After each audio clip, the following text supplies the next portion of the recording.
everybody.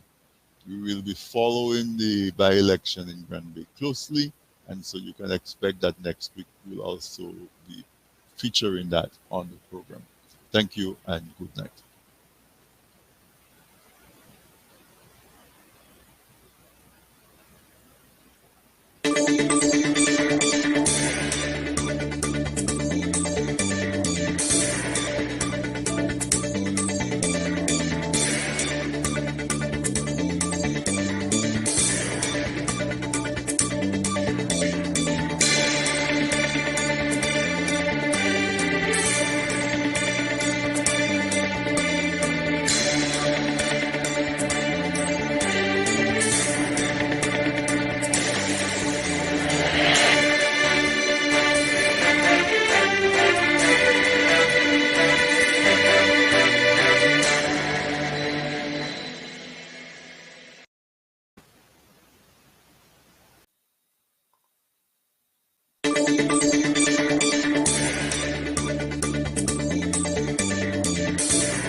Good evening, TDN listeners, and welcome to This Week in Interview with your host and guide, Anthony Drago. Welcome to my regular listeners, and I always tell you that I really appreciate the fact that you make the time to join me once a week for an hour or so for This Week in Interview. So a very special welcome to you. A very special welcome to you as well if tonight is the first time that you're joining us for This Week in Interview. My objective is to make you become a regular listener as well. Special welcome to the Nature Isle, listeners on the Nature Isle, who, especially those who are listening to us through RVR Jams, an online radio station, and they carry some of our programming, including This Week in Interview, on DigiPlay Channel 59. Good night to you. And we want to say thank you to the management of RVR Jams for making it possible for folks on the Nature Isle to hear This Week in Interview. You know, we know that not all the communication infrastructure has been recovered completely from the ravages of Hurricane Maria. And so we really appreciate the fact that RVR Jams is making it possible through their channel on DigiPlay. So if you know anybody who's in Dominica, you can give them a call, give them a text, tell them to tune in to DigiPlay Channel 59 and join us for This Week in Interview. As a matter of fact, every week I invite you to invite 5 others to listen to This Week in Interview. And why do I do that? Because one of the objectives that we have on this week, I have on This Week in Interview, is to inform you. But what do you do with that information? I would like you to take action. And so if there's enough people who are taking action, then we can become a movement. And so often nowadays we see that people are taking action on bad information, on false information. Everybody says that they have their own set of facts. And so we want to dispel that. I want to give you good information and then encourage you to take action. And so the more of us who do that in concert is the better. So if you invite folks to listen with you, that would be tremendous. So call people, text them, share the link with them that they can join us on This Week in Interview. And as you know, now you can, most times we are also on TDNTV.net. So we simultaneously are streaming on TDN TV. We are on This Week in Interview Facebook page. We are on TDN Radio Facebook page. Of course, we are on TDNRadio.net. And you can find TDN Radio on your app. For example, My Radio Hot. If you go to My Radio Hot, you can find This Week in Interview. And most likely your other favorite radio stations, online radio stations at My Radio Hot. So tonight I have a special treat. I have a guest because I'm still into that reading mode, encouraging you to read. So Sharon Darival, that prolific writer, that really talented author, Sharon Darival, is going to join me. And as we're going into the hurricane season, she has a little book that's available, a well-written book called The Storm. And what she's doing is that, she is huge on advocating anti-bullying. And so she did an analogy, well, an impersonation, if you want to say, where a hurricane is behaving as a bully to sort of bring the message of the devastating impact of bullying in a context that Caribbean people can relate to, because all of us have these memories of bullying, of hurricanes in the Caribbean. And then I have a really special treat as well. You may have heard on some of our other programmings and the last couple of weeks, we have TDN Network. We have a TDN Network brand ambassador, and I'm going to introduce you to her in a minute.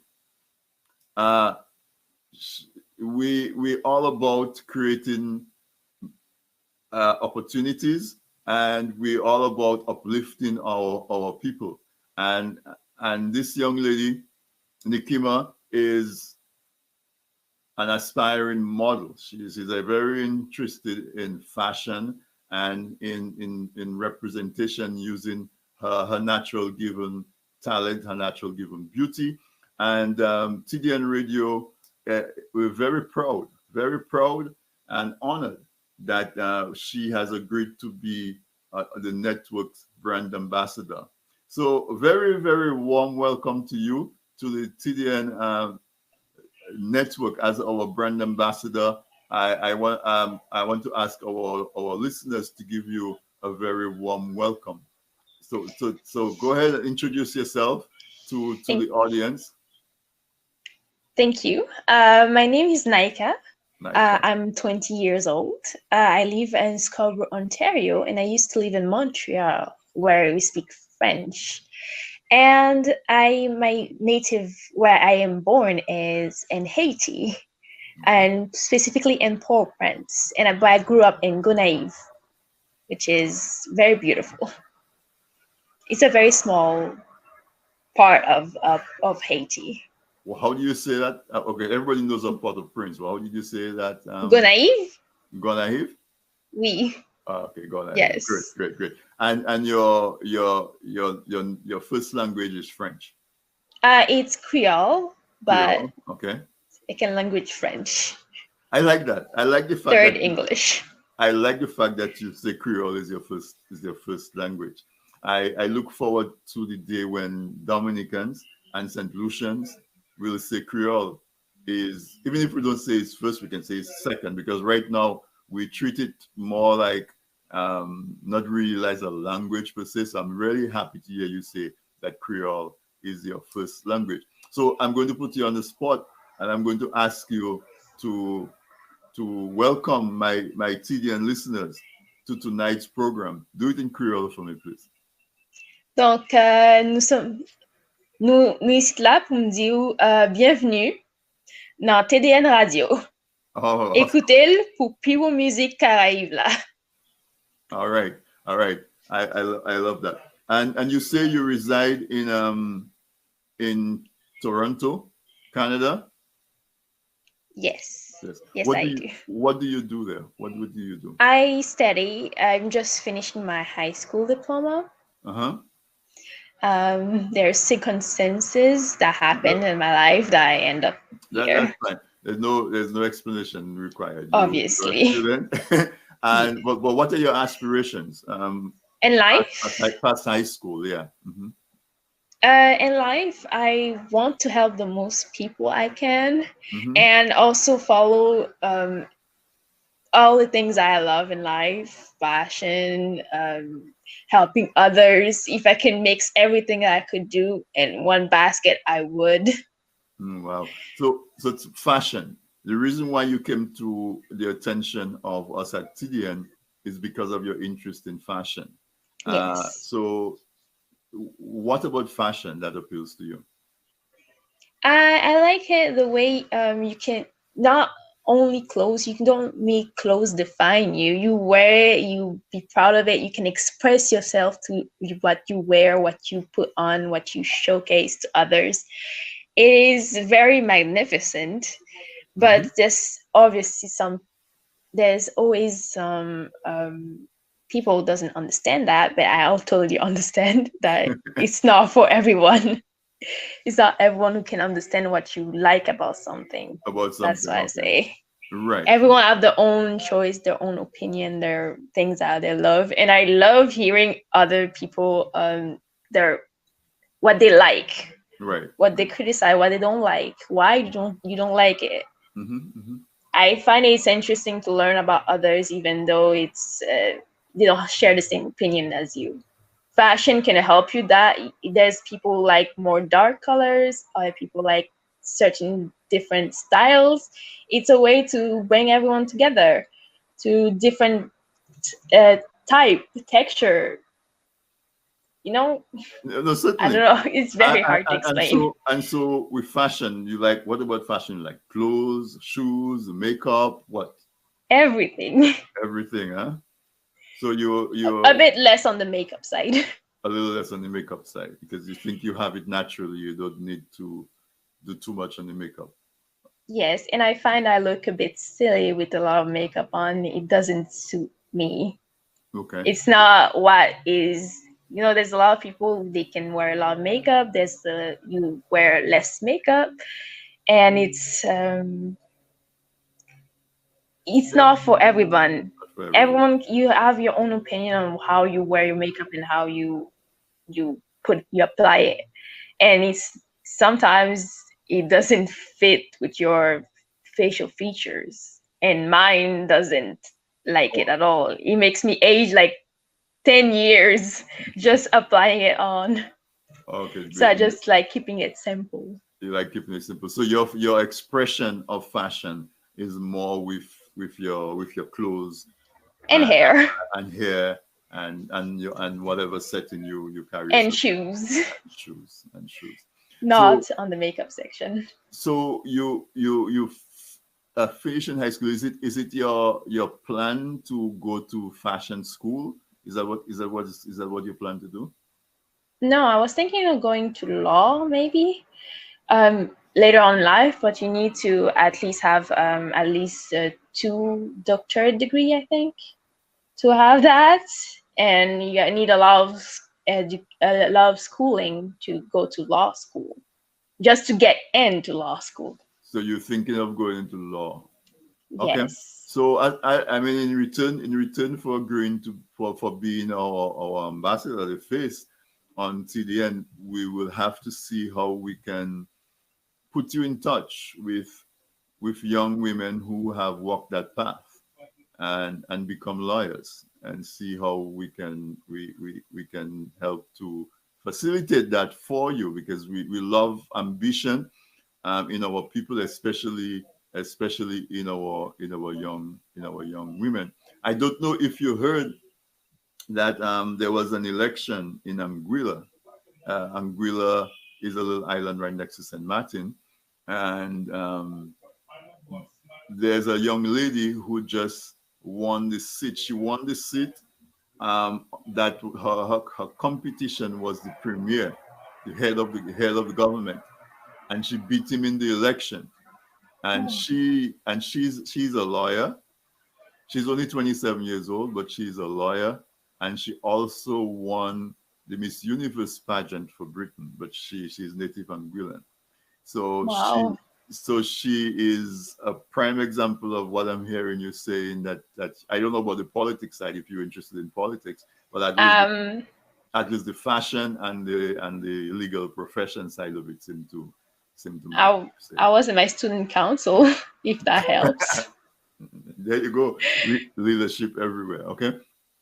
So, Nika, I want to tell you thank you so much for agreeing to be the face of TDN. I think TDN is well represented with your face, because you're very beautiful.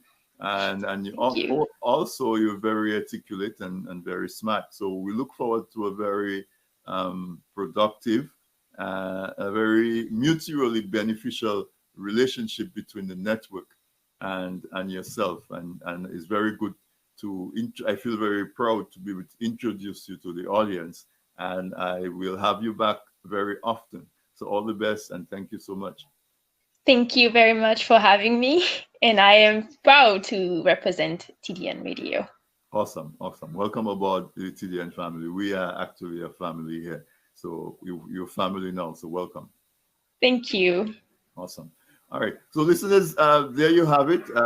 Special little treat at the start of the program, introducing our TDN network brand ambassador, Miss Nika, interested in fashion and law.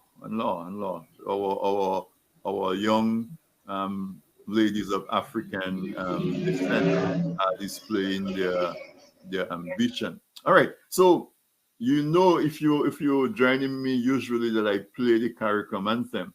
So that's what I'm going to do now. I'm going to play a little bit of the CARICOM anthem. I wouldn't play too much of it.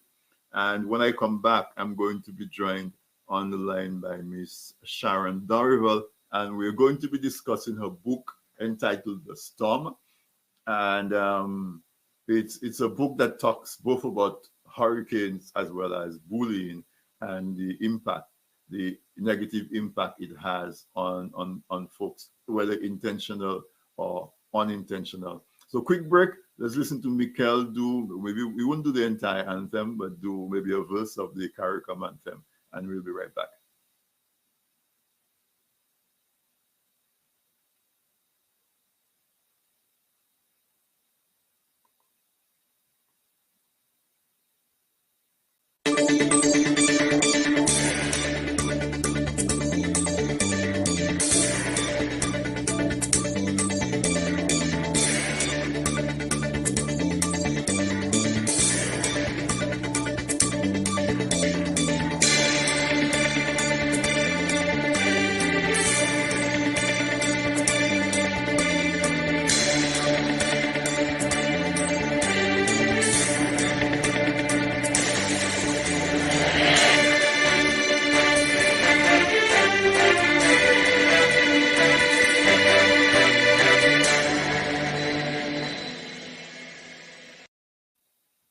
All right, welcome.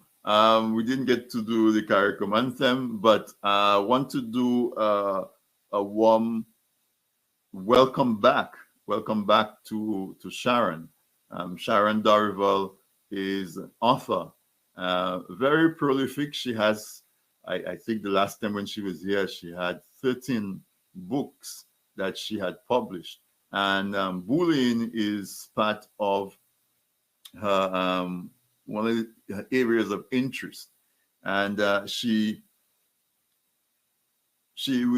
time she was here, we spoke about Longer Joe, and takes on the bully.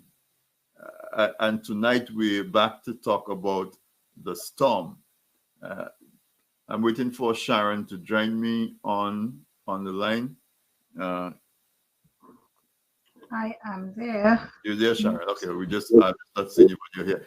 So welcome to this back. Welcome back, I should say, to This Week in Interview. Can you hear me? Okay. Okay, I think Sharon hung up. So I'll just talk about the book until she joins us back. Sharon lives in Canada as well. So we seem to be making connections with Canada all over the place. And the book, The Storm deals with, it impersonates a hurricane with a young boy who has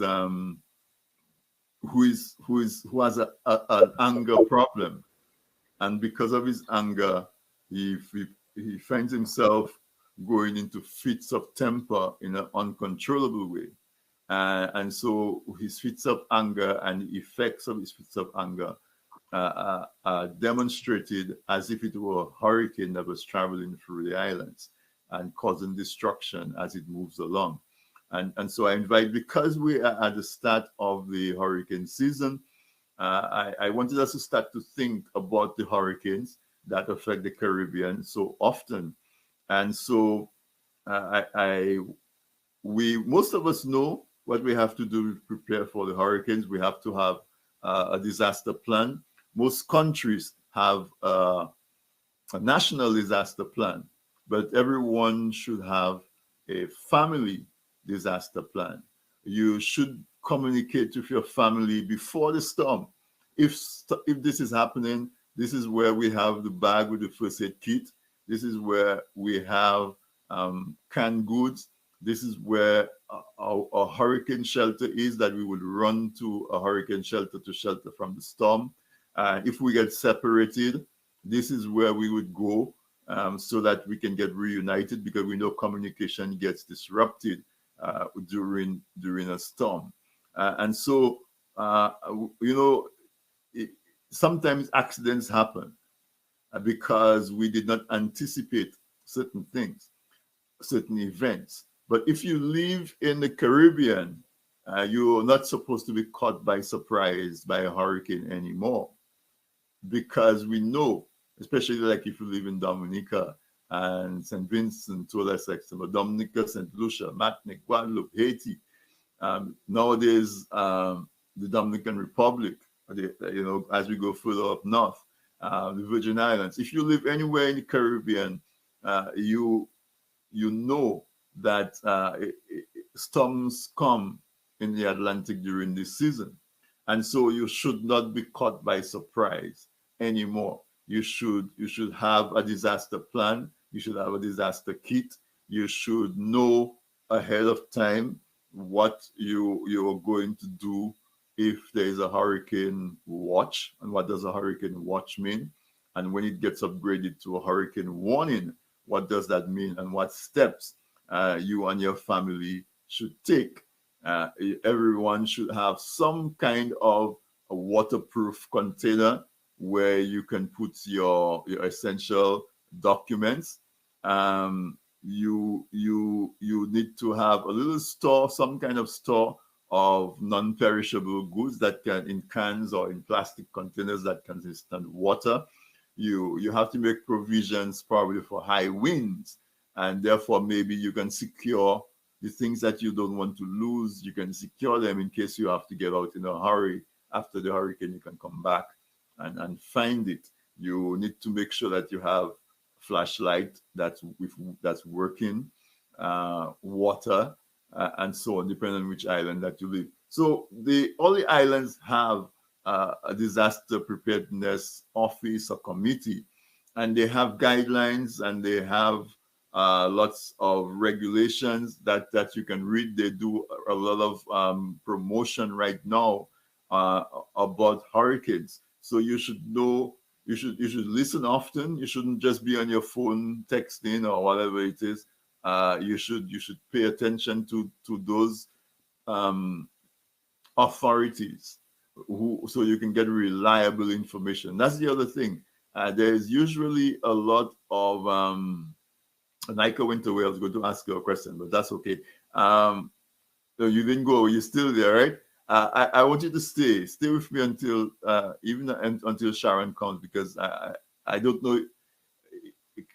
I'm not. Can you say something? I didn't hear your audio a minute ago.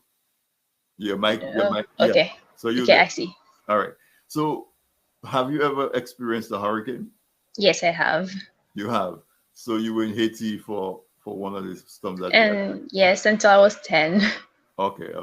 And so what is when you hear hurricane season is coming, what kind of thoughts do you have about it? Is it exciting? Because I remember when I was young, we used to be excited about hurricanes.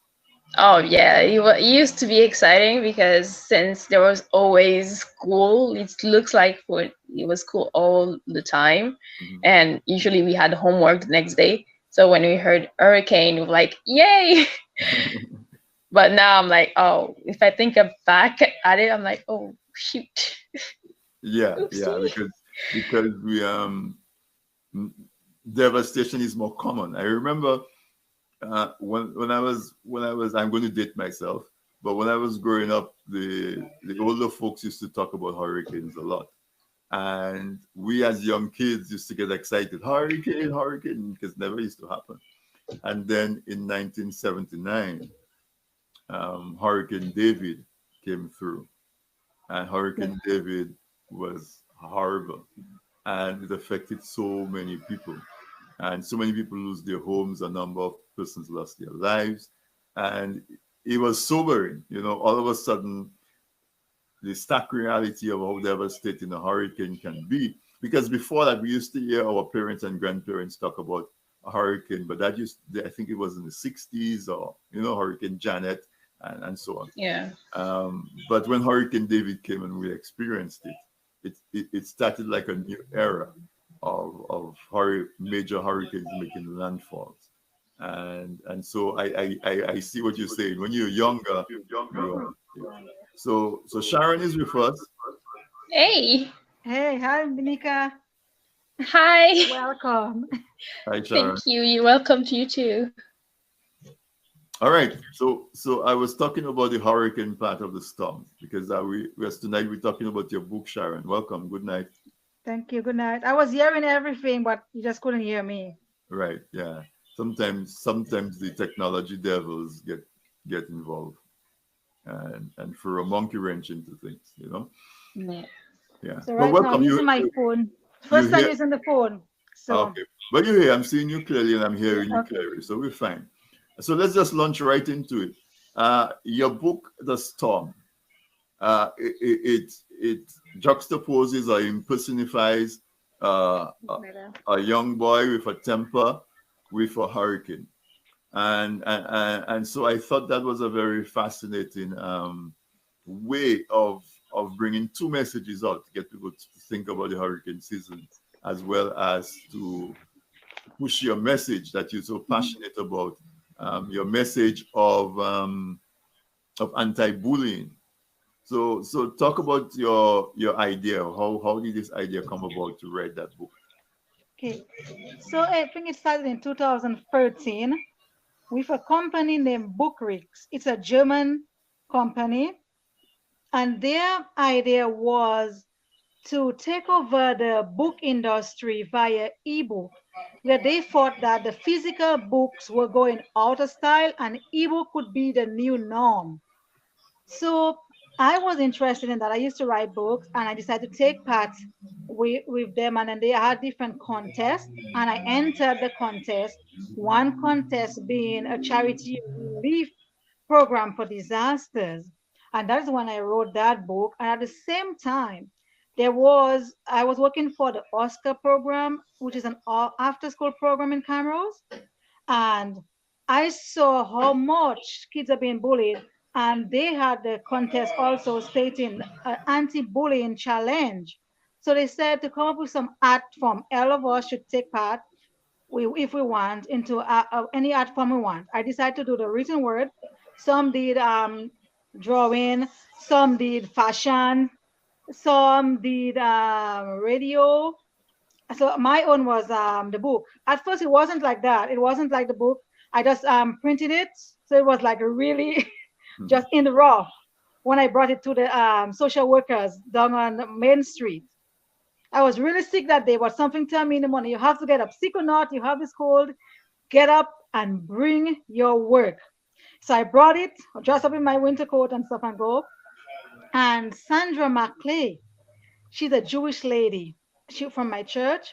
And she told me, we have to do more than that. When she read my story, she said, I'm bringing it to the radio because she likes to act. She's an actor. Mm-hmm. She's very big in theater up here. So I was scared, but anyways, I'm here to say, well, she's going to be behind you. Why did to be scared? She's going to be with you every day. So I went to that studio in Eastlink in Camrose. And we went every week. None failed. I was sick, but I doggedly went. And this lady, she was there with me, coaching me, and they recording me and take pictures over and over. And I read over and over, and we go. And then finally, they put on the radio, on the TV, which I never got to see it, unfortunately, because I'm always busy. But people all over Camrose, when they see me, they say, I saw you. You on the TV. You did something for the children. Thank you. The kids like it.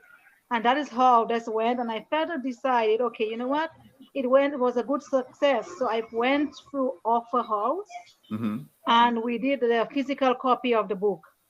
So now we have both the ebook and the physical copy of this book available. And there's also the audio reading it as well, the audio somewhere, but you don't know where that is. I know where it is. I don't have a copy. The TV has it. Or the television. Yeah, Okay. the television has it. They owns that. Okay. So give the listeners a brief synopsis of the book. I don't know if you have anything prepared to read, but even if you don't, you can just summarize it quickly. Okay. So what I wrote as the back cover was, this is Sharon's tales about being mean, not about thinking about the repercussions and having no consideration for others. It will stay forever fixed in your mind. This book is part of the series, Helping Those in Need with Your Writing, Disaster Relief Charity Campaign, and was written for the Anti-Bullying Challenge in Camrose, Alberta. Right. And so in the book, your main character switch. I don't know if he switches, but in tandem, you carry both of them, both as a young boy, as well as a hurricane, and you step him from island to island, Barbados to St. Lucia to Martinique to Dominica, and so those of us who are from the islands, that brings for us a sense of a hurricane that's approaching us, but you are doing it from the perspective of the hurricane, as if the hurricane is a person and causing. So is it that you're trying to have the message that a bully may not necessarily be a wicked person? It may just be a person that's not realizing the consequences of his action. Is that what you? Sort of. I was trying to impersonate the weather because this is what I could relate and many people could relate with. In Alberta, they don't really know what a hurricane is unless they have been to the Caribbean and have witnessed it for themselves. So by me writing it that way, they were getting a feel of how it feels to be in a hurricane, but in the form of a little boy. And like, really, what did that little boy feel? What did he want? That's why I went on to describe, like, but just using the hurricane and the different islands to represent different people, you know, the pebbles, his sweat, his tears, all the emotions that a boy or a bully or even like the victims of the bully experience, but in the form of how I see it as a hurricane, how I've experienced hurricanes in my life. So like when you hear in the wind and all the brushing, oh, what they're throwing at you. So this is how I decided to write it. And I had more, but as you might have seen from my criticism, they had sent me to take off all the complicated literature I had put in there. So I wrote it just simple as they wanted it. And that is what I ended up with when I shortened the word. No, I think, as I told you before, what I like about your writing is that you do such a good job of bringing the scenes to life. It's as though your readers can easily transform themselves into that setting. And once again, you did it really well in the storm. Several themes I see running through the storm. The fact that you representing the bully by a child, it brings out an emotion that we don't normally associate with when we think about a bully. We normally don't feel sympathetic towards a bully. We think about a bully as somebody who wants somebody to teach him a lesson and to put him in his place, which is sort of like the message we had the last time with Longer Joe. When Longer Joe stood up to the bully and gave him a taste of his own medicine. This one is from a different angle, trying to understand that it may not all be his fault. Let's be sympathetic. There's that one theme, and so that's one approach to bullying. The other thing is that is the concept of remorse.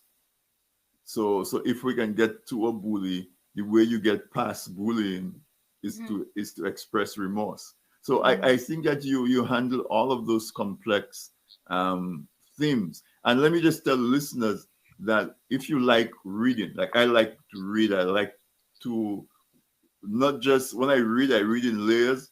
I see what the author says on the book, but I also try to go a couple stages deeper and try to understand what was in that person's mind at the time, what that made them approach the character or the scene or the circumstance from that particular perspective. And so if readers who like to do that, you should get Sharon's work. This book, The Storm, is a book you will enjoy reading. It's a very quick read, and but it's a quick read in a sense that you can go from the first page to the last page quickly. But it's also there's like I said, it's overlaid with a lot of themes. So it's a book you will go back and read and get a different message each time. So I encourage the listeners to get the work, because part of this whole reading series that I'm doing is to encourage you, the listener, to support our writers. I don't want it where they just write, they put it out there, and one book sells a month or whatever. I want you to go out there and buy the books. The books are not expensive. So make a collection of the books. You never know which one of those books is one of your kids, your nieces, your nephew is going to pick it up and it's going to speak to them. And that's how some people pick their career. So Sharon, you say you wrote that book for a contest. And when you were here before, you also said that anti-bullying is one of your passions, one of the areas that you work really in. I know that you also about to release some work on sexual abuse. So Yes. is it that your writing is a lot inspired by giving a voice to people who may not necessarily be able to speak up for themselves, or who are being bullied, so to speak? Sometimes, most of it are tied with my my relationships Mm-hmm. and what I have been through, like what I've experienced, what I've seen my friends and even other people have experienced. Like the one on sexual abuse, it's not my story per se, it's Anne Marie's, and you will meet her soon.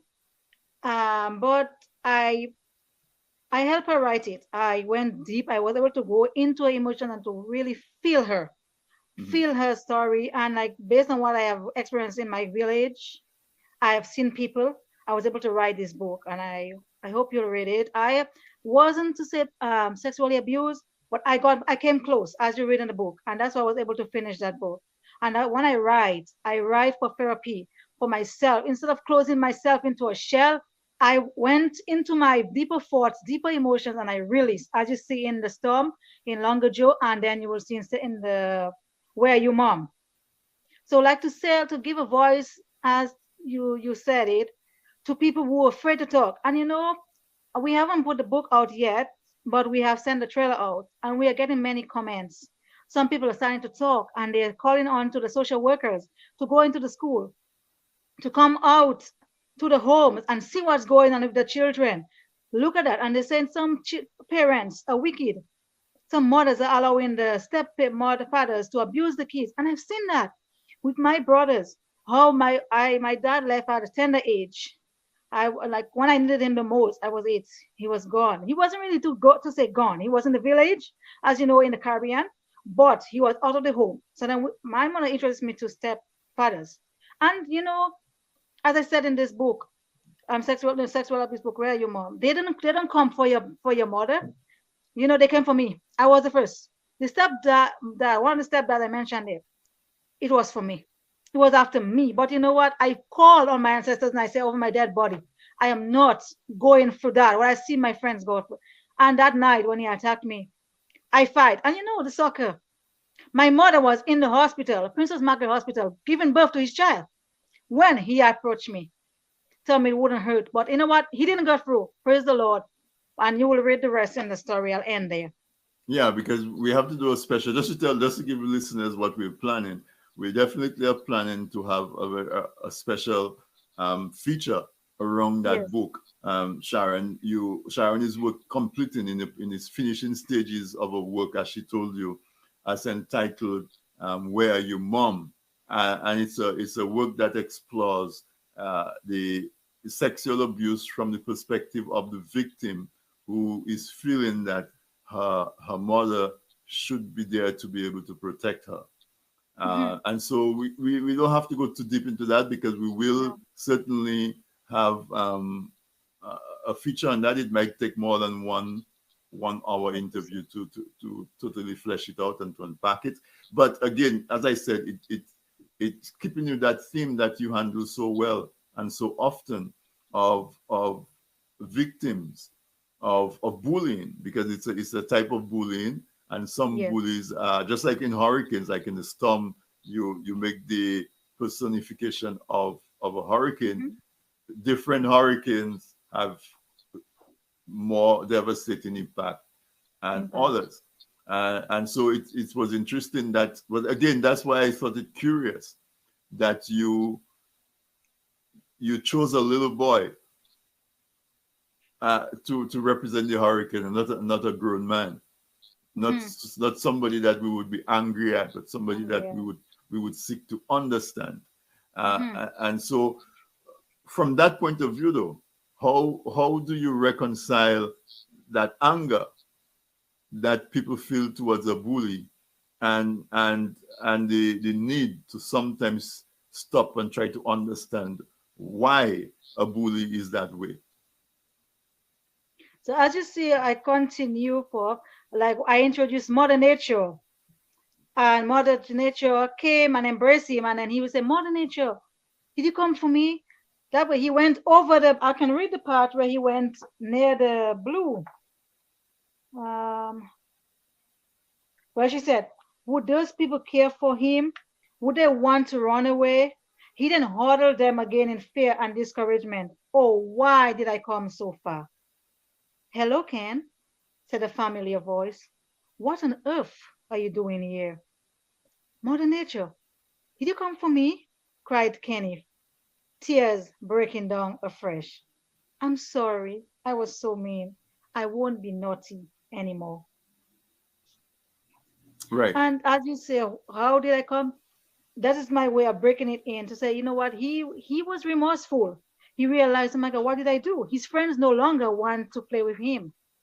Because nobody wants to be among somebody that's throwing stones at them, that's throwing dirt in their eyes, nobody. Right. And that's exactly what a hurricane does. It throws the trees at you, it throws the glass at you. It throws everything at you. And in terms of a bully, that's what a bully does. It does stuff That's what to he you. does. But you're also making it look like that bully is a lonely person. He's just looking to be understood. Understood, and he wants friends. He wants friends. Like, you're here and you're listening to the conversation. Have you experienced bullying at school? No, but I've protected people, but I've not experienced it myself, since I am very tall and look very mean most of the time when I'm at school. So it's not that you're a bully, right? No, it's not that. Usually I get these those childish things that boys do to annoy me all the time. But other time I'm pretty much by myself. Okay.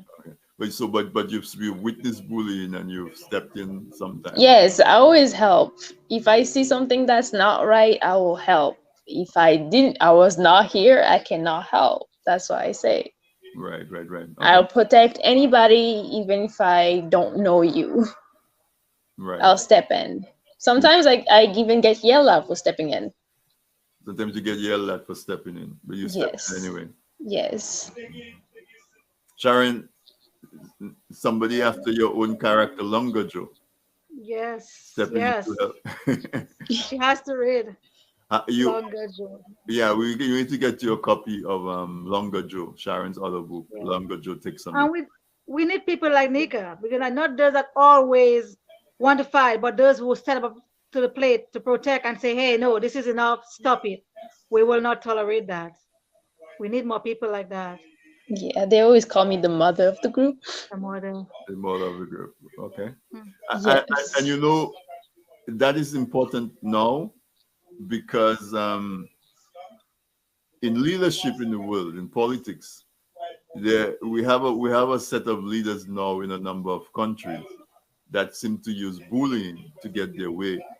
And so the work that you've done, the way you try to get folks to understand what goes on in the head of a bully, because that's the only way we will eliminate bullying Brother, is yes. is if we understand the motivations and the characteristics of a bully, and then therefore we can probably try to make sure that we neutralize those instances beforehand. And so that's another message that I get from your writing in comes to bullying is maybe if somebody listened to the bully early on before he became a full-fledged bully, then he would not have become a bully. Is that did I interpret that right? Because when it first started, it started where he was just trying to get folks to understand and be with him. And it's not that he was sad. He wasn't deprived, as you see at the beginning, of anything. He had everything anybody would wish for. As I say, he was a happy boy. You know, he had a glorious 2 weeks vacation in beautiful Barbados.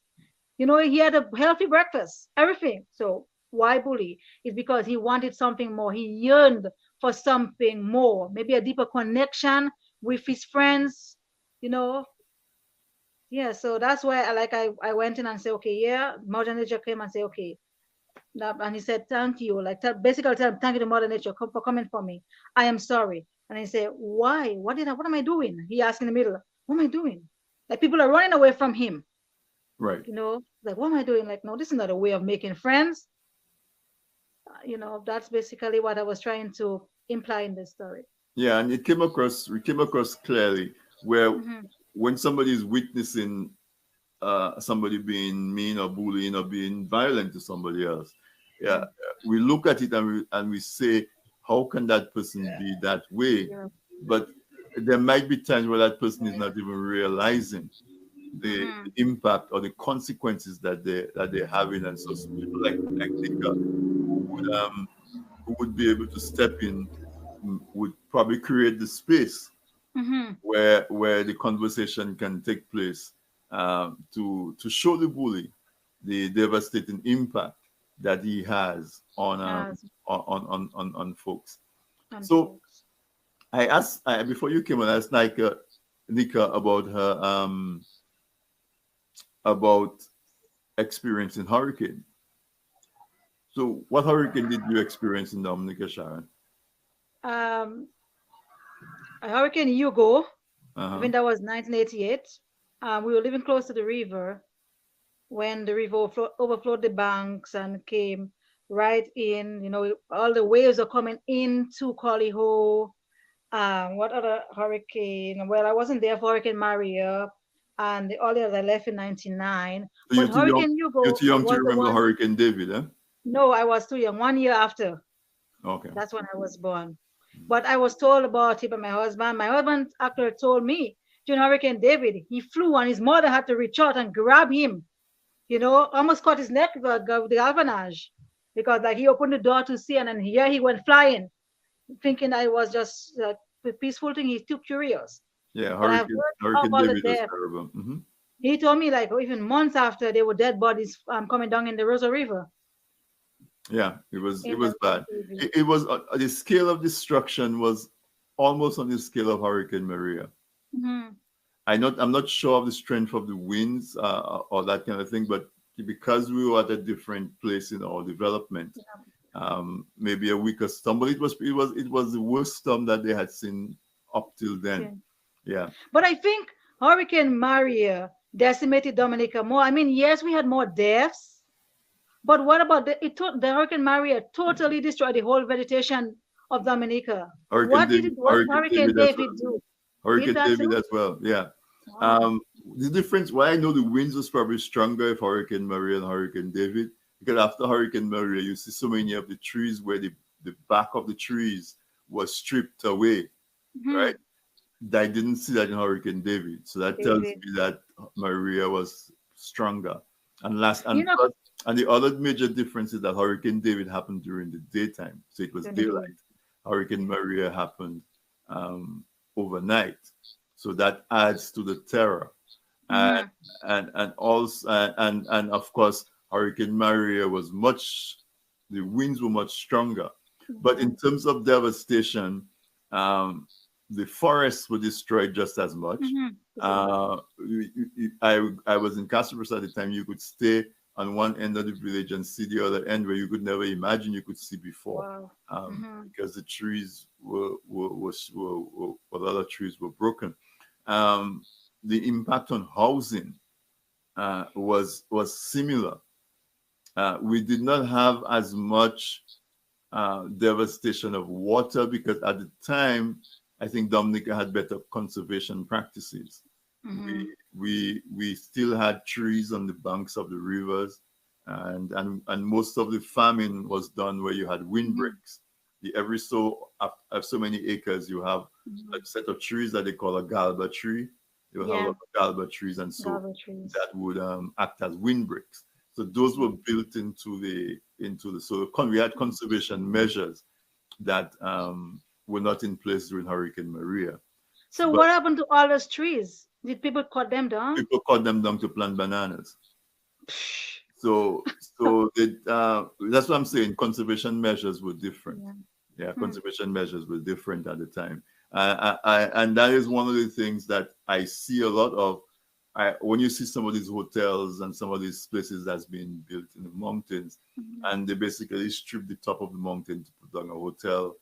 And I always wonder who's doing the environmental impact studies before they do those projects. Because anytime it rains, you see our rivers turn brown because so much of our topsoil is being washed away.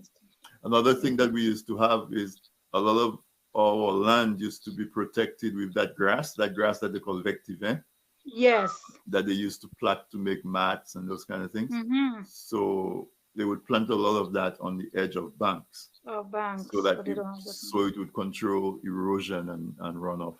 So Dominica and some of the islands are in need of a really strong conservation program. Very strong conservation program is required to go back to that.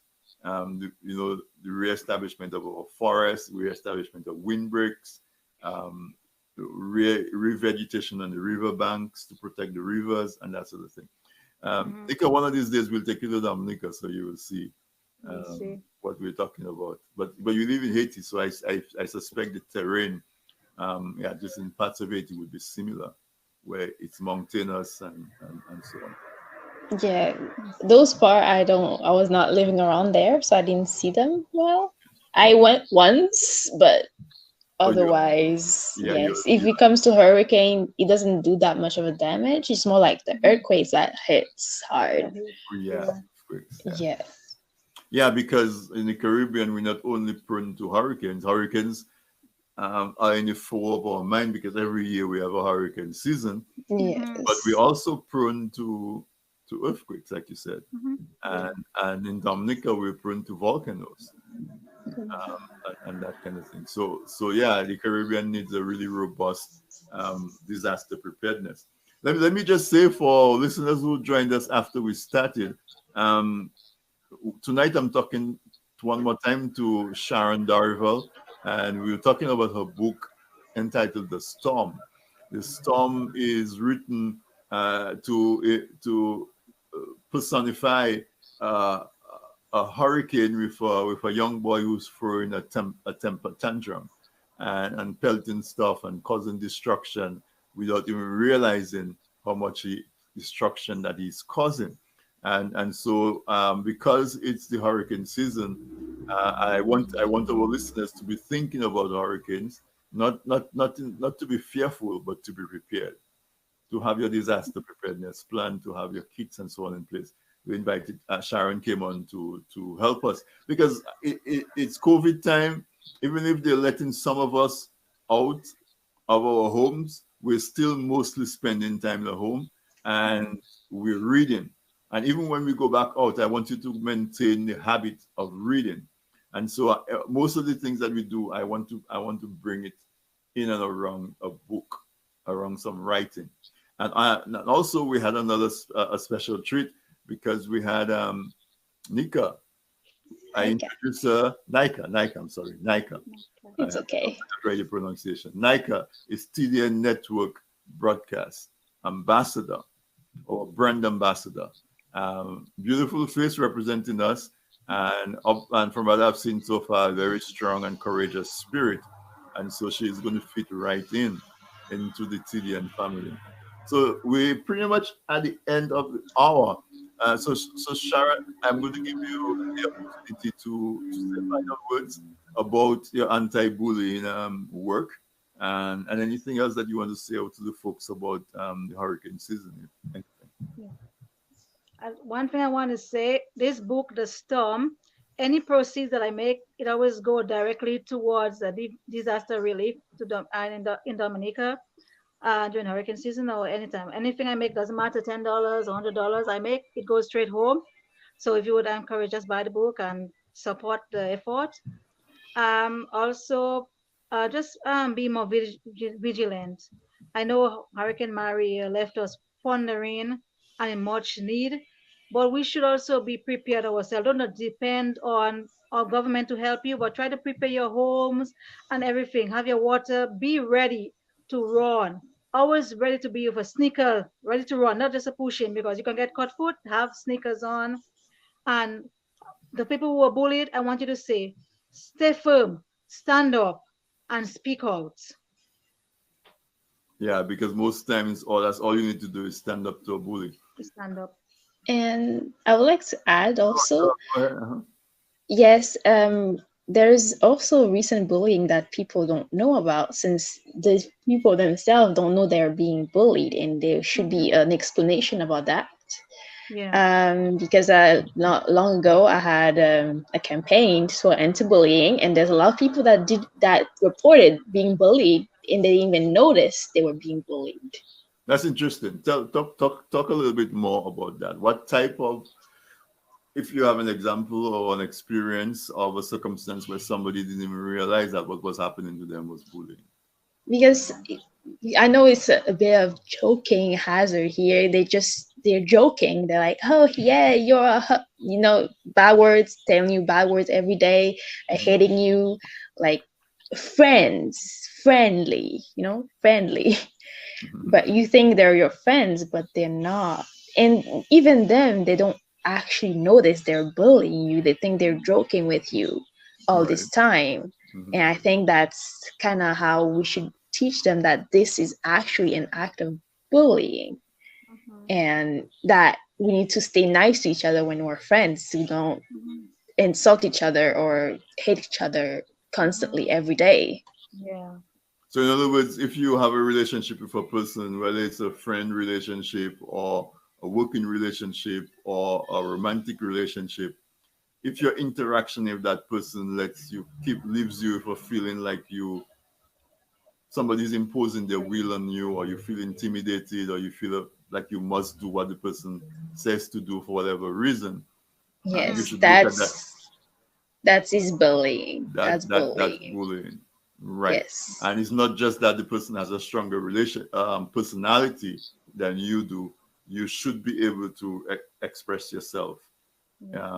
In whatever relationship that you're in, you should be able to express yourself without feeling intimidated. Yes, you should respect each other as friends. If you're joking, make sure it is clear that you're joking. Not like you say something mean and say, "Oh, I'm just joking." That's just being mean. You hurt someone's feeling for no reason.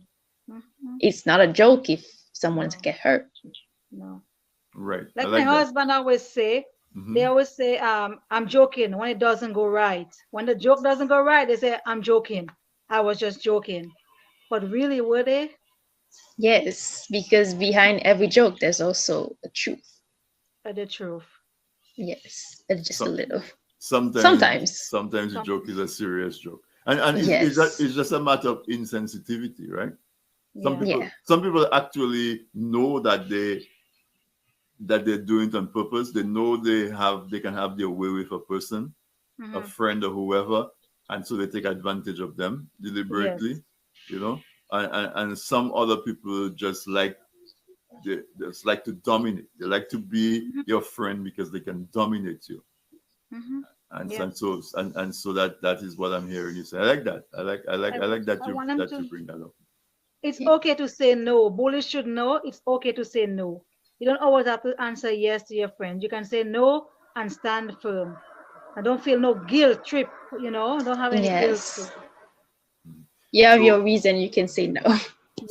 So you think that is it beneficial that most people should just practice to say no for the sake of learning to say no? To say no. Well, that with kids, usually the young kids, I find they don't know no, they don't understand the meaning of no. So yeah, we probably can reintroduce it to adults. No, it's enough. No, I'm not going to do that. We have to practice that. We should. We should. Because one of the things that I read about is different types of personality, and they're saying basically there are 3 types of personalities. Somebody who's going to fight. So somebody comes up to you in a situation, you're going to stand and fight them. You're going to run away, or you're going to try to make friends. And so if you have somebody who has that fight personality, so they're confrontational, they're dominant, and you have a personality where you try to make friends, or your tendency is to run away, but because of the type of relationship, you cannot run away.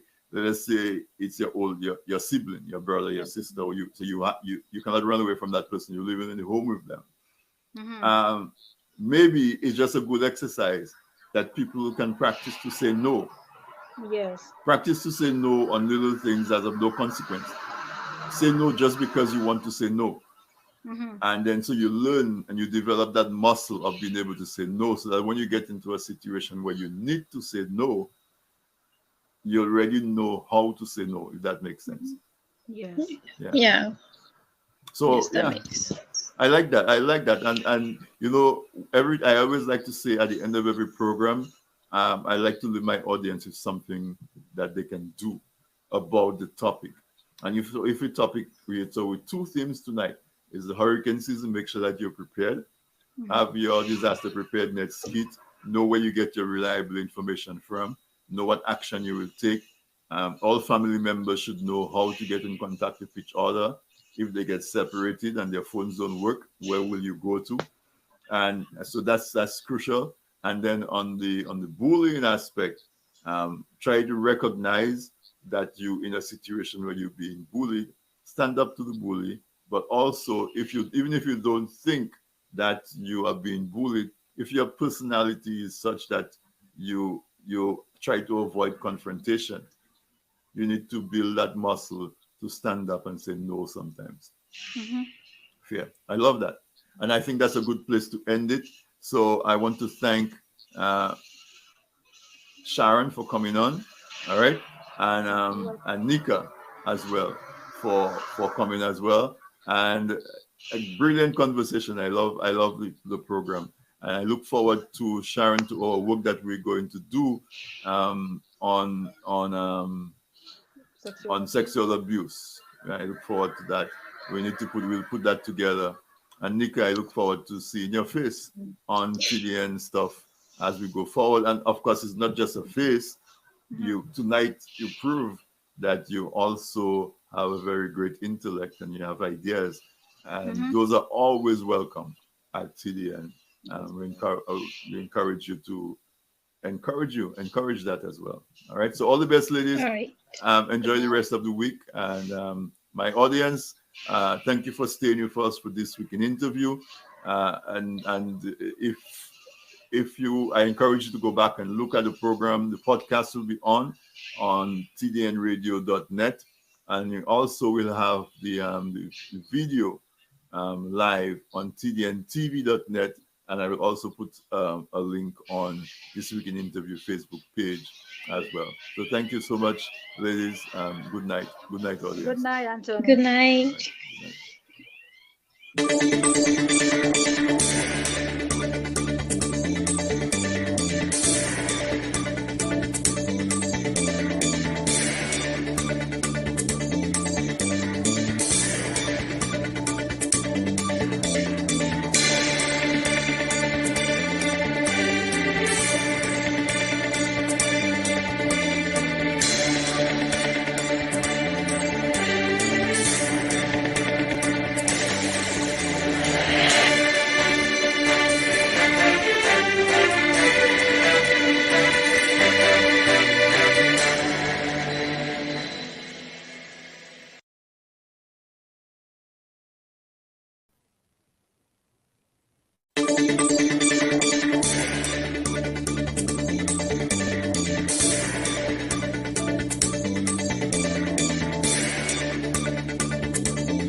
Good evening, TDN listeners, and welcome to this week in interview. It's our final episode for 2020. So many people say that 2020 was a challenging year, and they're happy to see the back of 2020. At this week in interview on TDN Radio, we had you supported us, so I don't think it was that much of a bad experience for us, but we feel in solidarity with those who want to see a new beginning in 2021. Welcome to you, my regular listeners. You stuck with me every Wednesday through 2020, and I really appreciate that. And if tonight you is the first time you're listening to this week in interview, you're catching us on the last episode of 2020, and we look forward to you becoming a regular listener in 2021. This week in interview, we did so many varied topics. We dealt with politics, we dealt with health, we dealt with education, we featured writers, authors, poets, playwrights, and of course, our own Redemption Road production was huge. So tonight, to bring it to a close, to take it home on this week in interview, my special guest is Dr. Martha Watts, Martha Joseph Watts. And I know that there are still a lot of parents who are hesitant, or maybe like hesitant is not the correct word, but uncertain as to exactly what is the solution for education of their kids. And so I invited Dr. Watts to come back to give you some tips, to give you some help. This is her area of expertise. And so I'm not going to waste a lot of time on this intro, just except to say a special good night to those listening to us on the Nature Island of Dominica through RVR Jams. A special good night to you. Let's take the CARICOM anthem, and when we come back, I'm going to be joined by Dr. Martha Joseph Watts, and we're talking education, and we specifically talking to you, the parents of school-age kids who are still trying to navigate the uncertainty with COVID. Should I send my kids to brick and mortar? What's happening with my kids?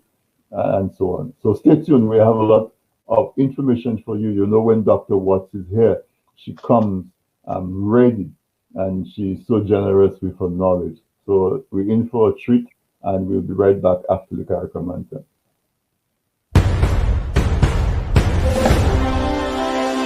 From many distant lands, our forefathers came, some seeking adventure, some bound in chains.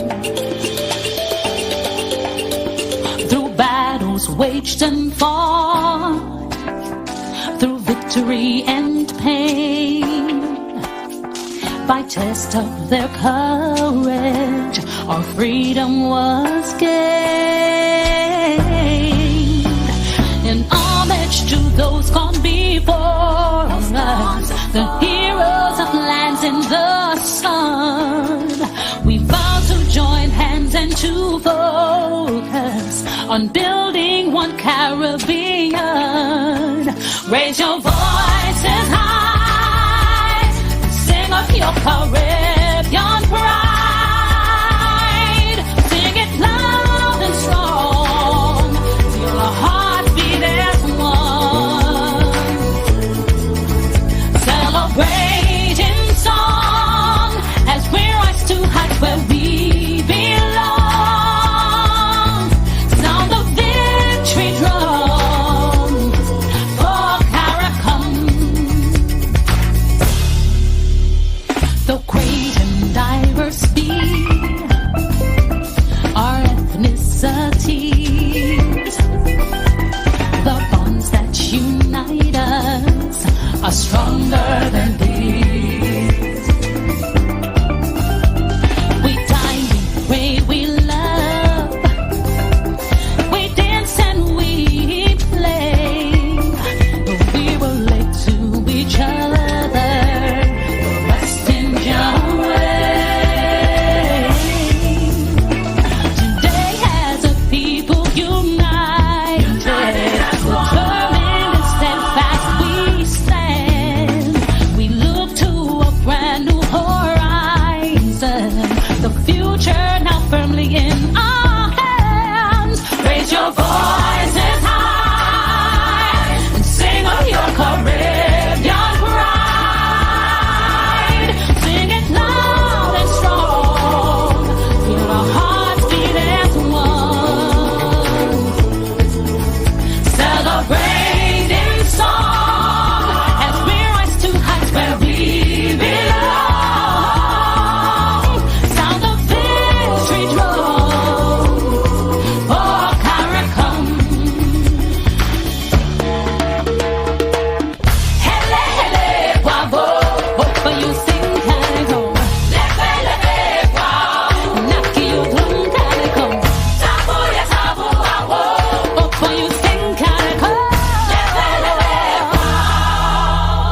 Welcome back, listeners. This is the last time we hear Michael Henderson do the curriculum anthem for 2020.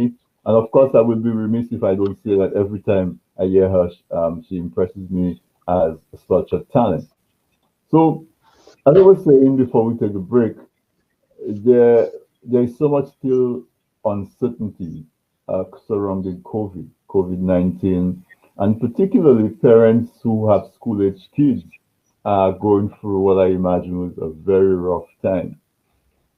Because the authorities are giving mixed messages. The kids want to go to school, of course, and to mingle and to do sports and to do music and all of these curricular activities and to learn as well. And so parents are torn between safety for the kids, safety for the people, all the people who live in the homes, especially if you have like an older person or somebody who's vulnerable for one reason or another. And that goes at all levels. You know, pre-K, of course, you're worried about your young kids. High school, you're worried that kids are missing the opportunity to do their PSAT, their SAT exams. Those of them who are in sports or music are missing auditions and all of those things. And so what is a parent to do? I looked around and I decided that the most relevant topic that I would do tonight on This Week in Interview is to invite back the expert that I know in education, Dr. Martha Joseph Watts. If you remember the last time she was here, she was launching her school, Catherine Island Academy. And so she's coming from that perspective where she herself, I'm sure, is front and center in that whole quandary that has to do with education. And so she's trying to be part of the solution. So I brought her back tonight so we can talk to parents, we can talk to aunties and uncles, and anybody who got, I'm sure everybody has within reach, easy reach of them, a school-age kids. So a very warm welcome back to you, Dr. Watts. Welcome back to This Week in Interview. Thank you very much, Anthony, for having me. I always, appreciate that moment, and thank you so much for at least inviting me back. Of course, as I said, the 2 times you've been there before, you have an open mic because at TDN Radio we value education, and you've demonstrated that that is a passion of yours. So there is this synergy that sure will work for the benefit of our audience and the benefit of just the kids and everybody can know education is your passion. So COVID has been going on now for a few months.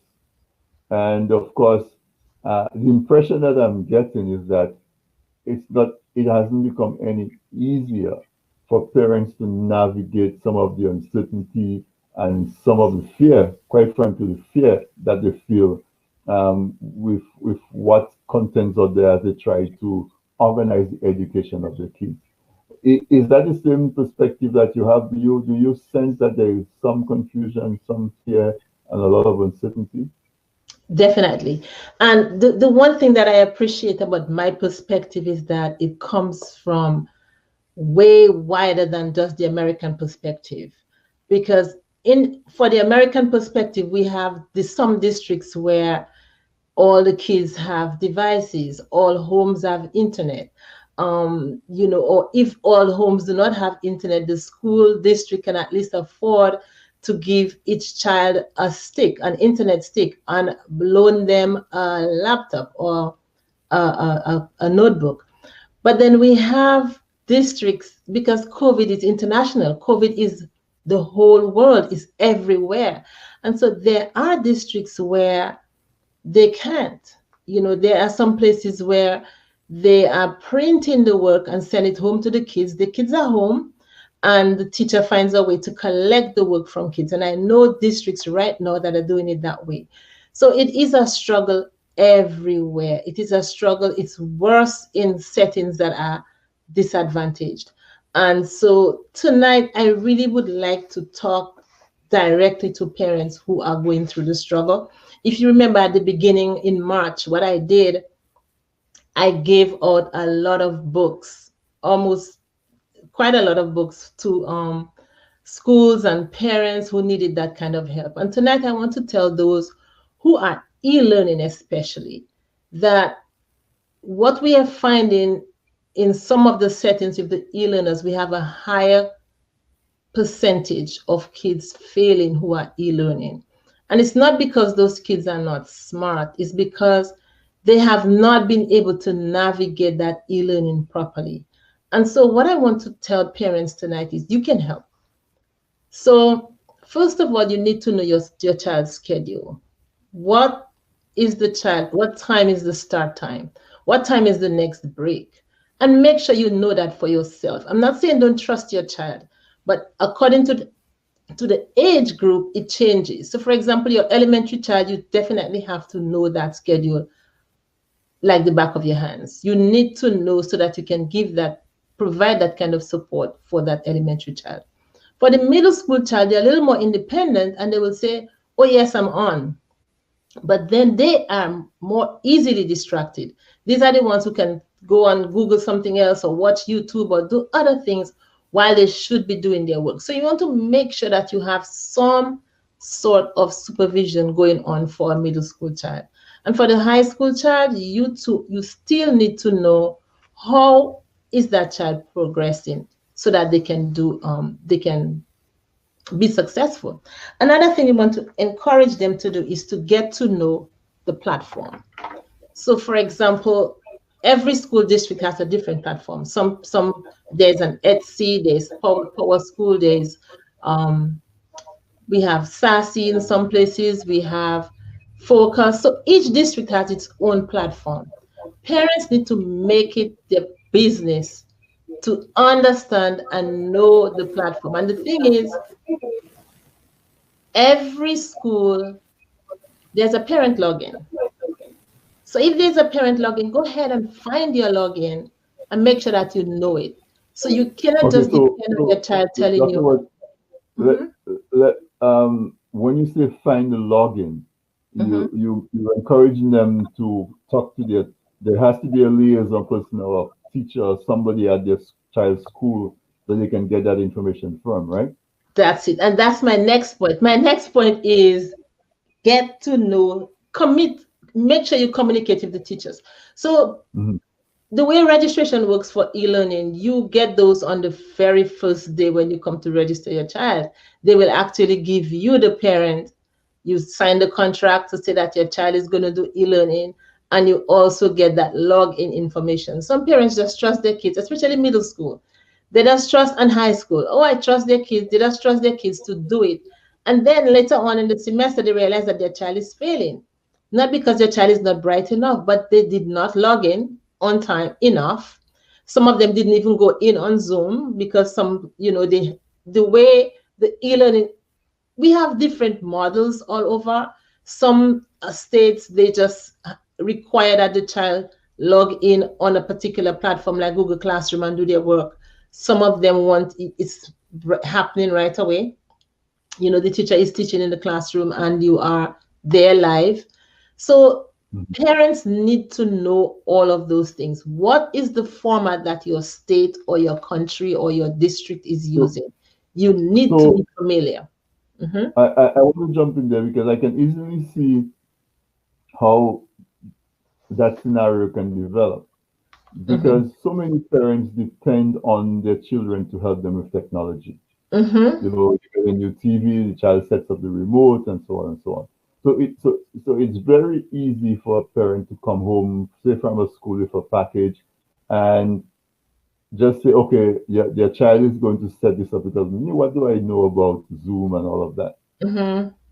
And so because of that, it may be easy for a parent to yield control to the child, because it is venturing into an area where they may not be as comfortable. That's true. So now that some time has gone, what you're saying is that parents need to circle back and have that child teach you, walk you through what exactly that they do on a daily basis, what they're supposed to do. Take your time and do some due diligence.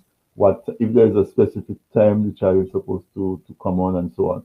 So that is what I'm hearing you saying, because so many times parents may be busy. You come home, the child says, "Oh, I got this. I know what to do."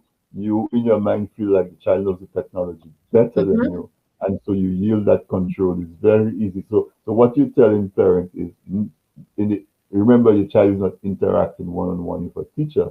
So you, the parent, now has a little more responsibility to be that inspector or that supervisor. Just that supervisor. And this is where the next one come in, is to communicate with the teacher. Because if you're saying that this is an area that you're not comfortable with, everyone knows how to use a phone. So you pick up that phone and you call that teacher and let them know, well, how is that my child doing? Where can I find out what assignments they have due? I mean, yes, a teacher can't be sitting here picking up every parent's call, but if you make it a point of duty to call that child's teacher once a week, we will have a lot less problems, less failures, for example. And some of the kids that are failing, it's not because they're not brilliant. It's not because they can't read. It's because they are just not responsible, or they're just not vigilant. And the parents are busy. Some of them are at work because, for example, the elementary school parent would most likely be home, or that child might be home with an older sibling, because we do have parents who are first responders or who are, essential workers. And so you have an older child home with a younger child, and then we have those issues happening. So it's very, very complex. It's very tasking on parents. I have heard the frustration of both parents and teachers. I've spoken to a few parents about their situations. There's one parent who says that the child says to her that I have done everything. And then she gets an email from the teacher saying your child is missing 1, 2, 3, 4, 5, and almost 6 and 7 assignments. So there's that level of trust. You don't want not to trust your child, but at the same time, they're telling you things that are not really accurate. So the best thing to do, sometimes, I'm in the classroom sometimes, and suppose we have 80 parents to reach. I'm going to reach the parent whose child has never signed in. But there might be a child who's missing 2 or 3 assignments, and that's edging on a failure. But because I have so many that are worse off, I didn't get to you. So you, the parent, if you take that opportunity to go ahead and call that teacher or email that teacher, say, or you can, if you are familiar with the platform, you can go on yourself and see that, hey, you're supposed to have 4 grades up, but you have 2 of them on. What's going on with the other 3? So you can actually question your child yourself because you're familiar with the platform. So I'll go back over those 3 and I'll say, make sure you know your child's schedule, understand the platform that the school is using, and communicate with your child's teacher. If you do those 3 things, I can guarantee you, we will not have that level of failure we are having with people who are ill in us. We respect parents'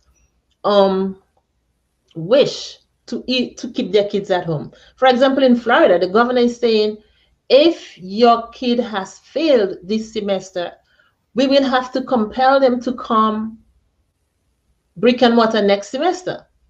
Because if you say that you want to them e-learning and you're not doing your share and they're not doing your share, we're going to have to invite them back on brick and mortar. And some parents for e-learners, they're genuine.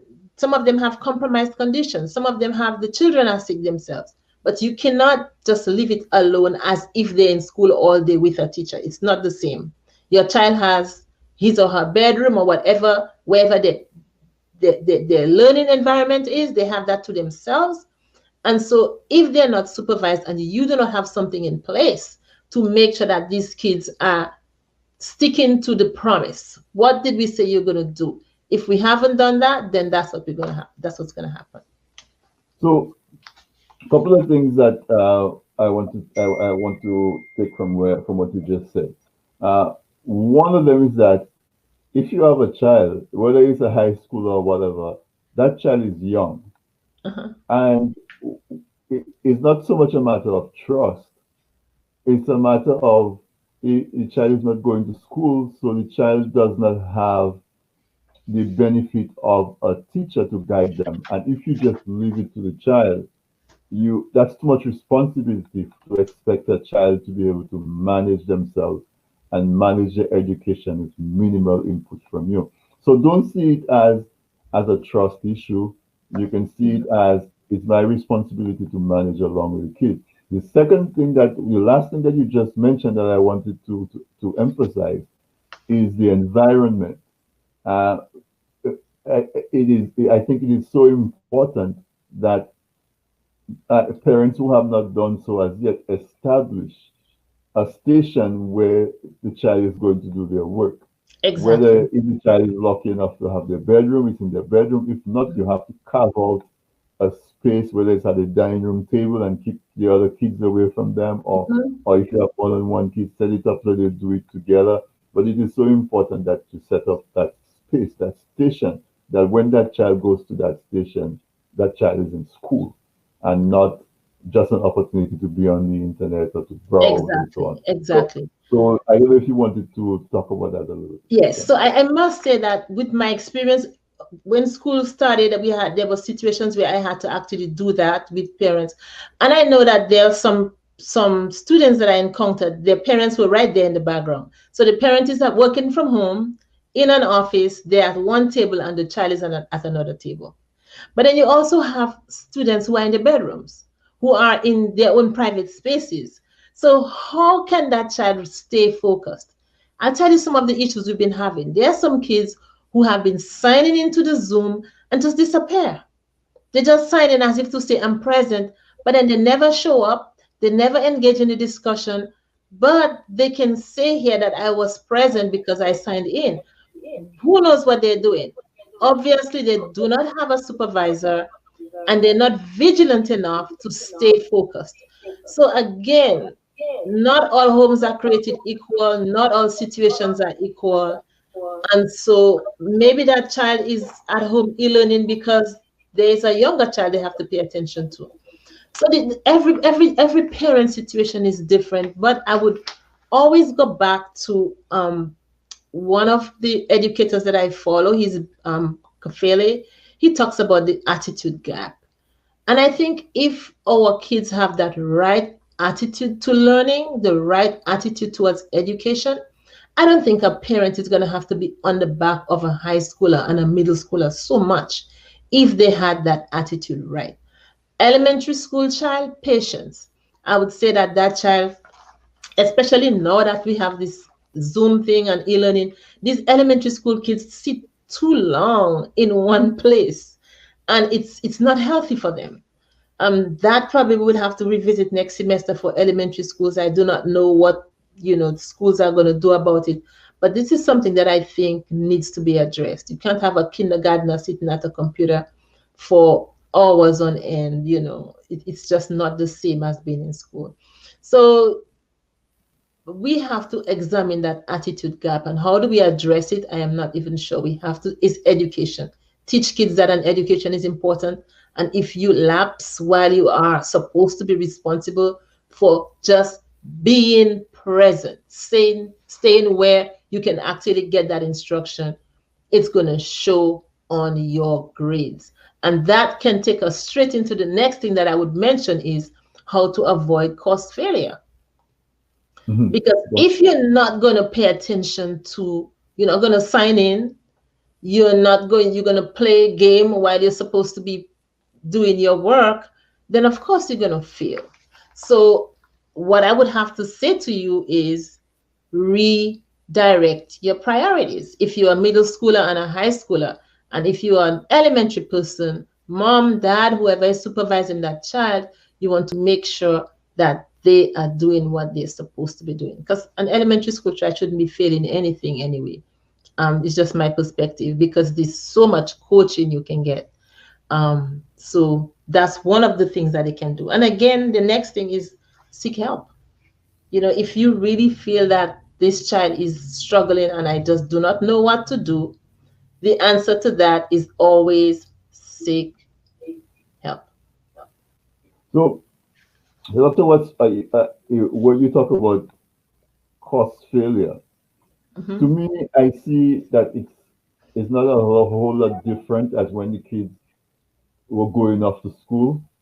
Because if you have a child that goes off to school and you never ask to see their homework, you never ask to see their test papers, their exam papers, you never go to parent-teacher conference.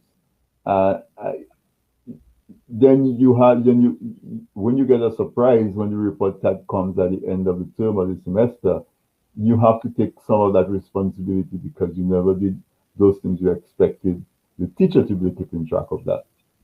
Now that the child is in your home most of the day, that responsibility is even greater.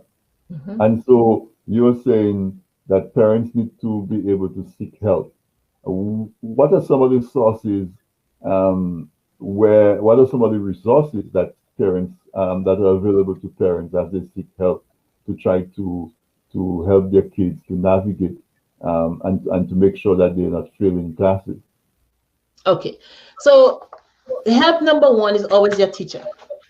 So if your child is failing a course, the first thing you want to do is to call that teacher and say, what can we do? What help is available for my child? So your teacher is always your first point of contact. If your child has a group, for example, they have friends, they can rely on friends. Did you get X, Y, and Z correct? How did you do it? And I always say to kids, there's a difference between asking for answers and asking for help. So I'm not asking kids to ask for answers. I'm asking them, find out from a friend, how did you do that? How did you arrive at answer 1, 2, 3, or 4? Get that kind of support. So number one help is always your teacher. Number two help, you can seek your friends. Now, some schools have, of course, help sessions. They have help sessions where you can go earlier to school if you're going to brick and mortar, or stay after school if it's brick and mortar. If it's not brick and mortar, of course, you can contact your teacher and they can organize or arrange a time when they can work with you. And of course, when that doesn't work, or even if that works, there is always tutoring. In some jurisdictions, tutoring. Before we jump into tutoring, I just saw a comment that one of the listeners put in the chat, saying that not all parents are computer literate.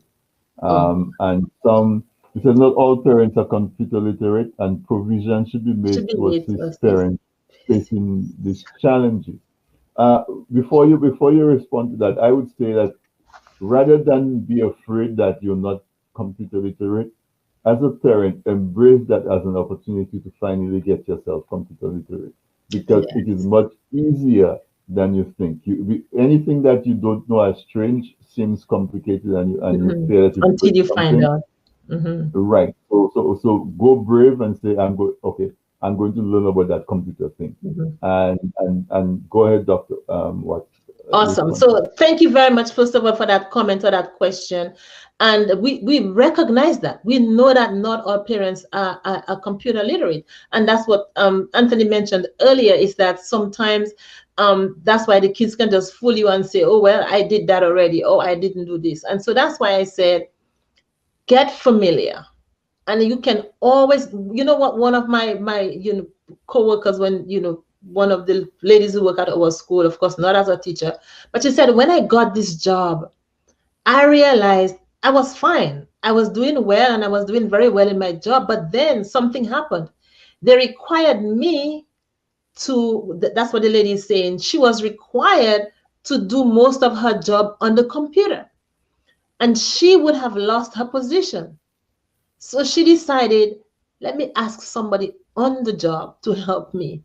She made that effort, paid $20 an hour to someone because she wanted to keep her job. I'm not saying you're going to pay somebody to teach you to be computer literate, but I am most certain that you have at least one person in your life who knows more about computer than you.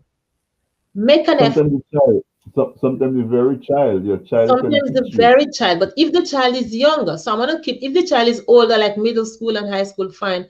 Maybe upper elementary, but if the child is really younger, like K2, and you are struggling, go ahead and ask for help. Ask that neighbor, ask somebody. In the olden days we did barter. We exchanged things for stuff. If I have to babysit for you for an hour so you can teach me the computer, or if I have to, run an errand for you, something, we have to make sure that we cannot be proud when we do not know things. I learn every day. Every day I learn, and every day I'm willing to learn, because I do not know everything. And so if you are not computer literate, that's one of the things you can do. I know when I was in my community, we had computers came around, and we had a Peace Corps volunteer who taught us how to use computers. So I had to learn computer too. I wasn't always computer literate, and I didn't learn it in school. I learned it right there with a Peace Corps in our community. So ask somebody. There's at least one person who knows computer more than you do. Ask them. It doesn't have to be a course or a degree or anything of that nature. It is way simpler than you think it is. Okay, so we're at the bottom of the hour. I'm going to take a quick break, and when we come back, we will continue the conversation. Parents and the kids who are listening, aunties and uncles, you're getting so much information from Dr. Watts, practical information, things that you can do. So don't go nowhere. Stay through the break, and we'll be right back.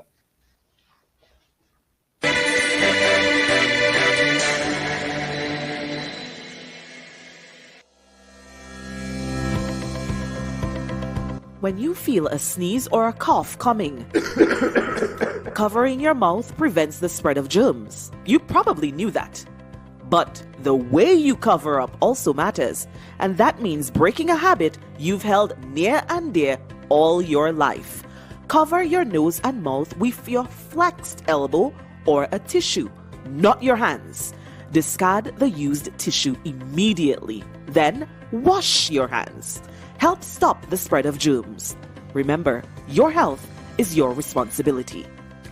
A message by the Health Promotion Unit of the Ministry of Health, Wellness and New Health Investment, Dominica.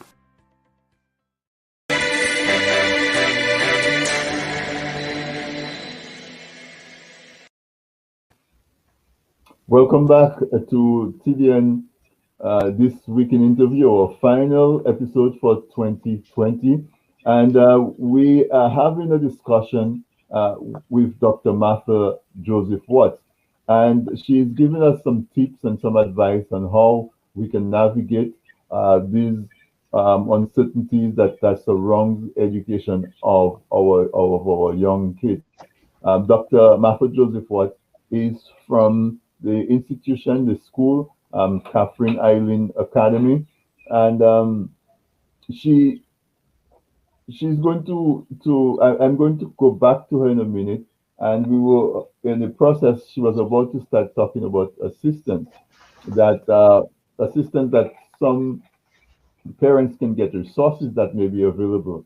And one of our viewers had mentioned that that resources should be made available to assist parents who are having a challenge. Before I go to Dr. Watts, what I want to tell parents is that don't be intimidated to ask for help, because sometimes the help that you're asking for is not as expensive or as huge as you think. So, for example, most of the learning that takes place at home can be done on a tablet.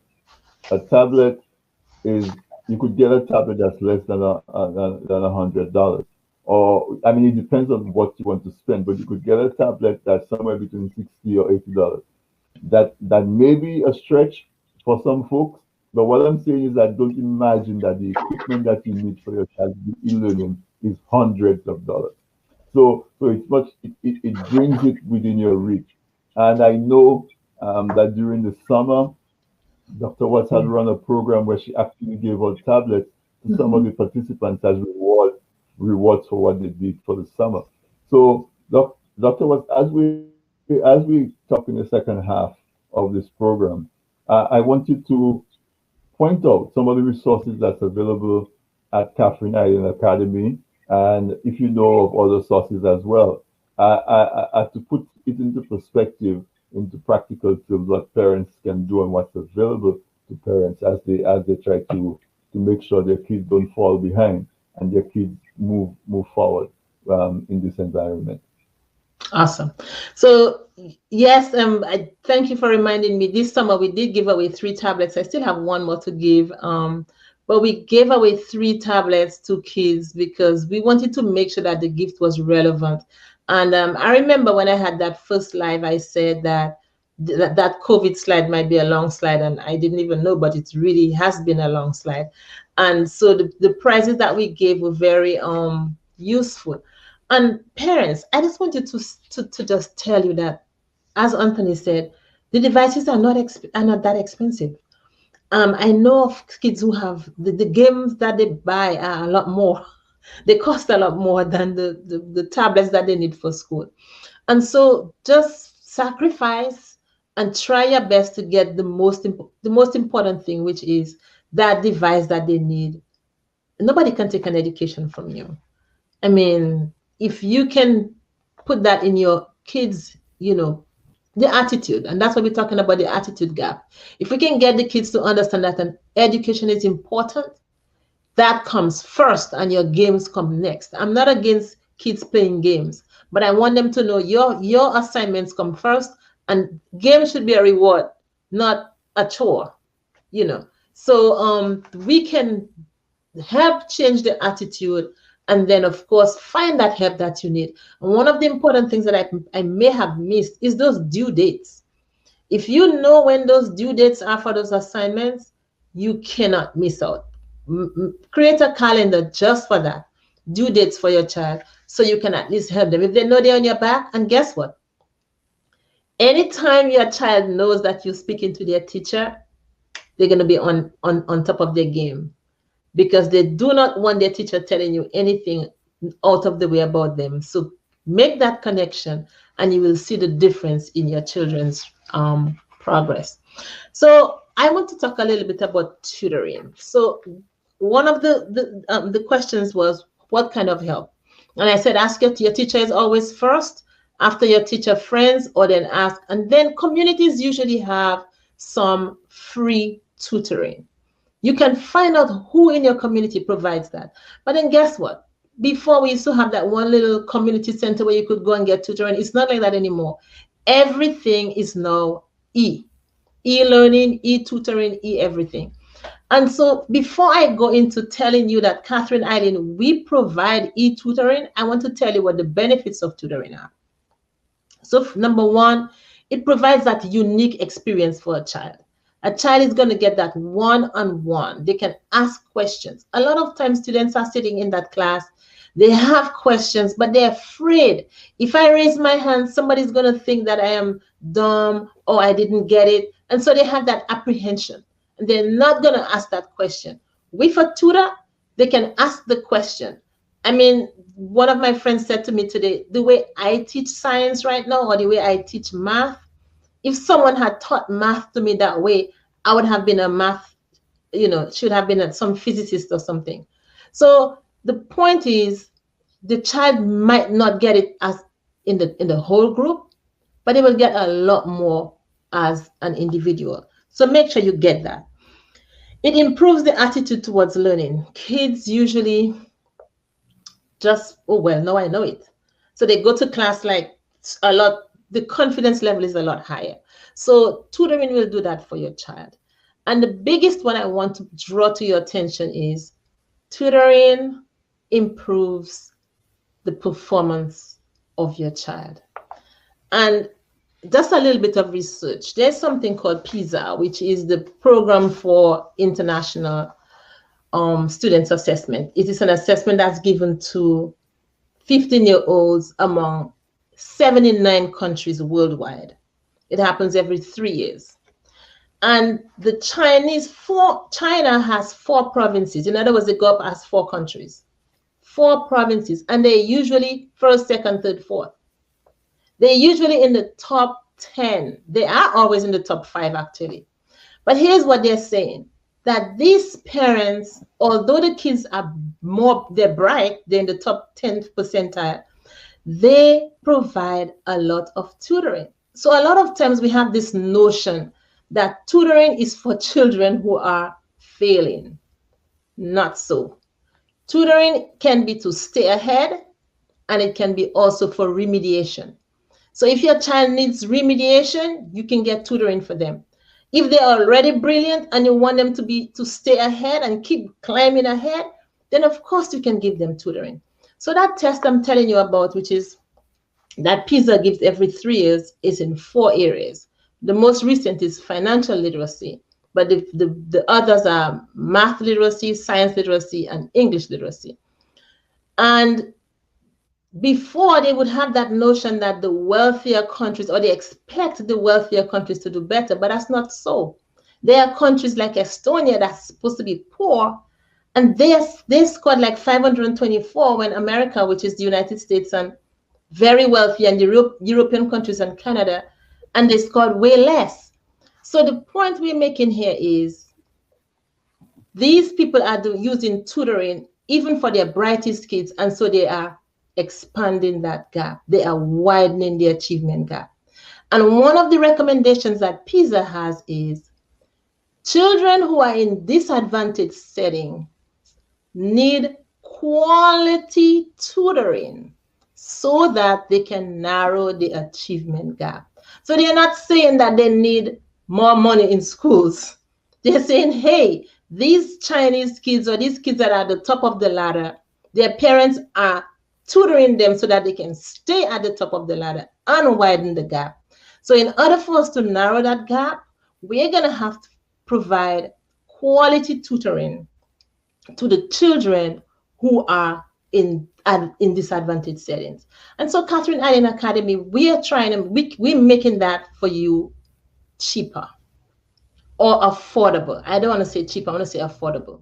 So we have interactive programs. What we do, the same programs that your public schools would use for remediation or for credit retrieval, we have the same programs, or we have, how would I say, tapped into the same programs at Catherine Island to provide you and your children with that opportunity.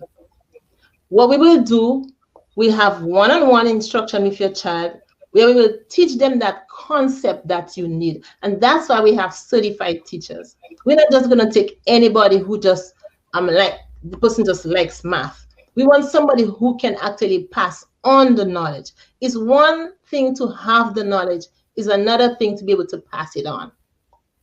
So we have people in place who are able to pass on knowledge. So let us suppose your child is struggling with algebra. We have that person who would spend that 1 hour with your child. And then we have those interactive programs that would give your child practice for the rest of the week to make sure that they strengthen or they solidify or they improve on that particular concept. Then we would move on to the next. And we would do it in line with what your child is struggling with. So let us suppose your child is already ahead of the game. My child already knows algebra and I want them to do geometry. Can you help us with that? Of course we can. So we can put your child onto the geometry track, while they probably still doing algebra in school.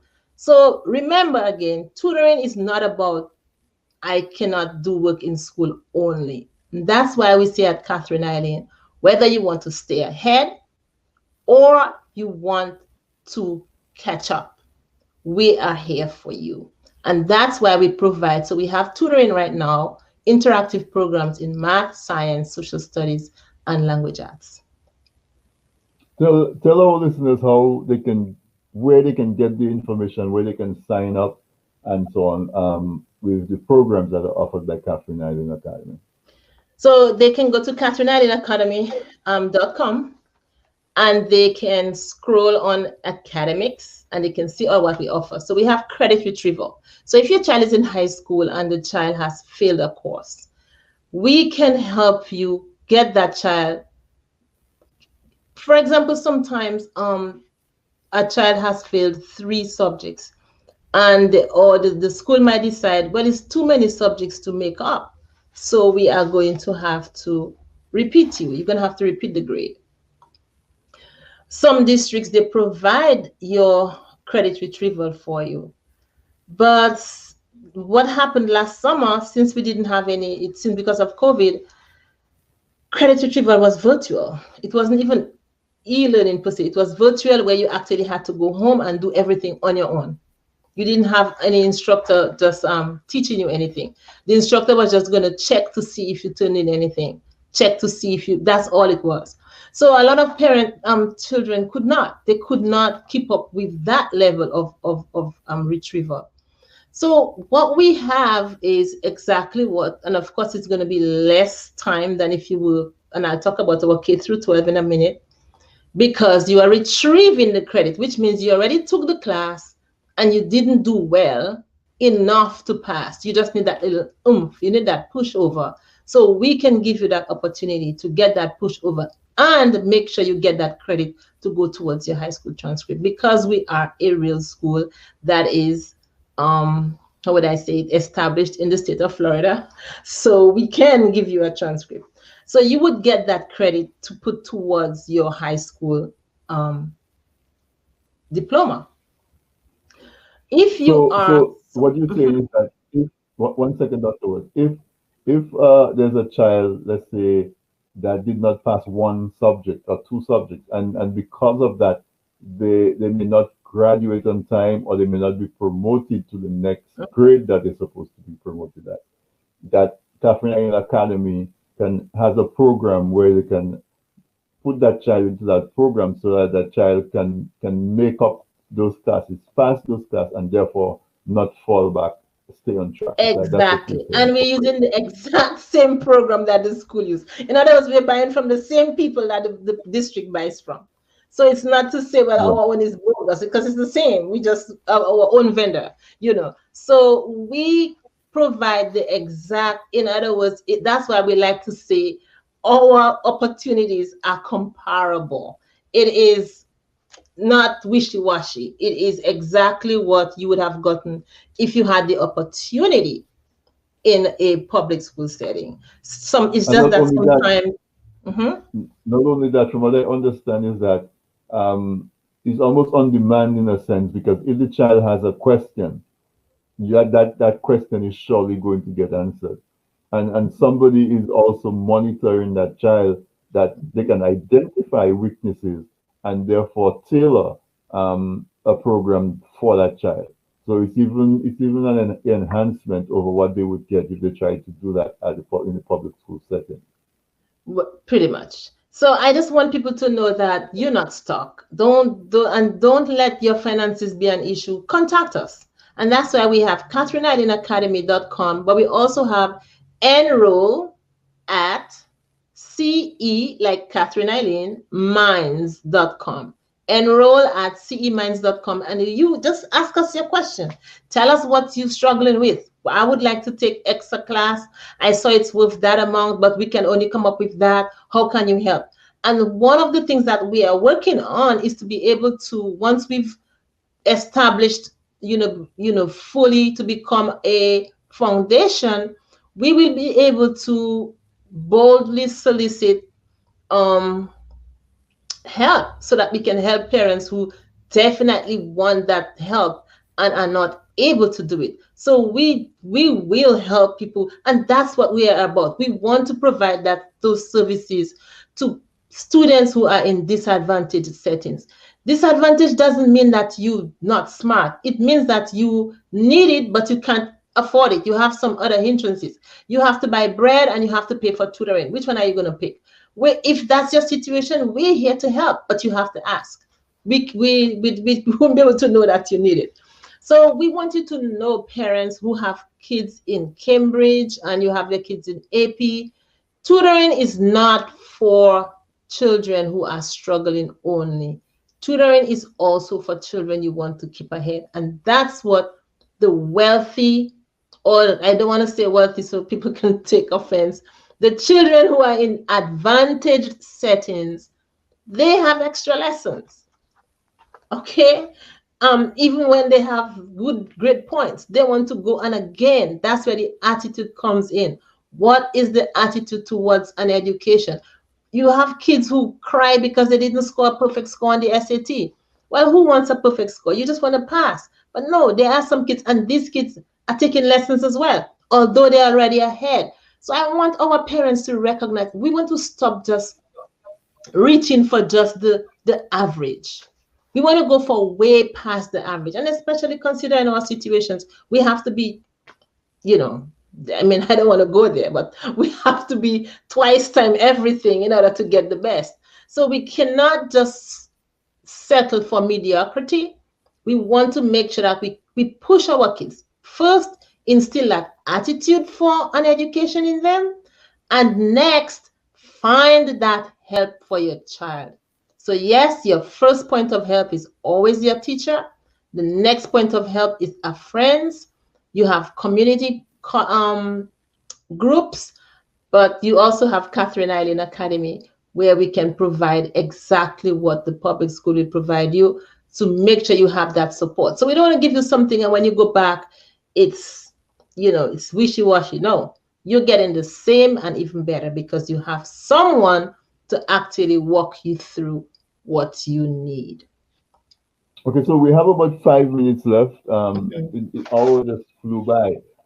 So I want you to take those 5 minutes and talk a little bit more detail about some of what is offered by Catherine Island Academy. You've spoken about the tutoring, you've spoken about credit retrieval. The last time you were here, you said that Catherine Island Academy is a private school. It is a private school, but also it has resources for parents who are doing homeschooling.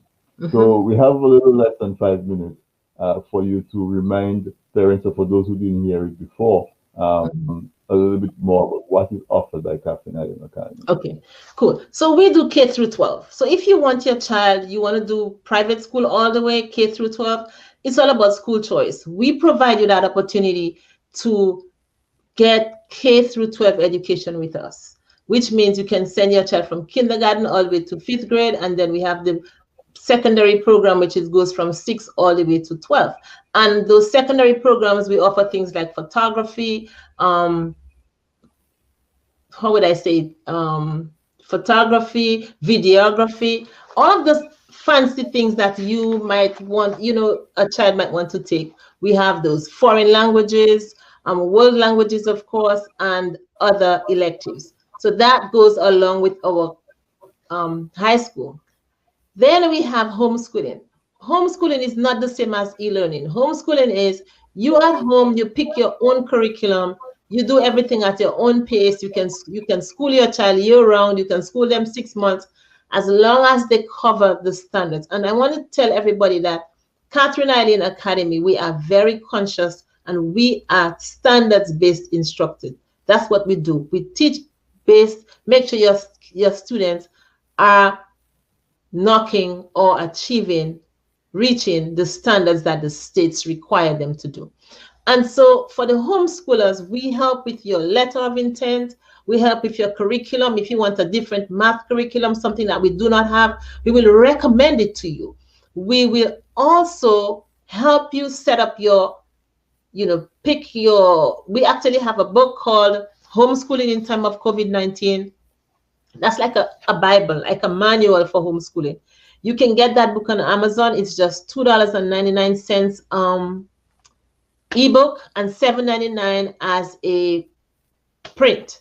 And it has everything properly laid out as to how you can go about homeschooling. So if you're homeschooling, don't stay there and be all trapped.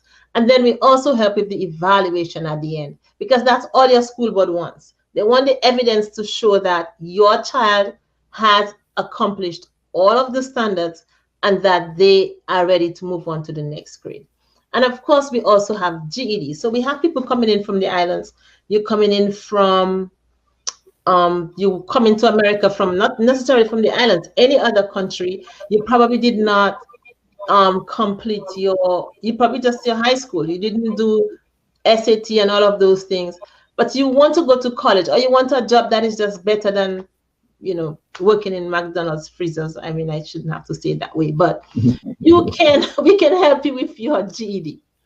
So we can help you with your GED, or if you prefer your high school diploma. It's just that the high school diploma, every state, there's a specific number of credits you need.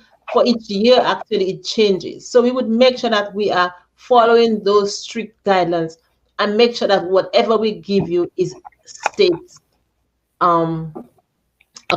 aligned. It's what the state says that you should get. So we're not here to give you half nothing. What we give you is going to be, because we are accountable to the state as a school that's registered with the state. And so we have to do everything that is in line. So you can get all of those things from Catherine Island Academy. I'm going to say it again. You can get tutoring. You can get credit retrieval. You can get homeschooling help. You can get K-12 education, and you can also get your high school diploma. So I think I have caught it all in one breath.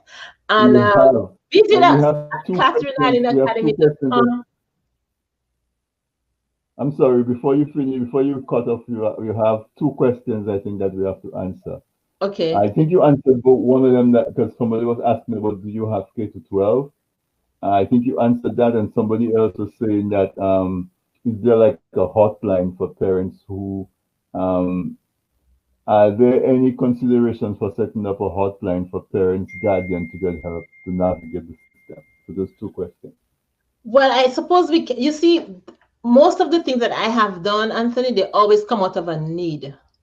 All of the workbooks that I have created come out of a need. And so if parents want a hotline, then if it's a need, then we just have to look into it and navigate, see how we can call you, right? Incorporate it, and then we can consider that. But before I can announce we have a hotline, we have to make sure what it is that you need. What questions do you have? And then we can go ahead and provide that for you. Because for us to have a hotline, we must have people who can answer your questions. I don't think I have all answers to everything, even if I have quite a few.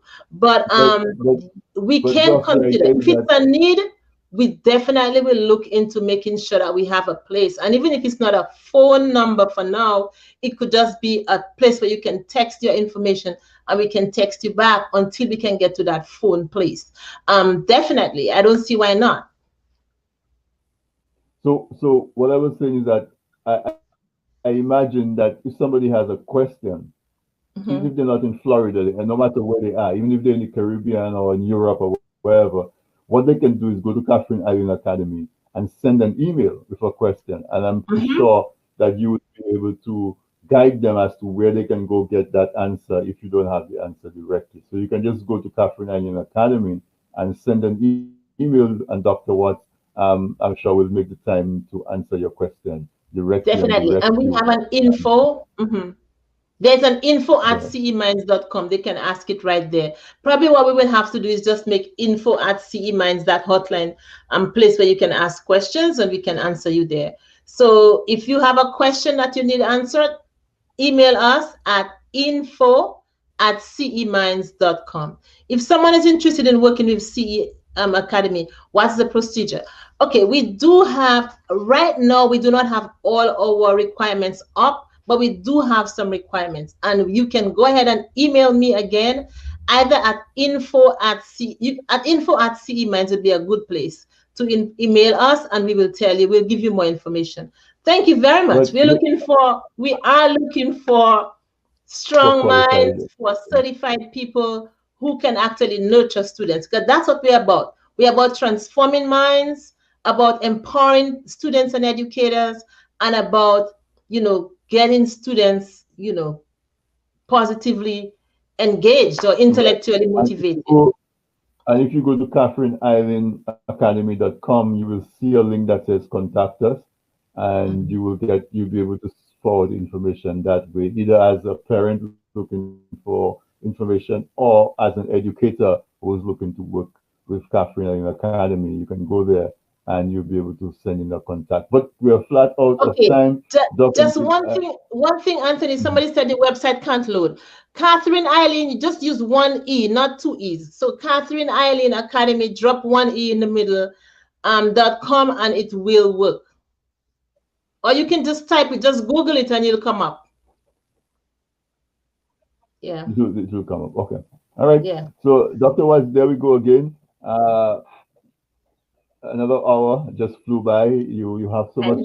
You're such a resource, and thank you so much for giving us the opportunity at TDN to be able to share your knowledge and your information with our audience. And that's what we do on this weekend interview. And I get the privilege, the honor to speak with folks who have accomplished so much, like Dr. Watts, and I really enjoy sharing that with my audience. And tonight was no exception. So I want to say good night and thank you so much, Dr. Watts. Well, Merry Christmas, everybody, since you're not going to see anything again. And thank you for having me. It's been a pleasure.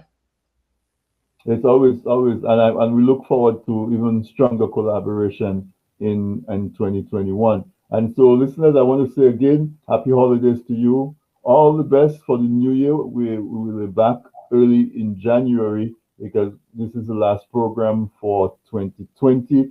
A very huge thank you to the staff and the management of TDN Media Network, because we have TDN Radio and we have TDN TV. We also have Facebook page and the different social media.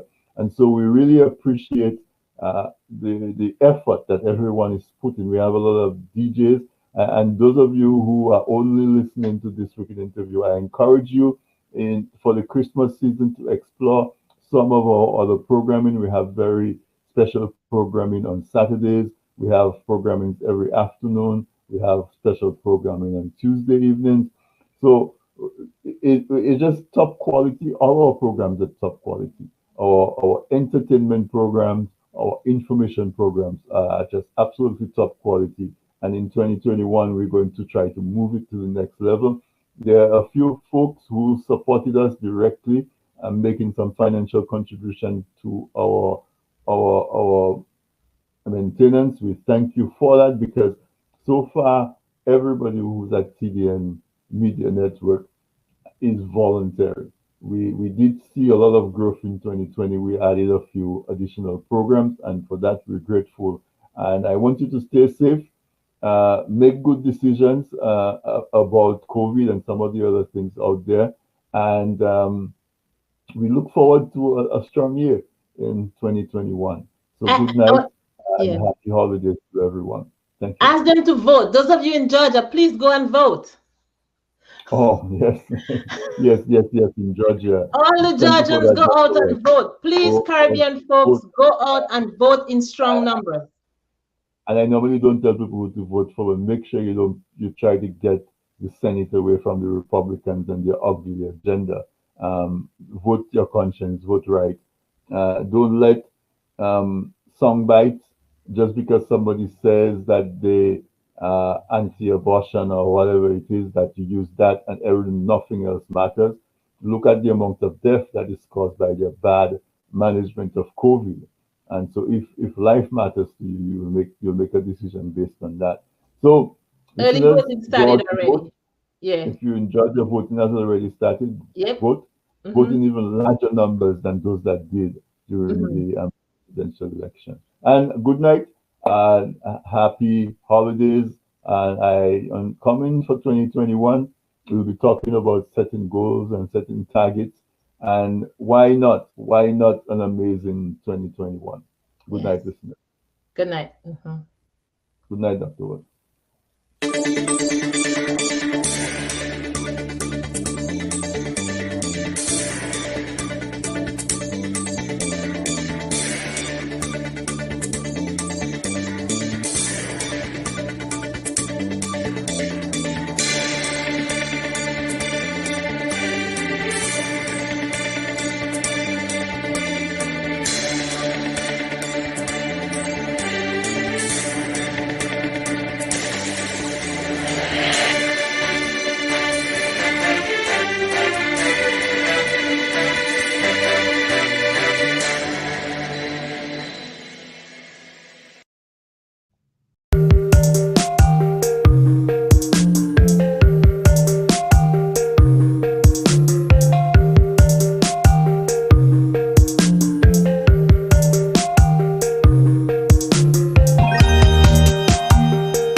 Greetings, everyone, and welcome to this program of the Whitey Kubuli Writers.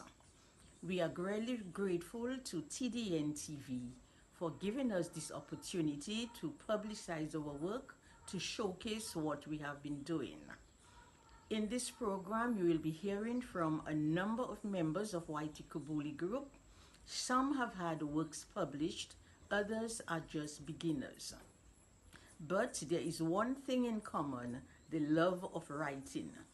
It was the French writer André Breton who said, "Of all those arts in which the wise excel, nature's chief masterpiece is writing well."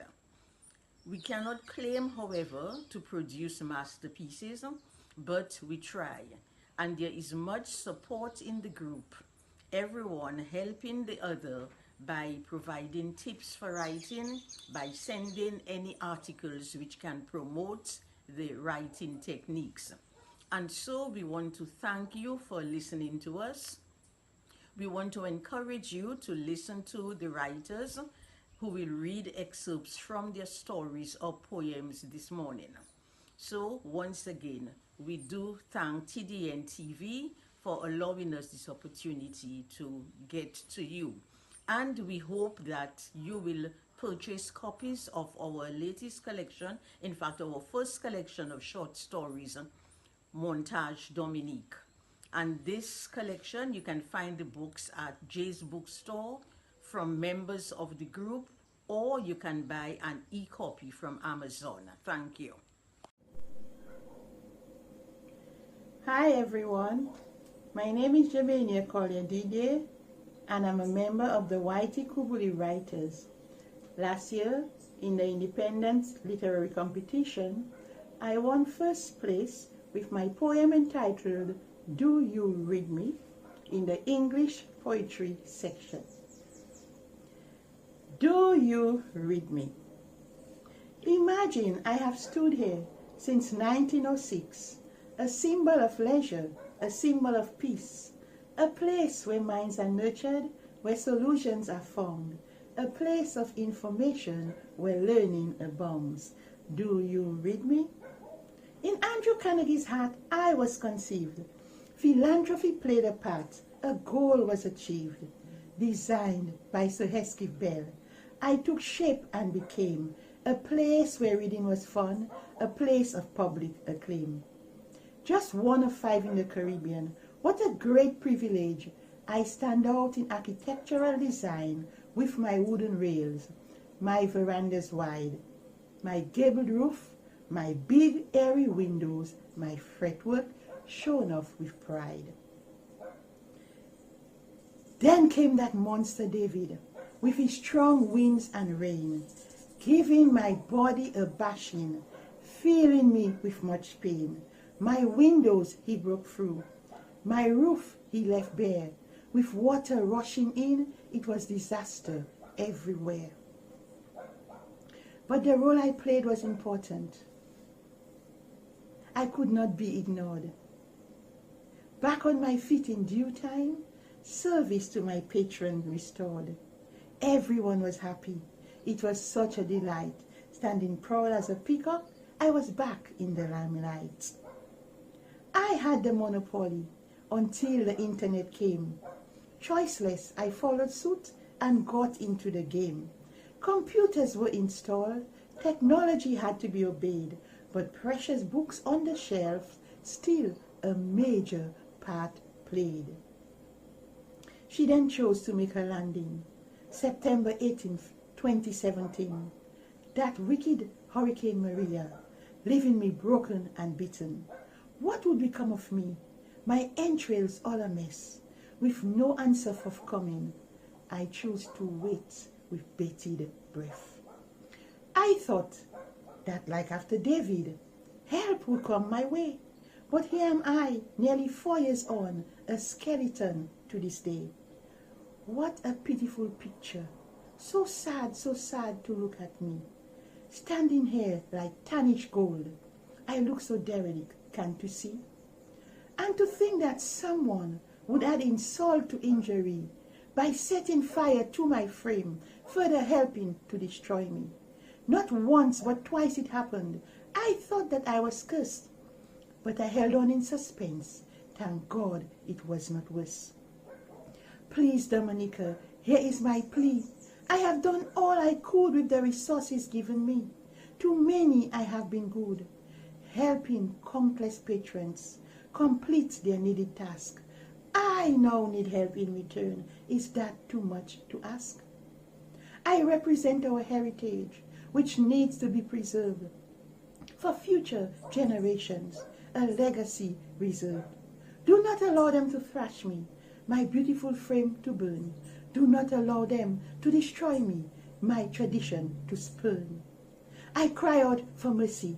I cry out for help. Do you read me?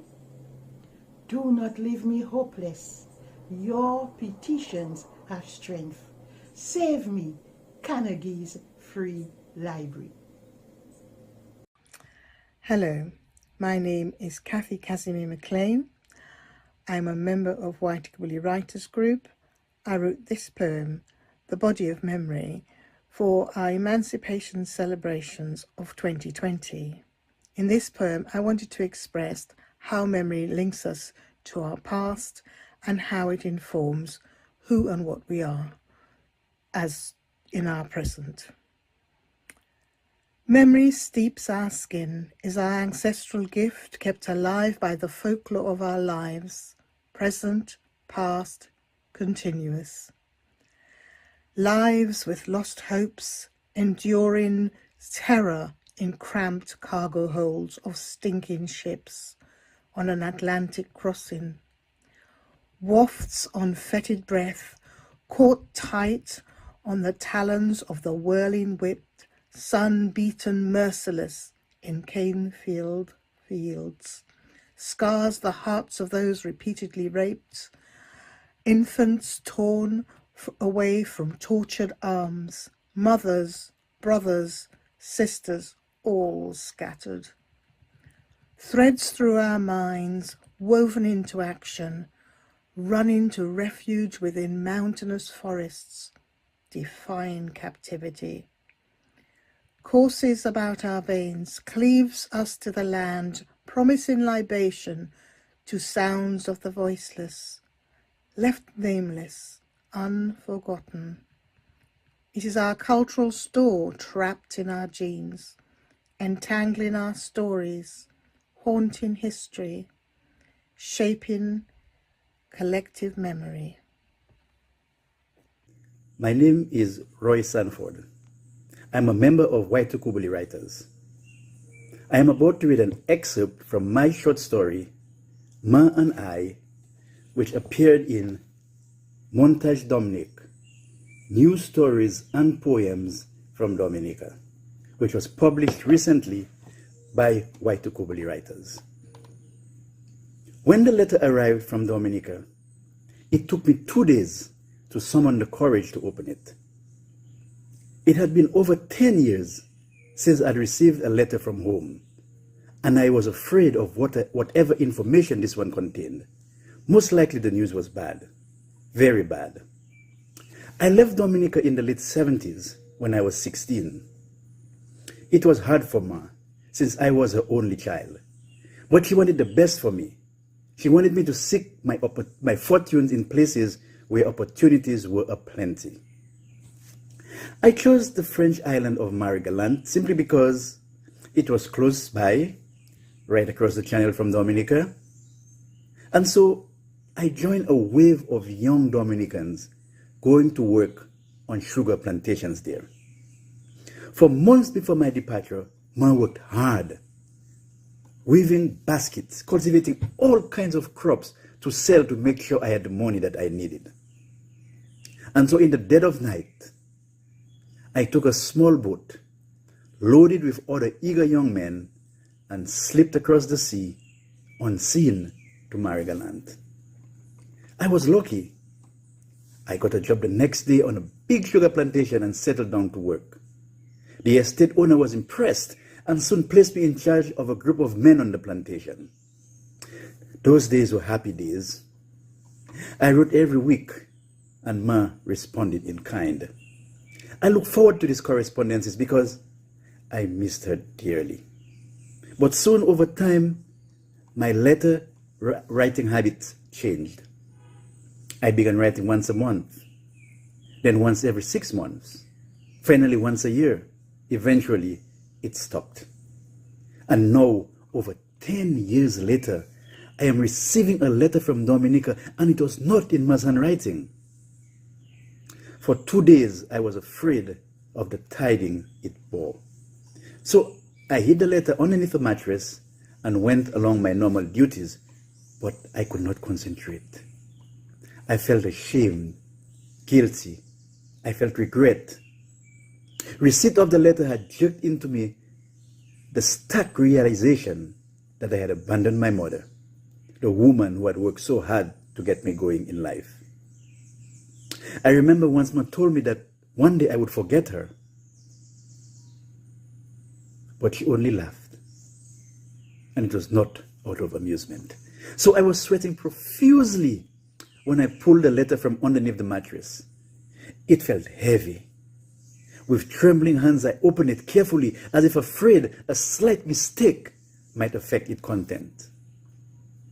The letter was written by my niece Mavella, and it was over a month old. My heart sank. The news was indeed bad. Ma was gravely ill and had been asking for me. She wanted to see me at all costs. It took my brain about a minute to digest the information. I knew I had to get back to Dominica and fast, but that was going to be a daunting task. My Dominican passport had expired some years ago, and I had no French documents. The small boats that used to sneak across the channel from Dominica to Marie-Galante had all ceased operation, and now only an occasional one, loaded with marijuana and other contraband, attempted the journey. After reading the letter, I head down to the beach. I thought I might be lucky enough to get some information about the boat that wanted to take the stealthy trip back home. Across the sea, Dominica lay like a huge whale, and there was every urge in me to hurl myself into the water and swim across. A week later, I found the boat, and once again, in the dead of night, like I did so many years ago, I made my way across to the island where I was born. You can read the rest of the story in Montage Dominic, which is available at Amazon, on Amazon. Keywords, Waitukubuli Writers. Hello everyone, my name is Erwin Mitchell, and I'm a writer and member of Waitukubuli Writers Association. Today I'm reading a piece entitled My Smile, and this piece was published in our recently published anthology, Montage Dominic. My Smile. So you've asked, why do I smile? When my troubles are stacked from seabed to sky, and try as I might, I can't seem to get by. When ideas and ambitions can't lift off or fly, should I give up or sit back and cry? When journeys I brave seem brilliant and bright, but the mission at hand is an unyielding fight. The friends that I see in day's blessed night seem to weigh down and drag me in secretive night. I smile. The people I've helped in moments of need would tear off my head through self-driven greed. For my desires and fears no one cares or takes heed, but they gather to reap when I've planted a seed. That broken and tired I took time to sow, while the date of the harvest is all they need know. Protagonists greet me with a heartfelt hello, but the look in their eye is a death-striking blow. I smile. When colleagues and friends start rebelling bold, and family members freely prospect for gold, as if I've inherited some riches to hold, of these negative forces I've never been told.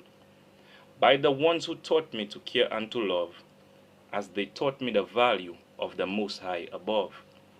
I thought life would be simple, I'd fit in like a glove, but trials and stress caused my mind to evolve, so I smile.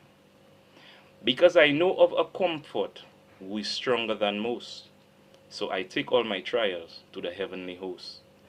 The only true friend of whom I proudly boast, he has never neglected me from since we've been close. When life and its burdens bewilder my brain, and trials before me cause heart-wrenching pain, a simple goal seems to present a strain, and normal psyches are driven insane. I ease back and smile. The message I'm sending is easy to say. At times all you need is to kneel down and pray. I never allow tension to ruin my day. Instead, I let him lead, and in his footsteps I stay. When devil's disciples seek to shake down my style and toughen my journey, oh how long is the mile. I need only think, take a rest for a while. While the king takes the lead, I can sit back and smile. Thanks for listening.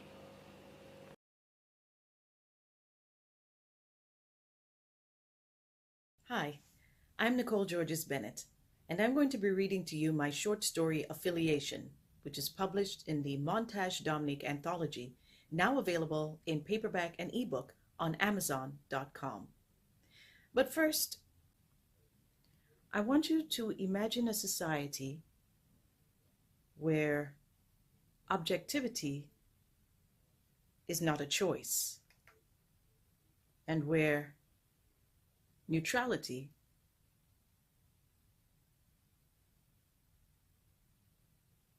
is not an option.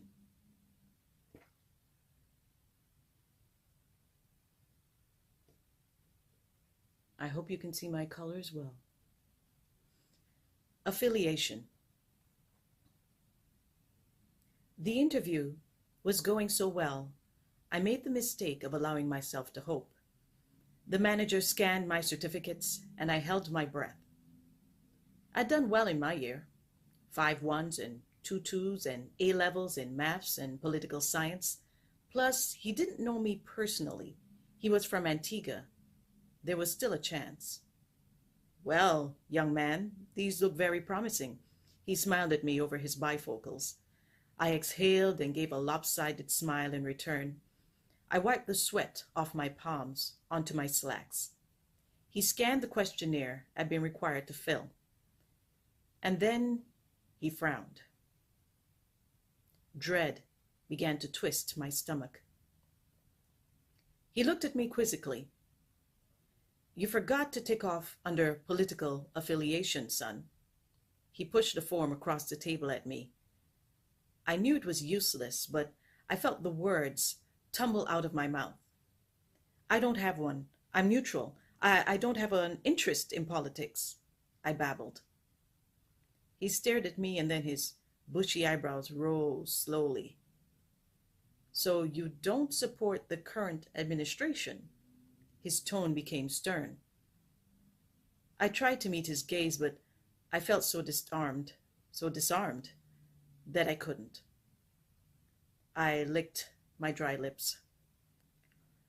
I couldn't fail. Not again. Just tell him what he wants to hear, I thought. I don't vote. I don't believe in partisan politics, I said. I heard the hopeless tone in my voice. Well, that's naive. So you must be a supporter of the opposition then. He pulled the form towards him, opened a desk drawer, and dropped it in. He carefully put my certificates back in their folder and handed them back to me, and I took them automatically. I don't support any party, I repeated. I believe government should work for the good of all citizens, regardless of party affiliation. At that moment, the door opened and his secretary came in, and my heart sank. She had not been at her desk when I came in an hour earlier, so I'd escaped her sharp gaze. She was from my neighborhood, and she knew me. It was all over. I turned, I stood up, I stuck my hand out stiffly to him. He glanced at it dubiously, and then he shook it. I turned and I saw the shock of recognition on the secretary's face. As I left, I closed the door, but not before I heard her scandalized whisper, "His head not good, you know. He was in the psychiatric unit after his father died." I walked quickly and wiped away hot tears from the corners of my eyes. I could have done that job blindfolded if he'd just given me a chance. I would have been the best employee he'd ever had. I caught the bus home and I stripped off. I had soaked through my dress shirt and jacket. I did my breathing exercises and I repeated my mantra. I am well. All is well. All shall be well. I could hear the whispering of voices at the edge of my consciousness trying to break through, so I built my mental wall, brick by brick. By the time I was finished, I was exhausted but proud. I had not let the voices win. My mother came home during her lunch hour, and we ate sandcoach with dumplings. She chewed methodically, but I could feel her eyes boring into my skull. "So you open your big mouth and you do get the job, not true?" She scraped her fork back and forth across her plate loudly. I glanced up and I saw her wipe her face with tissue, leaving wisps of white fluff in the creases of her eyes and in the folds of her neck. She got up and pulled my plate from me. I had been saving a dumpling, and I watched glumly as she popped the whole thing in her mouth. She dropped the dishes with a clatter in the sink. "All you have to say is I voting MPP or PPM. That's all you have to say. You're stubborn, just like your father." She said this from between clenched teeth. I watched her shoulders heave, and I could hear the voices pressing against my mental wall. "I cannot do that, Mommy. Nobody should be forced to support a political party just to get basic human rights and necessities," I said. "Don't be calm. Be calm. Don't get angry. All is well." "Boy, you are 23 years old. You don't have job. You don't have house. You don't even have a woman. You're crazy in your head and you need the expensive medicine. I cannot take all that burden." She rounded on me, holding a spoon and pointing it at me as her voice rose. "How you think you get in the little food we have? How you think you get money to go school in foreign? Huh? Your father with his big talk about democracy. His mouth never stopped running. And it's me that had to go to the minister and beg for them to send you to school. You think that was easy for me? Ah!" She jabbed the spoon at me, and I felt every jab like a knife stab, tearing through my fragile psyche. "He was a man of integrity," I said. "He believed in a free and fair democracy. He died like a dog in his own vomit because no doctor would take him.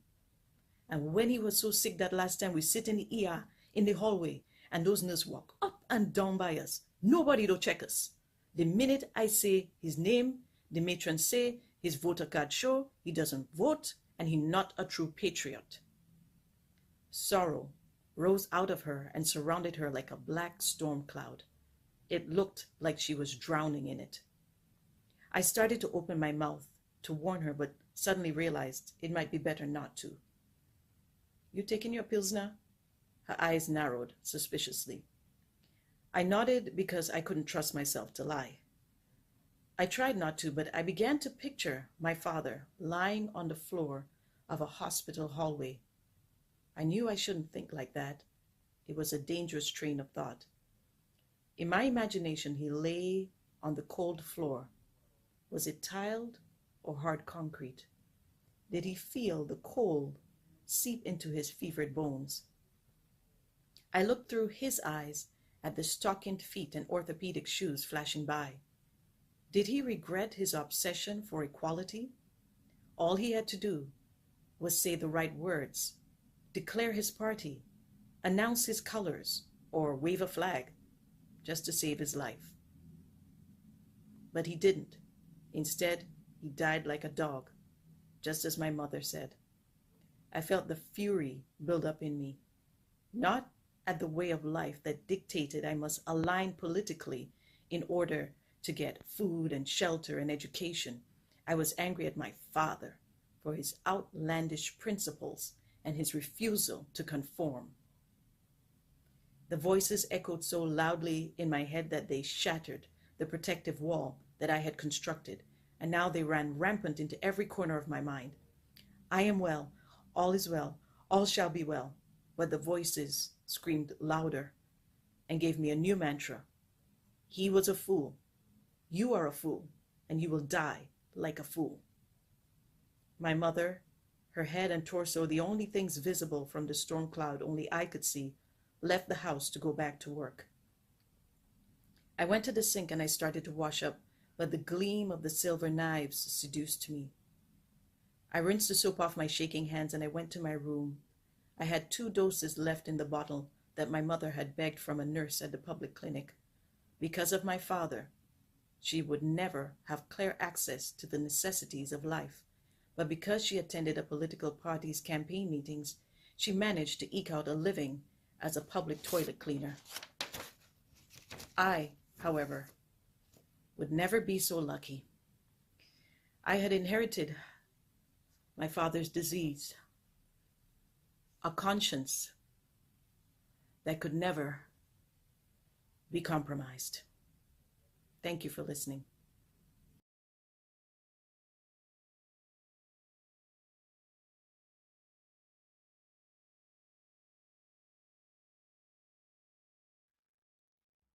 Hi, I'm Taisha Bellos and I'm a member of the White Kubulis Writers Group. I'm here to do a poem entitled She's No Longer There. Happy reading. For decades so many, we walked past by her daily, a figure so strong standing in the corner right there. As the time slowly passed, so grew the fears she secretly amassed of a time to come when she will no longer be around, a topic of sad discussion for many. Body shades of brown, a frame so voluptuously round, cracks and scars, long and deep, some coursing their way to the ground. She did not complain of her pain, and never did she seem weak. Skin coarse to the touch, layered her body throughout, but her inner beauty, oh, different shades, but just as pretty. She was bold, she was strong. Her rings of age she was so proud of. She weathered the storms 1 century long, sometimes beaten, at times battered, but never once had she fallen, and to her that was all that mattered. Seasonally, her arms gave freely of the sweet fruit that only she could bear, to many a passerby from the ground below, or those that swooped down from the tropical sky. Her mane whispered in the breeze, perhaps the many secrets of the Madame Jean Rees, who would have enjoyed her cooling shade, or peered longingly at the juicy mangoes she made. In 2020 came the day when her leaves no longer would wither away, when her branches, men and boys, could no longer climb to pick of a fruit so sweet, so divine. The day she knew would come one day when she had to go, unable to stay. Thank you. Hello everyone, my name is Dorothy Levy and I'm going to read an excerpt from my short story entitled The Double Blessing at Christmas. And this story is in our anthology, Montage Dominique, New Stories and Poems from Dominica. I'm part of the Waitikobuli group of writers. The story opens with a woman on her way to the Christmas novena because she feels that she has been through a very rough patch and she feels much better now. After the Mass, she exchanged greetings with acquaintances and, armed with an umbrella, left the church for the walk home. She took pleasure in the signs of Christmas preparations all around. The primary school was already closed, so some children were gathered under a tree, shelling pigeon peas for their parents. The occasional squeals she heard from them indicated they had found worms in the shells. Others were peeling sorrel. She had taken part in all those activities as a child, had joined in the exaggerated squeals when she saw a worm wriggling its way out of a pigeon pea or the shell. She noticed a table under a tree on an empty lot and knew that the meat from the animals killed would be sold there. Sounds of Christmas carols were heard from houses, most of which were already decorated with wreaths, garlands, and other festive items. There were Christmas trees on some porches. Once she arrived home, however, a feeling of sadness overwhelmed her, and she had to sit while she fought it off. What was it the counselor in the hospital had told her? Each year, Mrs. Osmond, as December 23rd approaches, you may experience the pain, but you must not let it overpower you. You must forgive yourself. She entered her son's room. It was almost 8 years since Bruce had left, or rather, 8 years since she had screamed and shouted at him to get out of her house and life because she thought she was raising a man and he obviously was not one. The room was as he had left it. His pictures of Juice WRLD, Kodak Black, and Tupac, though faded, were still on the wall. To Isabella, it was a sanctuary, but it was also a confessional area. She sat on Bruce's bed, and memories came flooding back. Her husband's abandonment when her son was 12 was the first major disruption in what had seemed their normal lives. Timothy, her husband, had given no indication that he was unhappy, that he was different. Though he had moved with his partner to another village, rumors spread quickly on a small island. She had tried her best to ignore the shame and embarrassment. Perhaps she had focused too much on her son, reminding him he was the man of the house, her protector. Did Bruce already exhibit certain signs which she had missed? The counselor assigned to her at the hospital had told her, any parent who goes searching the room of an 18-year-old must be prepared for anything found. She had been far from prepared that morning, 8 years ago, when she entered her son's room while he was at a football game. She had gone to see if he had borrowed a pair of scissors which she kept in her room, but curiosity got the better of her and she decided to search through his dresser drawers. The sheet of paper with the typed words found in the top drawer of his dressing table under some t-shirts was obviously part of a letter, but the rest of the letter was missing. She had taken up the sheet, had read and reread with anger mounting. He had come upon her while she was holding the paper.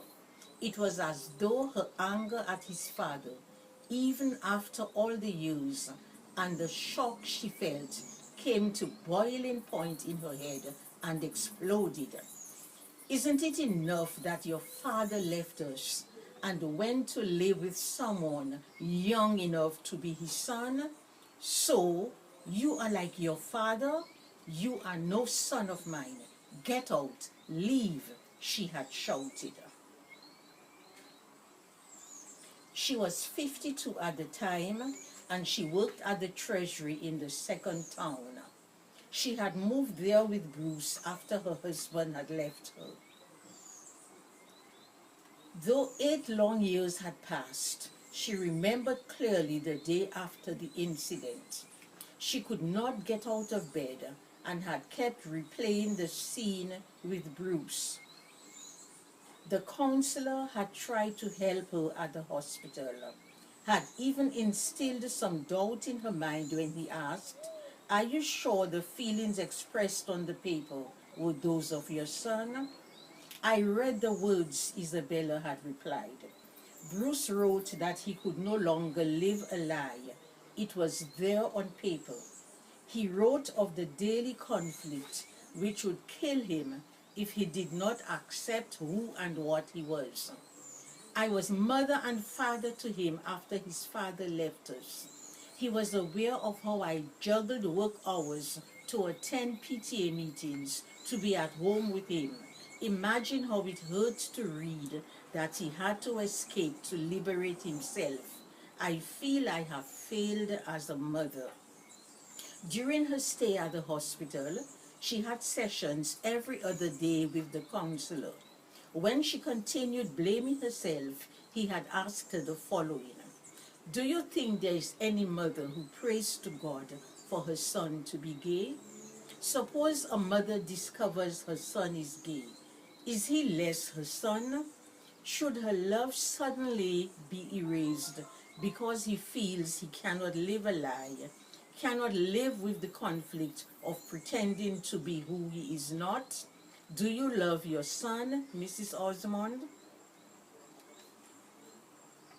And you can read the rest of the story, as I said, in Montage Dominique, News Stories and Poems from Dominica. Thank you. Hello, my name is Gwyneth Whitford. I'm a member of White Kubli Writers. My poem is titled Nature Island Night Show. The harsh metallic glare of a steamy afternoon suddenly fades as the sun drops into the sea. In its place, cool blues, fiery oranges, and bold reds are followed by silvery silhouettes and passing shadows.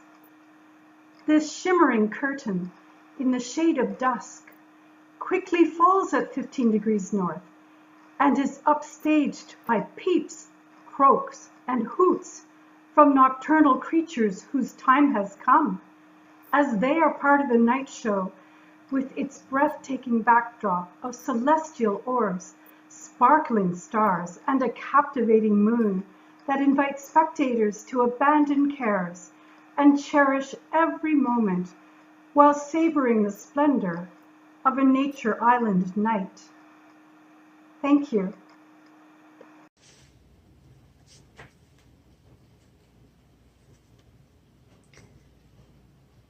I stood at a bedroom window and gazed at the community below. It was still, deathly quiet, like a painting on canvas. This area was by then the COVID-19 coronavirus hotspot of the world. These times were not only sad and lonely, but they were also the most revealing, healing, inspiring days for me. I am Andrea Anthony Dib. I am a member of Whitey Kubuli Writers, also a co-writer of our book, Motage Dominique, New Story and Poems from Dominica. I will now read you an excerpt from my poem, which is entitled While Waiting. People darting to and fro. It seemed like the whole world has somewhere to go. At number 1, we took the subway train, bearing down upon each other from far and wide. We came. Crowds thronged Broadway Street, museums, and Central Park. As far as the eye could see, bright lights lit the dark. Brooklyn Bridge overrun with photographers, with cameras held high. Tourists, civilians, merrymakers. Onward and around in ignorant bliss, not aware that in Asia something's amiss. At number 2, the first cases came ashore, with a few planes full of travelers, then more and more, bringing in people from every walk of life to mingle among the masses. A businessman, doctor, nurse, a housewife. They came with a symptom like flu, fever, and ache. A coronavirus, dangerous and new.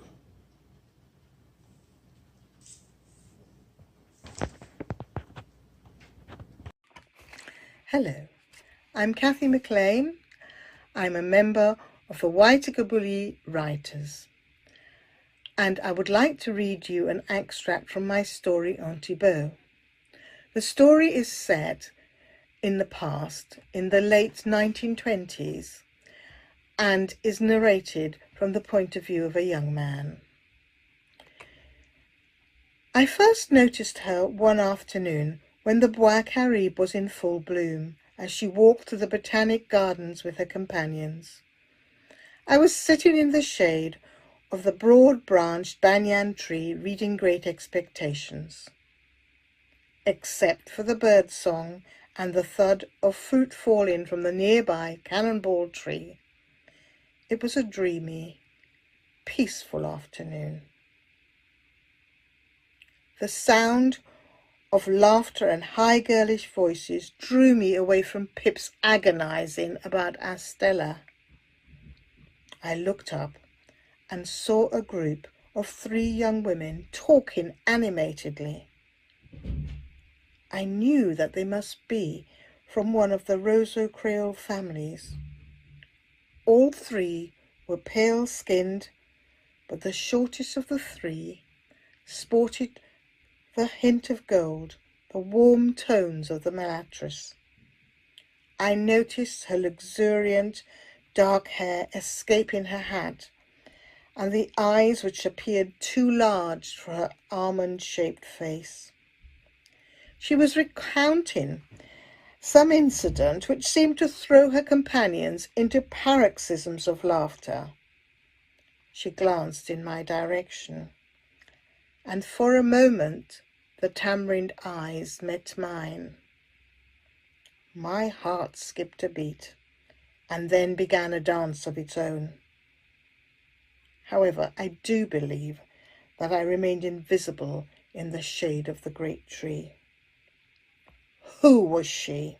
I wanted to know more. I was captivated by this T-Belle fee. How could I find out? From her dress and manner, I knew I would not find her wandering around the market square or strolling through the port. As the young women moved on, I noticed they were being followed by two older women, walking at a more leisurely pace and carrying umbrellas against the sun. The taller of the two called out, "Girls, slow down. This is supposed to be a pleasant afternoon stroll." "Les jeunes filles est toujours pressées," she complained to her companion. "Eh bien, you'd think they were carrying an urgent message," replied the other. I smiled at the impatience of age and youth. Luckily, I knew the older women. They were the Gillet sisters, chaperoning their nieces, which was good and bad. Good because I would be able to track her down, but bad because it was well known that Mademoiselle Marie-Claire and Mademoiselle Juliette, the chaperones, were snobs who did not believe in the mixing of races or classes. They took great pride in their French heritage, their soft silken tresses and pale skin. I had heard they were horrified when their brother Jean had fallen for une femme nègre. As I watched the women disappear through an avenue of mahogany trees, I resolved to find out more. I could not return to my book. My concentration had vanished along with their gay laughter and skipping feet. The world around me seemed different and would never be the same again. I realized I was humming "If You Were the Only Girl." On the way home, I visited my friend Louis and his wife Francine. We sat on the veranda with its view towards the Roseau harbour, chatting over a glass of rum.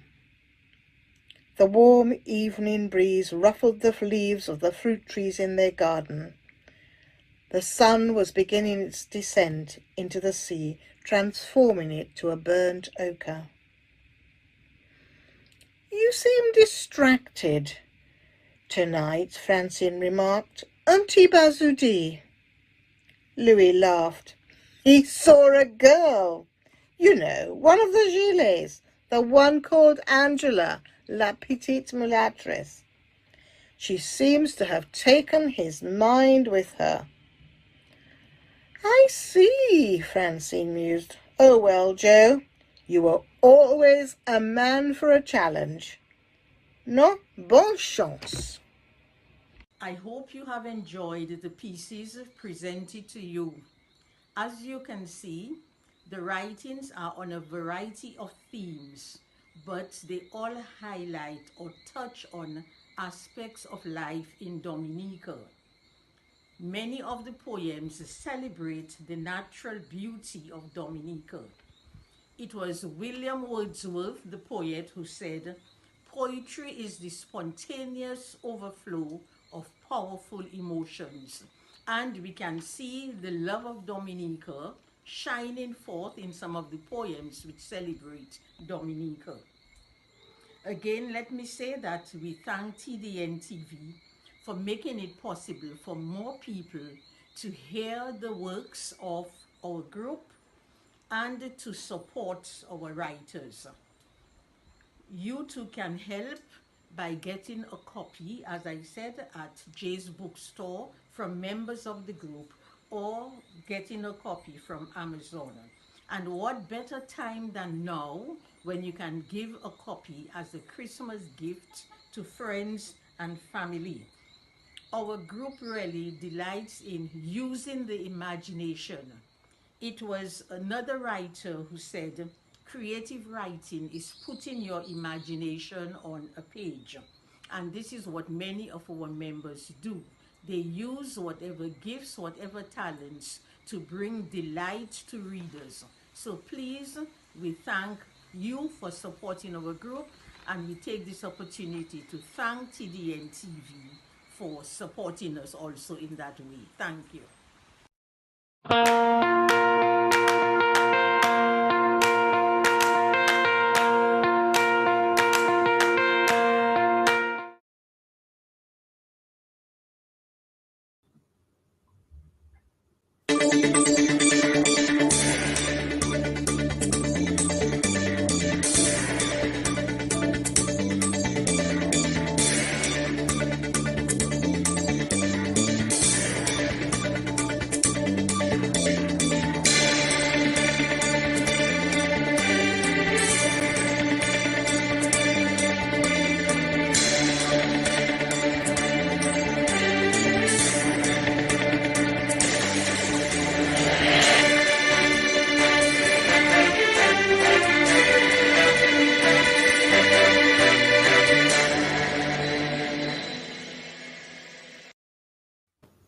Good evening, TDN listeners, and welcome to this week in interview with your host, Anthony Drago.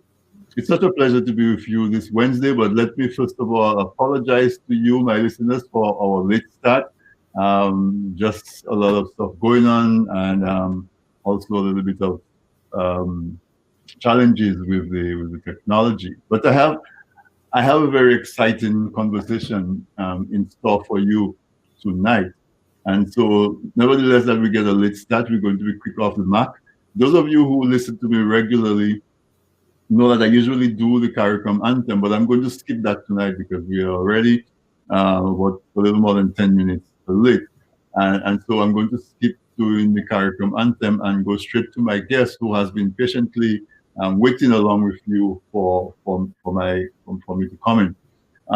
Tonight, we're going to deal with a conversation that is very, very close to so many people. We are going to deal with the question of domestic violence and abuse, domestic violence in all its forms. And I know those of you who listen every time know that that's what we do on This Week in Interview. We always try to bring you topics that are relevant and try to give it to you from a different point of view so that it provokes you to think. And then once you've thought about it and get the information, hopefully it provokes you into action, because we're all about creating movements.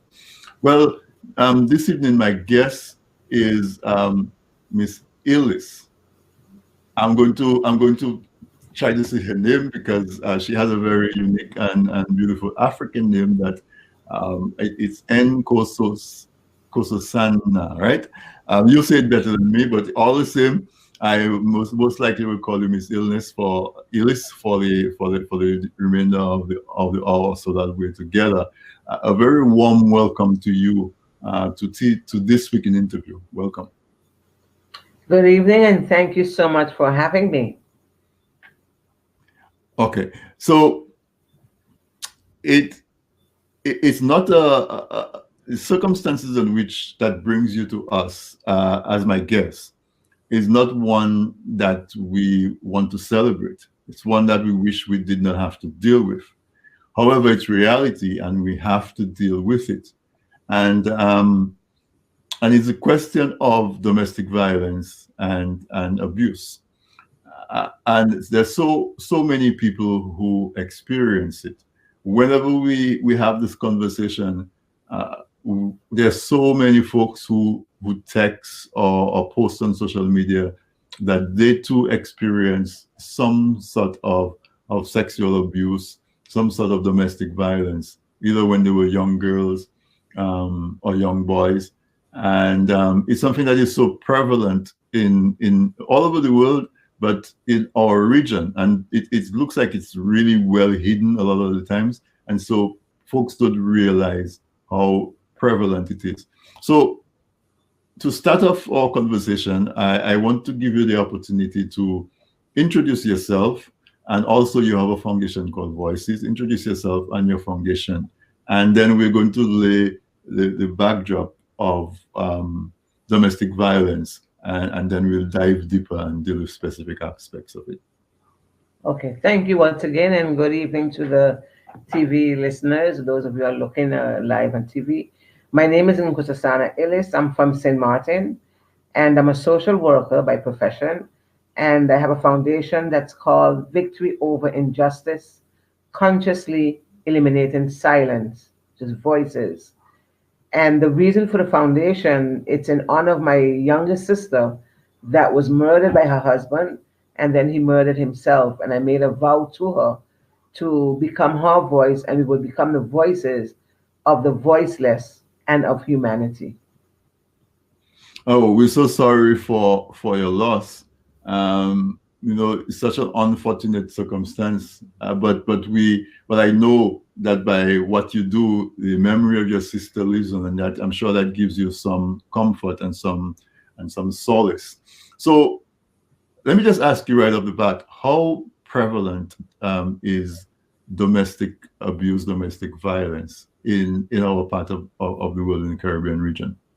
Very much so. And it's very often that people or persons that are being abused in any form, whether it's verbally, spiritually, emotionally, they are remaining silent. And when we talk about domestic abuse, it's not only women, there are also men who are being abused in relationships. And it's very challenging, I would say, for men to speak out and also for women to speak out. And abuse not necessarily happen by someone inflicting abuse on you. Sometimes we inflict abuse on ourselves, and it's unknown to us, especially when you have younger children growing up in a home that is constantly a battle between the mother and the father, and they're seeing abuse. It becomes like a sort of norm for them. So they in turn will end up into abusive relationship, because children gravitate to the boys gravitate to women like their mother, and girls gravitate to men like their father. And I mean actions like the parents, because children are like a sponge, and the first role model of a child is the parent.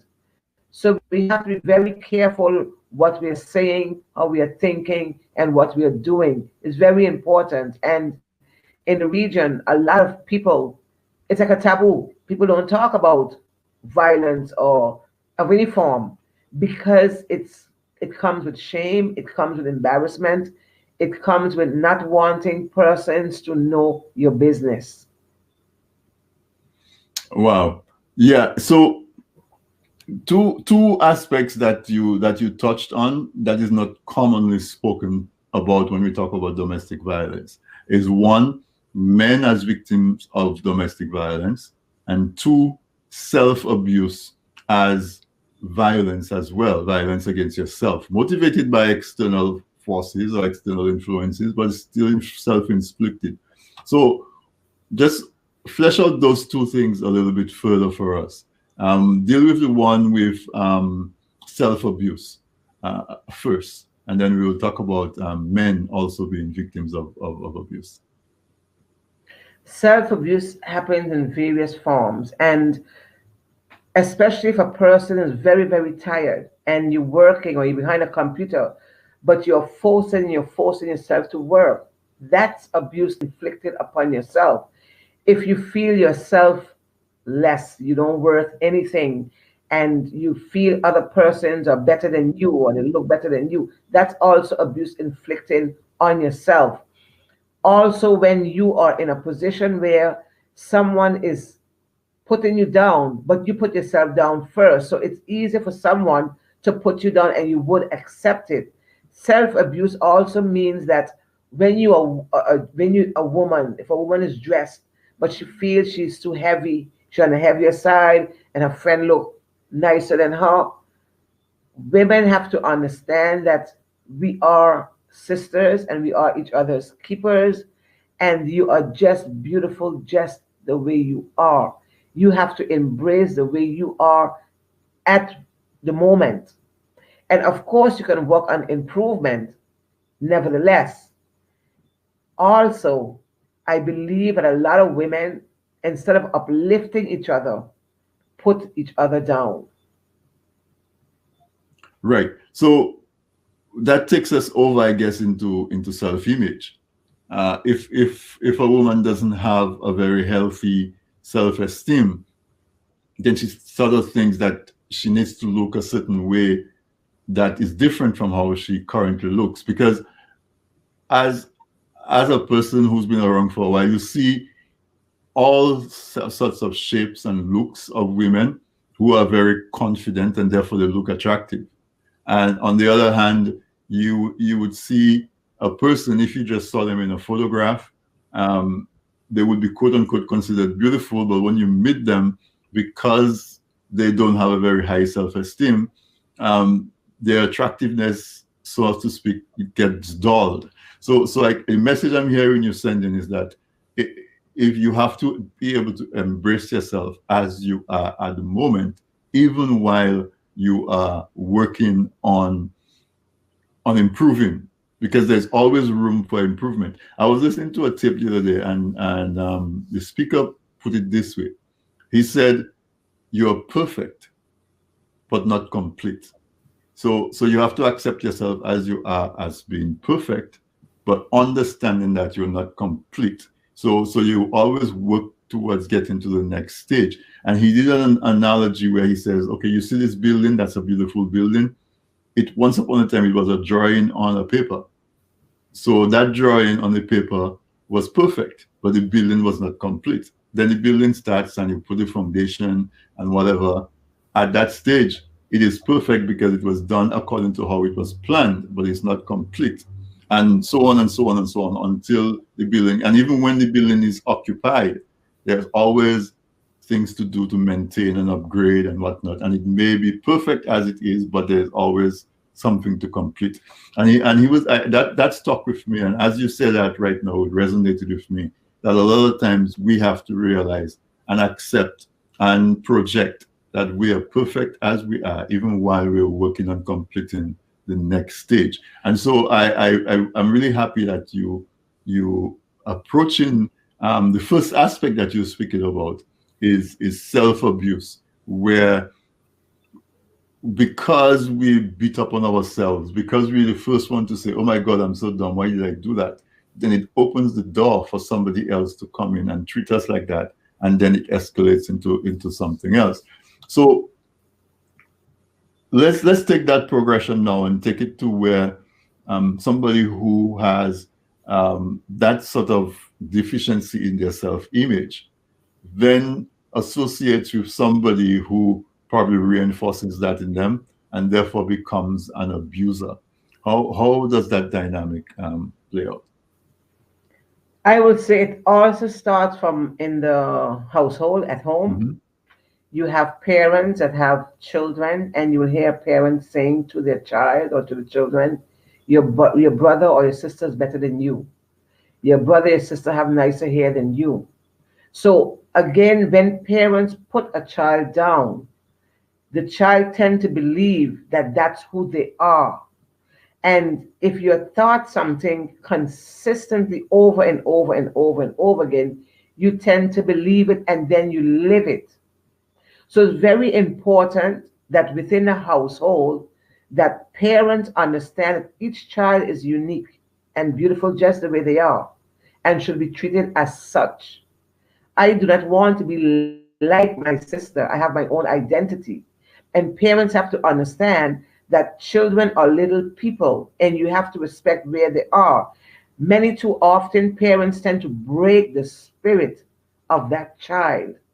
We were taught that we should not be able to speak our mind. We were not able to express our feelings. So it was always a hush hush.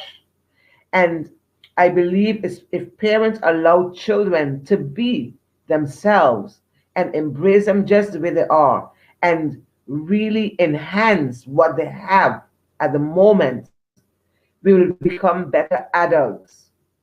Because children are grown into adults, but stuck emotionally as a child. They take everything with them, and emotionally, they still remain that child. So if you get into a relationship, whether it's a friend relationship or intimate relationship, you also take that with you. And when you take that with you, you tend to drag your partner or your friend in that circle because you don't know anything else. And remember, we attract who we are. So I attract my like. I'm looking in the mirror at myself. The mirror is a reflection of me. My society is also a reflection of me. So I attract what I have on the inside. And many too often we miss the point because persons come into our lives to teach us a fundamental lesson. We have to learn what it is that person is teaching us at the moment. And most of the time, they're showing us ourselves and the qualities that we have to work on to become a greater individual, and the qualities that we should just say, you know what, I don't need this anymore. So it's very important that parents understand that you never break the spirit of a child, because children are still between the spiritual world and the physical world. But we have grown up and we have get ideas from whether it's our parents, school teachers, our society, the environment. So we have everything within us. Now a child is just fresh and free and speak freely from a free-spirited mind. So you are sort of proposing that one of the ways that we can tackle abuse and violence is from parenting, not just parenting like mother and father in the home, but who is the child's teacher in grade school, or their football coach, or a softball coach, or netball, all of those persons who interact with a young child. If we, tell me if you agree with that, if we work on raising children who have a very healthy self-image, that would help to reduce and mitigate the prevalence of violence and abuse that we see. Is that what I'm hearing? Correct. That is correct. Because remember, in our society, we are adults, we are role model to our children. We always have to raise successors to become better than us. That's our role. And many too often, we tend to hold on, and whatever it is, not letting go, not training, and not giving altruistically. Always giving with something in return, looking for something in return. Now, if you give altruistically from the heart, it's always good. Not with a motive behind of it. Mm-hmm. And children tend to gravitate towards that. Many too often when children do that, we tend to misuse and abuse our so-called power or the authority position. Whereas children just want to learn, they just want to know. And I always tell parents, if you feel at the moment that you cannot give what you don't have, then you look for someone, whether it's a school teacher or a family member, that will be able to enhance that child and help you use the tools or teach you to use the tools that you already have. Because like I tell parents, I'm not here to tell you how to raise your child. What I can do is unleash those tools that you already have and help you to sharpen those tools, to enhance it, that you can enhance your child or your children. All right. So listeners, if you joined us late, you are tuned into This Week in Interview with your host, Anthony Drago. And my guest tonight is Miss Nkoso Sana Ellis. I am still a work in progress to say the name. It's a really beautiful name. I'm going to ask her about the name as an aside. But she's my guest tonight. And our topic tonight is domestic violence and abuse in general. And so far, she's laid out a really interesting approach. The approach of self-esteem, the approach of self-image, accepting yourself as you are, and therefore you will be less accepting of abuse. That's where we've gone so far. I am going to take a very quick break. And when we come back, I'm going to talk to Miss Ellis about her organization called Voices. We'll be right back.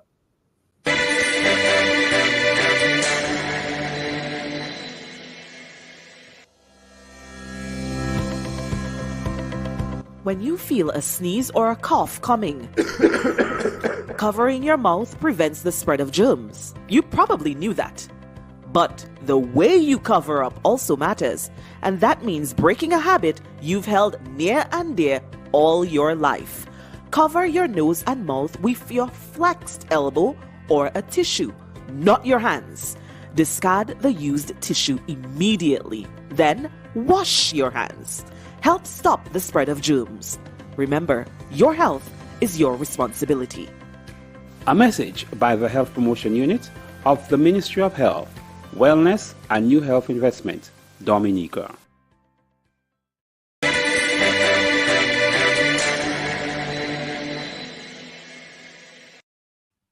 Welcome back.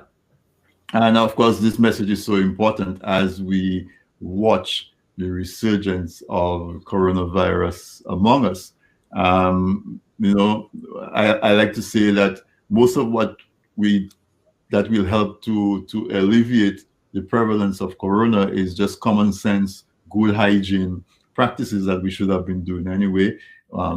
Washing your hands, sanitizing your hands, being aware of what you touch, being conscious. Though, if you blow your nose, wipe your hand, sanitize your hand before you shake somebody else's hand. Social distance, respect your people's own personal spaces. Those kind of things would go a long way in reducing corona virus, just burning through our population and killing so many of our loved ones. But let's go back to our guest, Miss Nkosazana Ellis. I'm getting better with the name.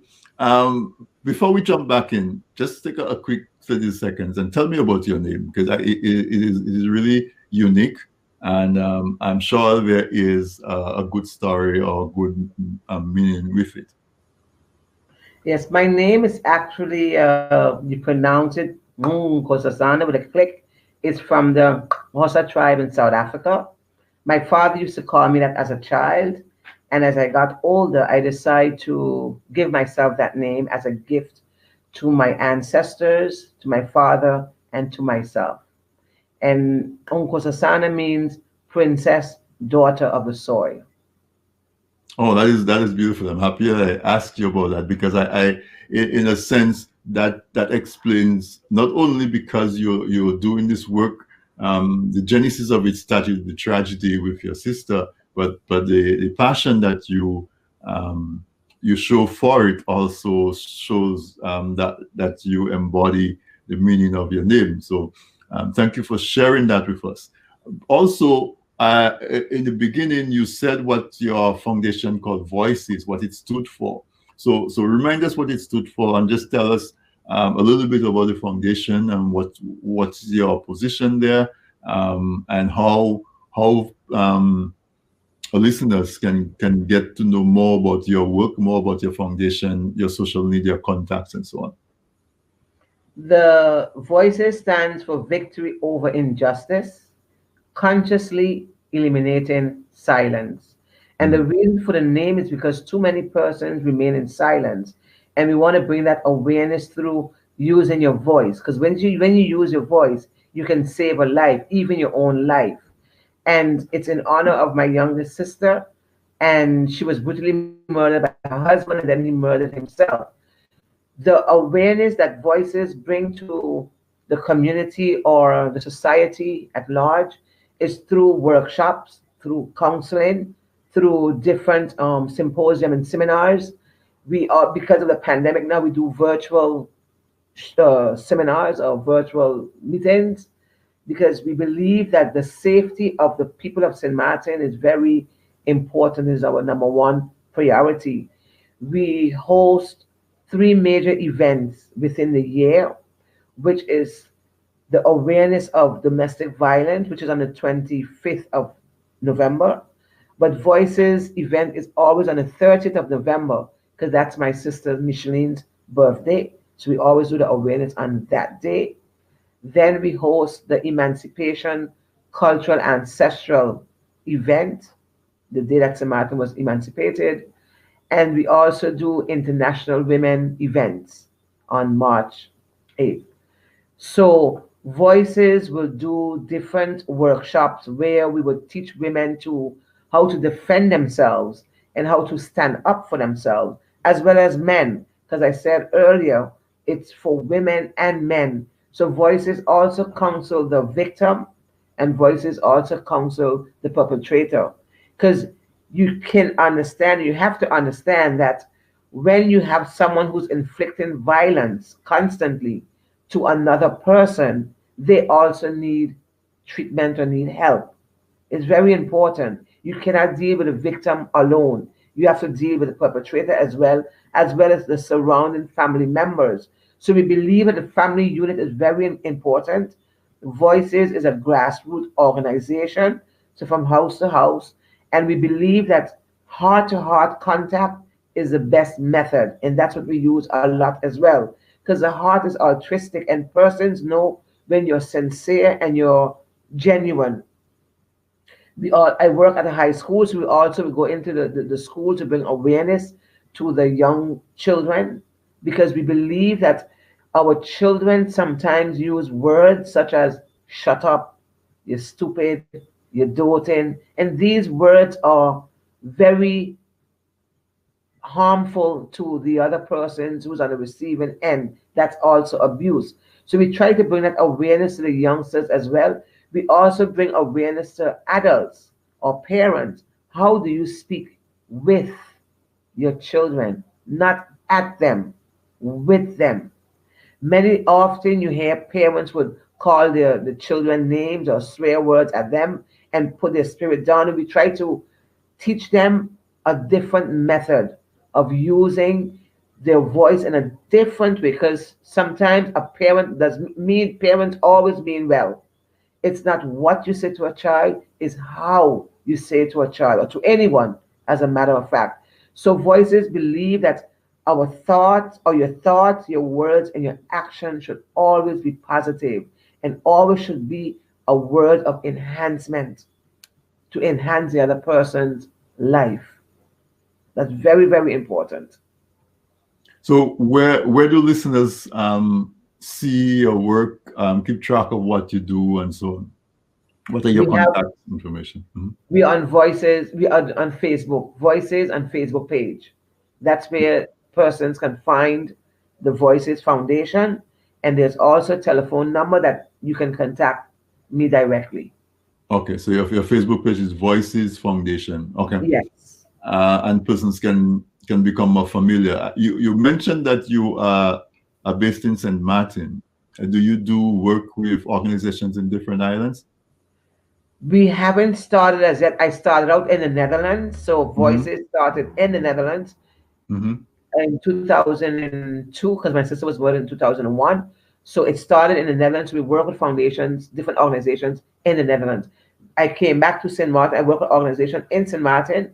And actually, I cannot say no. I want to apologize for that. Voices have the opportunity to be on a panel discussion with the BPW of Dominica, St. Kitts, Grand Canyon, Cayman Islands, and that was really phenomenal. So you had women from these different organizations there on a panel discussion, also discussing about violence and abuse, and it was phenomenal. It was really great.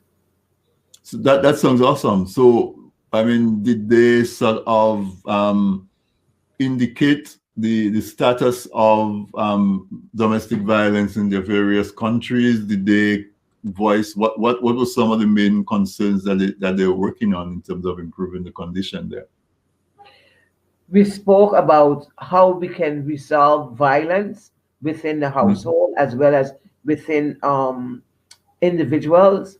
They also looked at the emotional part of individuals, and also spoke about how we can come together on a broader platform with more Caribbean islands involved, that we could really eradicate domestic violence and abuse. It's very, very necessary.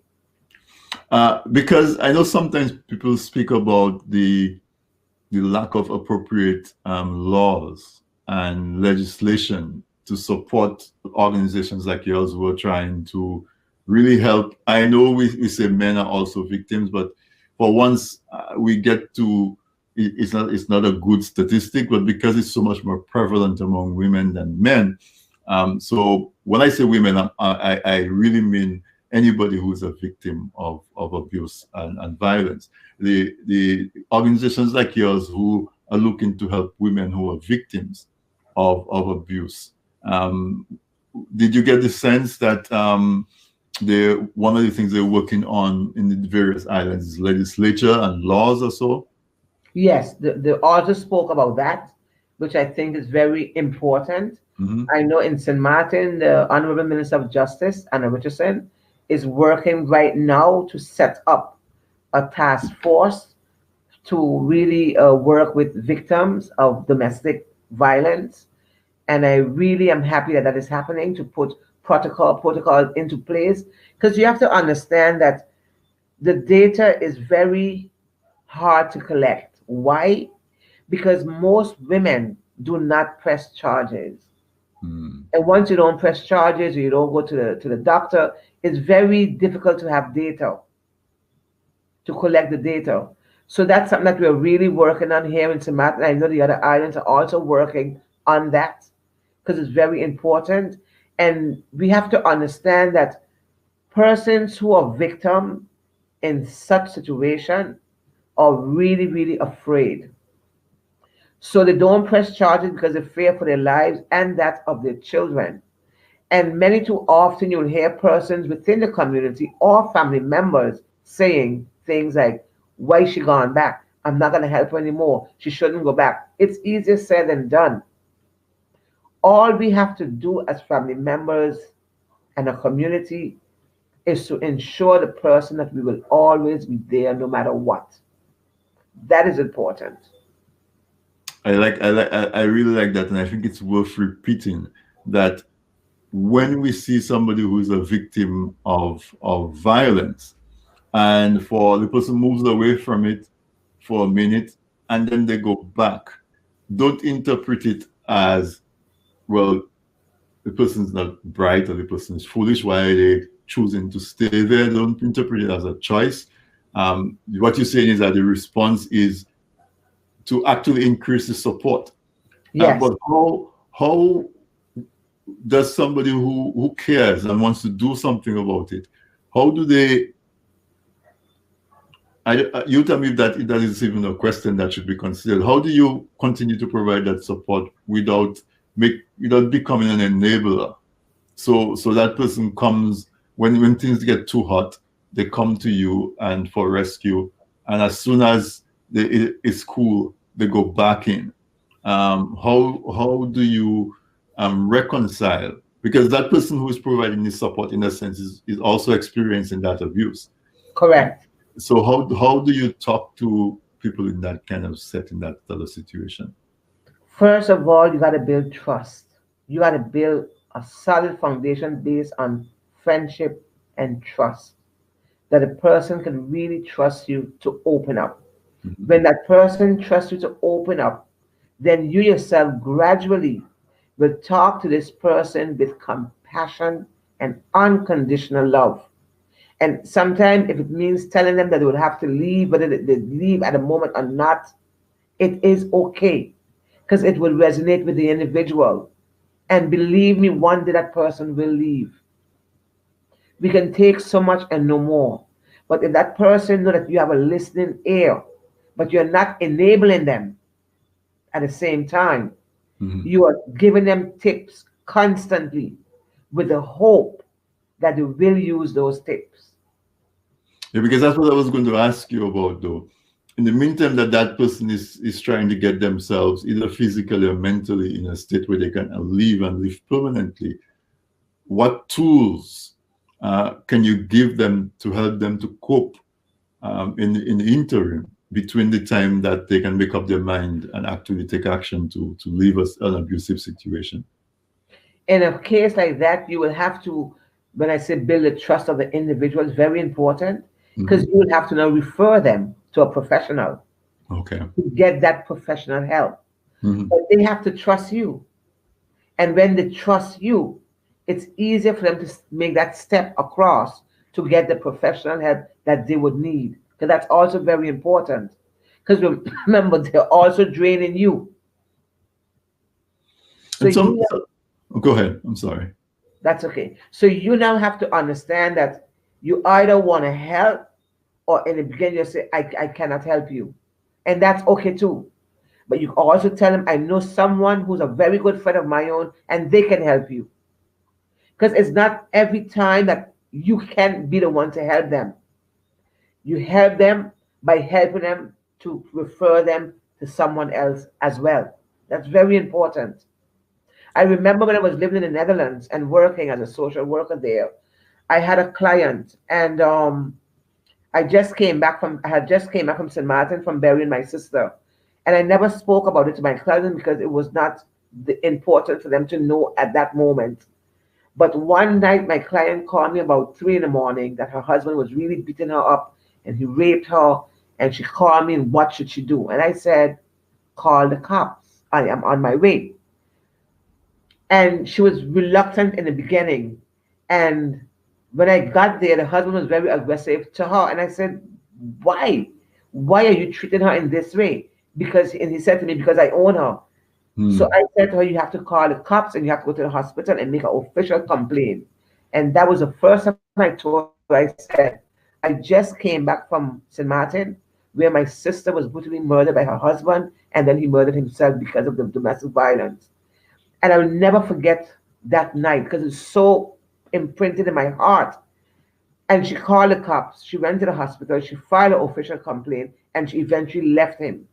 And she said to me, she said, Susanna, you saved my life tonight.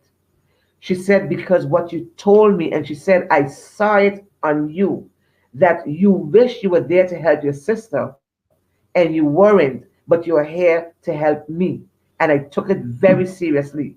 And I thank her because at the end of the day, I said, it's not me doing anything. You was the one that made that decision. You know, and I was very proud of her at the same time. Right. And so one of the things that listeners can do, because I like to give listeners actions that they can take. One of the things I would suggest is become familiar with the resources that's available in your community to help those people who are in that current situation, so that if this situation arises, you know, and you are not able to help that person physically or give them everything they need, you can tell them what you can point them towards the resources that are available, and so that's important. I mean, before we leave it to that, I want to do something. When we have the discussion, as I said, there's so many folks who express their experience that they too were victims of some kind of abuse, and usually it's at the hands of somebody that they're supposed to be protected by. It's a father, it's an uncle, it's a brother, it's a family friend. And so it may be that we may have somebody in the listening audience out there who are currently perpetrating violence on their loved ones, whether it's physical violence, whether it's sexual abuse to a child, to a minor, to a loved one. What would you say to that person? Imagine that person is sitting right there with you and they're watching us on tdntv.net, or they're listening to us on the radio or on the Facebook. What would you talk directly to somebody who may be a perpetrator at the moment listening to us? You have to remember that you were born and destined to do great things. You are a king and you are a queen. You have to remember who you are. You got to go deep into yourself, take a moment of silence, go deep into yourself and find that place within you that you feel comfortable and happy. Comfortable and happy. And you have to go and seek help. Don't be afraid. Don't feel ashamed. You've got to get help. It's not a secret and it's not good. It's not cool. and it's not okay to inflict any type of violence or abuse on yourself or on anyone else. You got to reach out to someone. You got to use your voice and reach out to someone to get that help that you would need in order to allow you to continue being the greatness that you are and you were born and destined to do. So you're saying that the person who is the perpetrator needs to go to seek help. That is different, because so many times we approach these people from a position of anger, and so we don't really feel compassion to a person who is inflicting pain and aggressiveness to somebody else. And I'm hearing you giving that message and say, no, that you need help. If you are abusing your daughter, you're abusing your son, whether it's sexual or physically, or your sister or your niece or whoever it is, you need help, and there's help available for you. Correct. And I say this because I always say that my brother-in-law that murdered my sister, he was the one that taught me compassion and unconditional love. I remember after the incident, I went back to the Netherlands and I went on a boxing bag and I was very, very angry, really angry with my brother-in-law. And I boxed on the boxing bag and all I saw was his head for me. And I break my hand boxing on the boxing bag and I heard my hand crack. And I boxed 1 hour after my hand was broken on the boxing bag. That's how angry I was at the time. And when I took off the boxing glove, my hand was really swollen big. And I held my hand, and I looked at my hand, and I said, Nkosasana, your hands are made for beautiful things and for construction, not destruction. And I said, my brother-in-law, he needed help. Had no one to confide in and no one to go to. And that's why he inflicted that act. I don't know what he was thinking. I can never condone his actions, and I will never condone his actions, but I can never hate him as a human being. So up until today, I still pray for him, for his absolute happiness. And the reason why I do this, and I don't have any anger and animosity towards him, because they left 2 sons behind, and I have to break that cycle. Because if I don't break that cycle, I pass it on over to the next generation, which is my nephews. And I believe that they do not deserve that. They don't deserve that. So I had to change the way I was thinking, what I was saying, and what I was doing. And I had to allow it to become compassionate and with unconditional love. Because I can't say I have a foundation called Voices, enhancing person's life. And I am walking around with deep anger and animosity towards my brother-in-law. It doesn't work that way. It don't work that way. Wow, that's powerful. So from both sides, if you're approaching the perpetrator or the victim, you approach it with compassion and from a point of view of providing help for that person. So the next side of the coin, though, is some person in the audience right now who is experiencing abuse and violence of whatever kind, whether it's verbal, physical, sexual, self-abuse, as you say. Talk directly to that person. What can they do to help to get themselves out of that situation eventually? Again, remember who you are. Remember that you're beautiful just the way you are from deep inside. Find that place that makes you happy. Because I know you were happy at one time. You got to find that place. And you have to find the courage and know that there is hope for you. And you have to reach out to someone. It's not a secret. Especially if the person tell you, I'm going to harm someone else because what I'm doing is cool. No, it's not. You got to reach out to someone that you trust and let them know what's happening with the hope to know that you will be helped. And then you have to tell yourself, I want to live a fulfilled, happy life. And I have to change my situation. You may not know how to do it now, and that's why it's important to reach out to someone who can help assist you and help you enhance your life further. Remember that you are queen and you are king, And you two are born and destined to do great things. Don't feel embarrassed, don't feel ashamed, and know that you are not alone. You are not alone. There are sisters and brothers out there to enhance you, embrace you, and to help you on your journey of healing and recovery. Right. Now, there's one more topic I wanted you to speak on, because in our Caribbean culture, as parents, we still practice physically beating our children when they do something that we do not approve of. I see it as violence, and I've gotten into trouble in conversations with some of my friends when I said, if you beat a child, it's violence. Any type of physical contact is violence. And I guess because a quote unquote Christian tradition, people quote the Bible, spare the rod and spoil the child, and that sort of thing. How do you see that practice of physically beating our children and we think it's correction or punishment? How does that dovetail itself into abuse and violence? It is abuse. It's no. You can't refer it any other way but abuse. And I know I also got in conflict with persons about it. And they would say like, yeah, but you came out good anyhow. And I was like, it was abuse.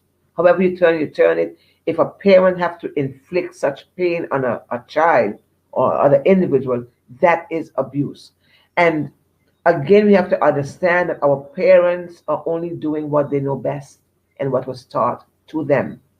It's very challenging for some parents to make that change, that switch, to understand that I can do it differently. And that's why I said earlier, the most Caribbean persons my age or a little older were brought up in fear. The younger Caribbean persons of today, they are fearless. You are fearful, but they are fearless.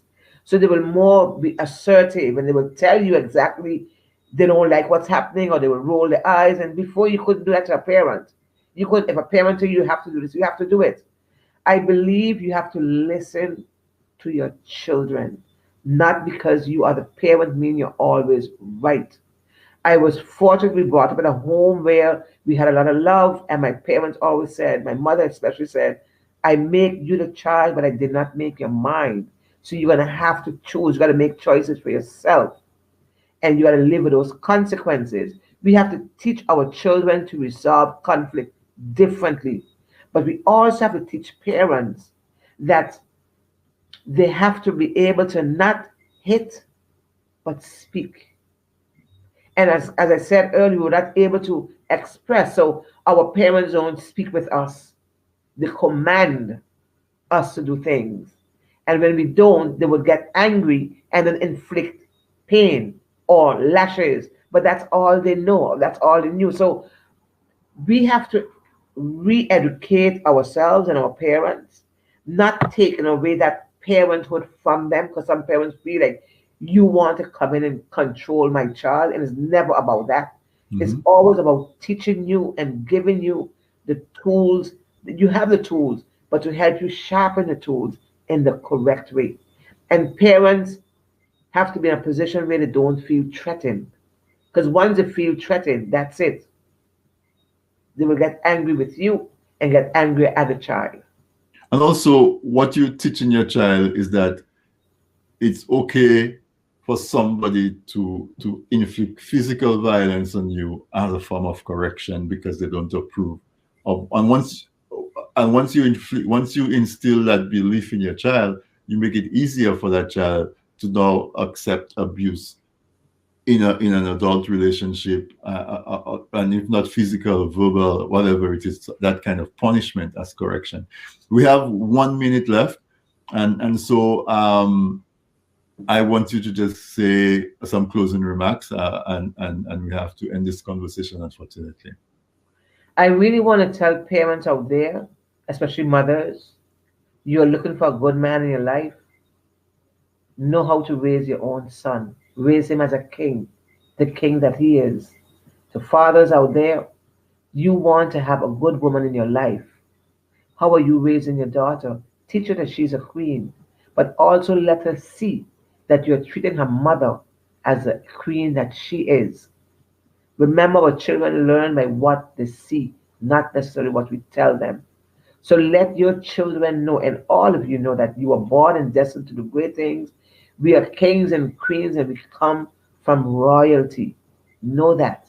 Live it, walk it, and love self. That is such a good way to good place to live it. Thank you so much, Enko Sasana. I really enjoyed our conversation. You have to come back because there's so many areas that we haven't touched on. But listeners, there you have it. It's another episode of This Week in Interview with your host, Anthony Drago. Stay tuned for the replay of the final episode of Redemption Road. And you can also find a replay of this interview on our Facebook page and also on our podcast on TDN Radio and TDNTV.net. I want to say thank you so much to my guest tonight, Ms. N. Kosasana Ilis. I know I'm butchering that beautiful name. Well, and thank you, listeners, for staying tuned. Thank you to my producer, Sam, and to all you listeners. Enjoy the final episode of Season 3 of Redemption Road. Good night.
Kontek ak ba ou avi ou pou swen vini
everybody, and welcome to Art and the Word. I'm your paint guide, Nicole Georges Bennett, and I will be with you as we embark on another painting that will be beautiful and simple and something that hopefully will inspire you to get into painting. This program is sponsored by eFlow Hair Salon, where you look matters to them. So make sure you check them out the next time you are in Massachusetts. And their contact information will be listed in this program. So we want to say thank you to our sponsors, eFlow Hair Salon. So what we will be doing today, and you can see that we have already got our sketch done, is a beach scene. As I promised you, I think a few programs back, I said we would be doing some more summer themed paintings. So what we're going to be doing is a beach scene looking through a window, and I actually got this idea from quite a few of the YouTube artists that I follow, and this particular one is from Joni Young. So if you want to check her out, that's Joni and Young. So she's got a really fun little project here, and I thought that we could give it a try and see how it works out. So in keeping with the idea of being able to look out on a peaceful, relaxing, calming beach scene, I thought, what in the Word can we find that ties into that? And I believe that I've got something for you here. So I'm going to be reading today from 2 Corinthians chapter 12, and this is the Apostle Paul speaking. And in verse 8, he talks about, verse 7 to 8, he talks about having been given a thorn in the flesh, a messenger of Satan, which tormented him. And he says, 3 times I pleaded with the Lord to take it away from me. But he said to me, my grace is sufficient for you, for my power is made perfect in weakness. Therefore I will boast all the more gladly about my weaknesses, so that Christ's power may rest on me. And that's why, for Christ's sake, I delight in weaknesses, in insults, in hardships, in persecutions, in difficulties. For when I am weak, then I am strong. So if you have been going through a difficult season in your life, and you're feeling weak and worn out and tired, as we paint this beautiful beach scene, remember what God's word says. He says his grace is sufficient for you, and it is by his power is made perfect in your weakness. So don't despair. Remember that the Lord has provided you with the grace to get through your particular challenge and obstacles today. All right, so we are going to get started in just a moment. So today what we are going to be attempting to do is we're going to lay in our sky, then our sea, and then we will paint our windows. And hopefully it will all tie together so that we've got a beautiful perspective of looking through the windows at the beach. So I'm decided to go with a sunny day, and I am going to have our blue sky with sort of a turquoise sea, because I'm really feeling that color these days. And to make the turquoise, what we're going to do is mix some blue with a little bit of yellow and a little bit of white. You've probably seen me do this before. How have you been doing? I hope everybody's been doing great, enjoying their summer. I know some of us have had like some very hot days, some areas of course just the opposite. I know we've also had not the best weather in some parts of the states, and with hurricanes and the effects of hurricanes being felt in some states. So I really hope that wherever you are, that you are able to manage your weather and that you're still able to enjoy your summer.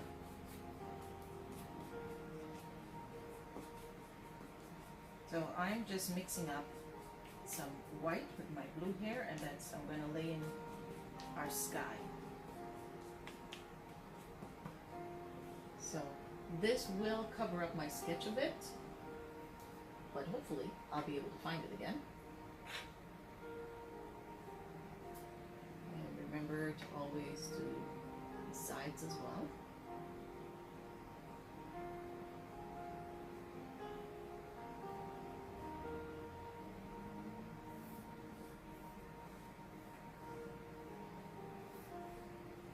remember how we blend? We blend by moving our brush very lightly, back and forth. I will probably add in some clouds a little later, or I might choose to go for a cloudless sky. But I did want to choose something very bright, summery, tropical, something that would be very relaxing to look at if you were actually looking out your window at a beach scene. What would you want to see? Probably some palm trees, right? Hanging over the edges of your window.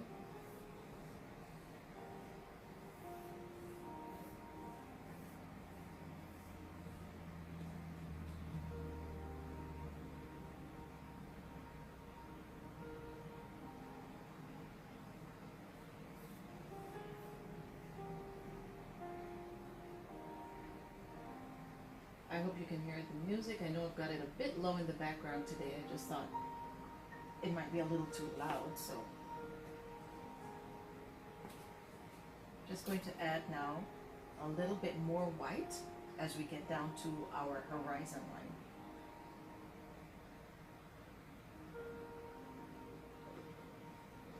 It has been such a busy summer, and I'm sure for you too, but for me it's been really busy, so I have not actually gotten to do as much painting as I had.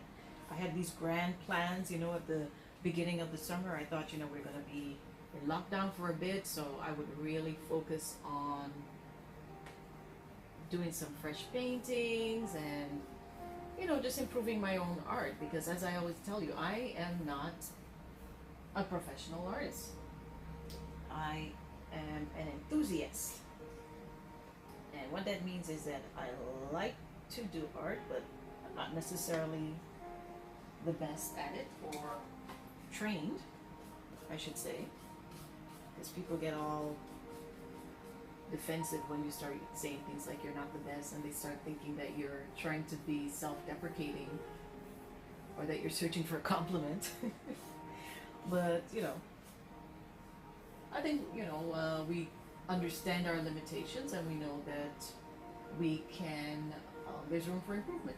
So that was my plan this summer, was to really work on some of my fundamentals so that when I come to you, I'm able to really teach as well as to help you to appreciate art, because this is really what this program is. It's a way for you to see someone who is an amateur producing art, and then that would hopefully encourage you to try something new as well, something that you haven't done as well, or something that you've always wanted to do but were kind of afraid to try. So my goal here is to help you to step out of that box and step away from that fear that you can't do it, and say, hey, I'm doing it. I'm not an expert. I'm not a professional. I didn't go to art school. You can do it too. There's no excuse. So that was my aim. This summer I was going to really try and, you know, just work on some ideas as well for the show. And I've got to say, I didn't do too bad. I did get some fresh ideas that I'm going to be sharing with you in the weeks to come. So I've got some, you know, really wonderful projects planned out, and I do hope that we'll get to do them all before we start hitting in the summer months, the autumn months, because then we'll probably want to switch some of our ideas and our themes to more fall ideas. So I've got some good stuff coming up for you, so please do make sure that you tune in for Art and the Word.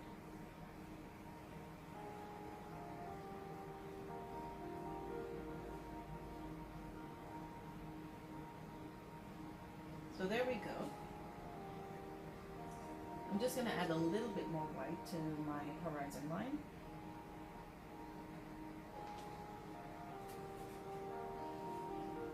I would say the most complicated part of this particular painting was getting the windows blocked out, getting the windows sketched, because I was trying to get the straight lines, you know, the windows, but you also have to get that angle, because you've got your windows pushed out, pushed back as you're looking at your view. So once you got that down, you're pretty good to go.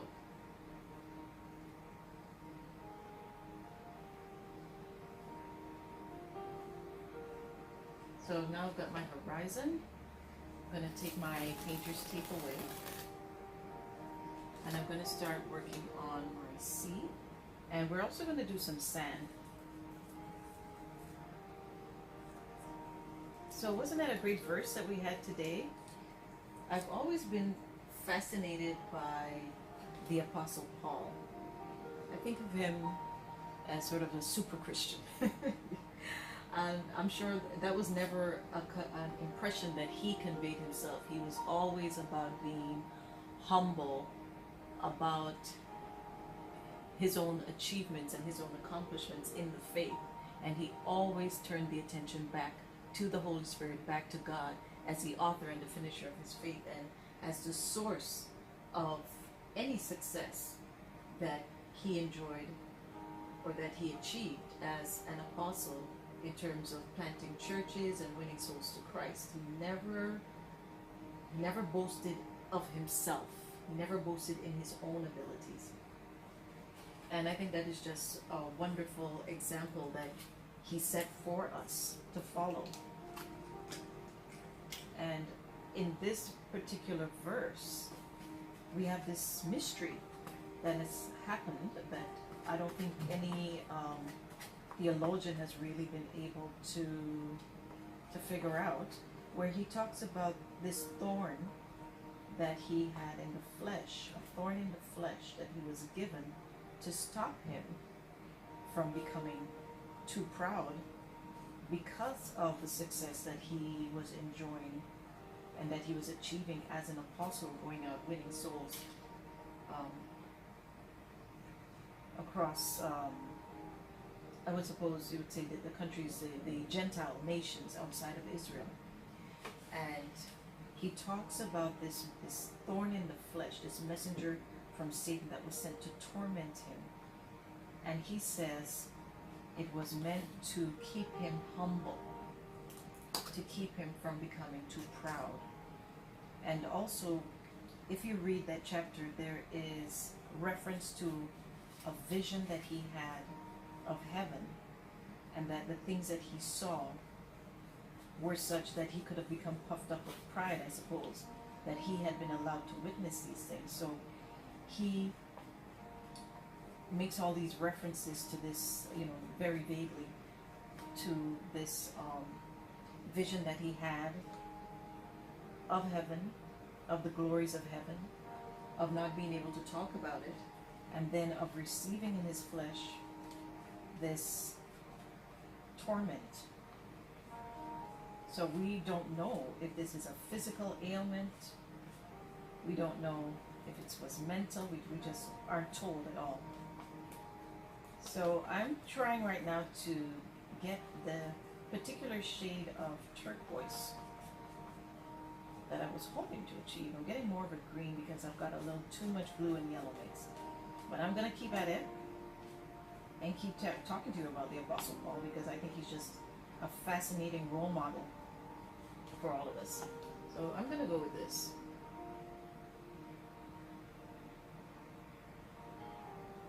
So he talks about the suffering that he's endured, and that he does what anyone would do in that situation, which is to ask the Lord to deliver him from this thorn in his flesh. He asks to be healed. He has to be delivered from this thing that is tormenting him. And he says he asked the Lord 3 times to deliver him from it. And each time his request was denied, if you want to put it that way. The Lord said no. And I think that in itself could be a whole sermon, because I think we have this impression that because we ask for things, because the word says, you know, that we should ask for things and petition for things, that we, with prayer and thanksgiving, that we should ask in the Lord and we will receive it. And it forgets that sometimes the answer is no. The answer to your request is no. And that's very hard to hear. But the Apostle Paul finds a way to address that, and he says, I ask for this torment to be taken away from me. And my request was denied, and then God doesn't leave him to face this thing all on his own and in his own flesh and in his own power. Paul is not required to suffer alone, as it were. He's not required to kind of just grin and bear it. He says the Lord gives him comfort by telling him that his grace is sufficient. And you think about, what is grace? Grace is unmerited favor, right? It's usually the definition that's given. I think in this context, I think the Lord is saying, I am your strength. I am your protector. I am the one who brings you comfort.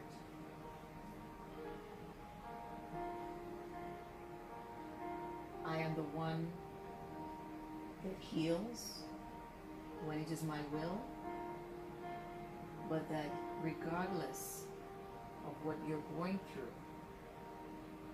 I am with you. So we sometimes have to go through the valley, right? We have to go through the challenges, we go through the sufferings, we go through the illness. And the Lord says, yes, you will go through these things, but I am with you. I am your comfort, I am your strength, I am your shield. My grace is sufficient for you.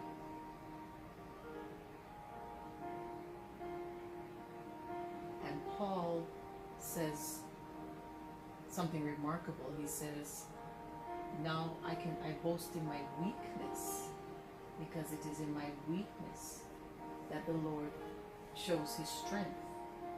Because Paul knew that in his own flesh and of his own will, his own power, he could not have survived. He could not have endured whatever this torment was. But he says, because the Lord's grace is with me. The Lord's grace is sufficient for me. Right? I know that I will endure and that I will emerge victorious out of this. So, regardless of what you're going through today, just remember that. He says, my grace is sufficient. And sufficient doesn't mean just enough. It means more than enough in this context. So what I'm doing here is I'm just doing sort of a mix. I'm doing shades of blue.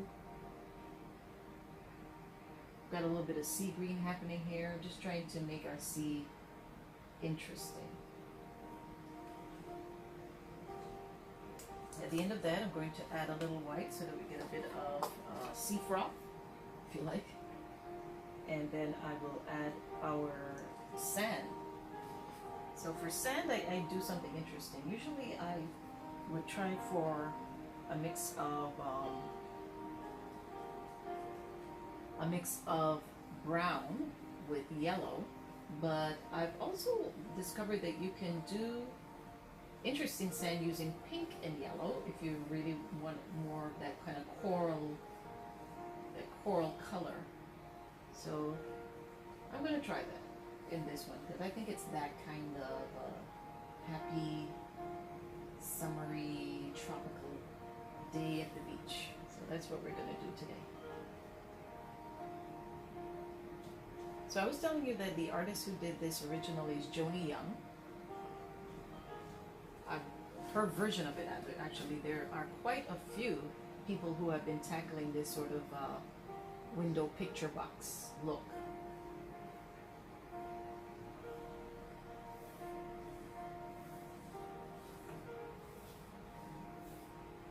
It's really popular this summer. Okay. So I'm gonna go for our sand right now. I'm gonna switch brushes here. I'm gonna go with my yellow.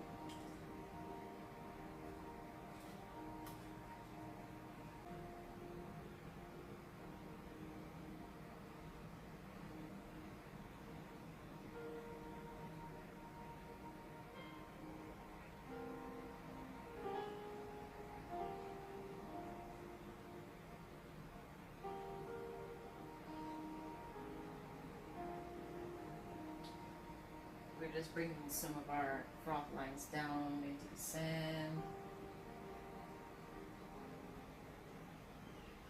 Okay. I'm gonna go back up here and maybe dot in a few clouds. Nothing too fancy, just, you know, something to kind of perk up our sky a little bit.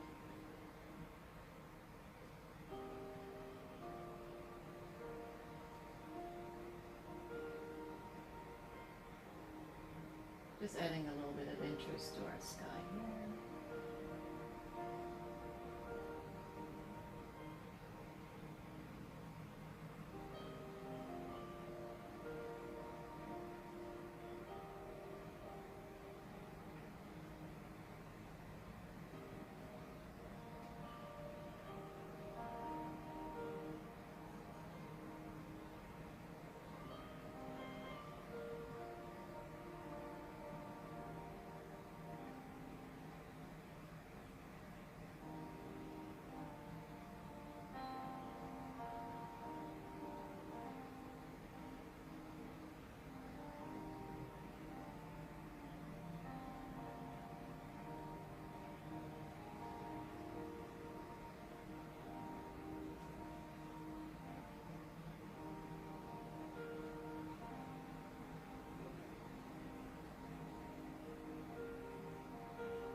So we are in pretty good shape here, and I think what I'm going to do now is block in my windows.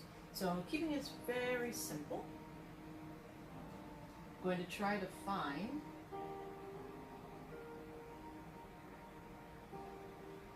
my sketch for, okay, I'm going to switch brushes here.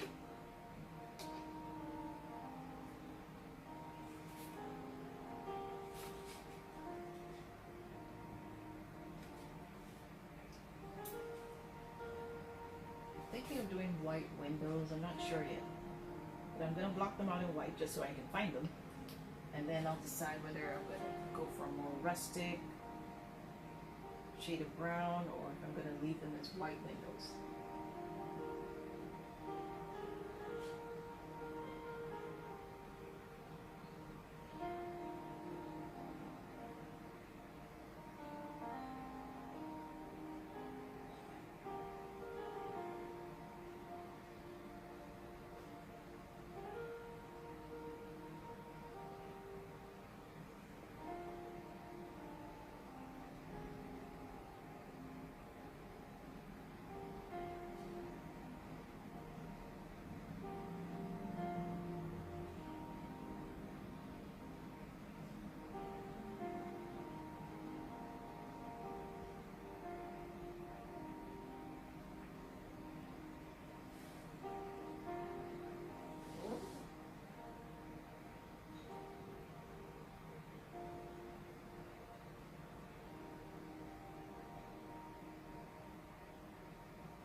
So these are definitely rustic windows because I just could not keep the straight lines.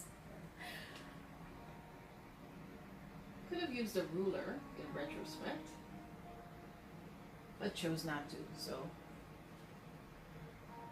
you live and learn.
Okay, so we've got one window done, and now we're going to come over here and put in our second window.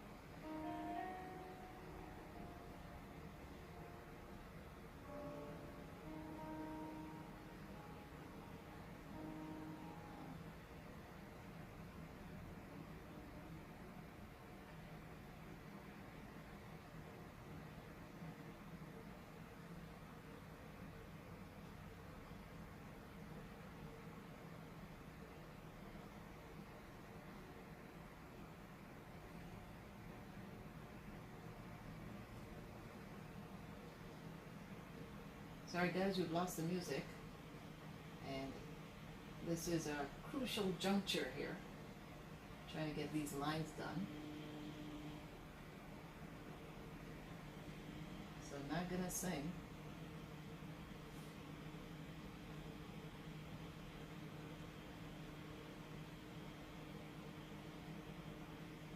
Just gonna come down here, get this bottom laid in as well, and then join them up together.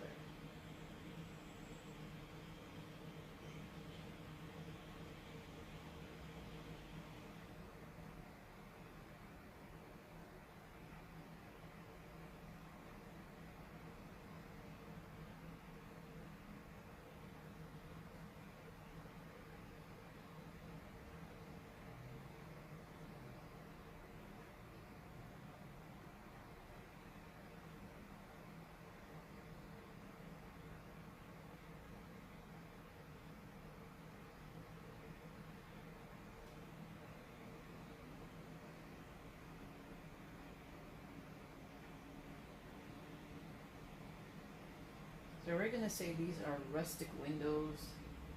They've been weathered by the elements, a little warped. As most beach cottages do tend to have that sort of those door frames and window frames tend to be a little bit weathered. I guess from the constant wind and the sea salt. So we're gonna say that's what happened to these. If you're doing this and you really want that nice straight edge, I would suggest a ruler. I could have done that, but you know, hubris led me to think that I could freehand it, so here we are.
So we're almost done here.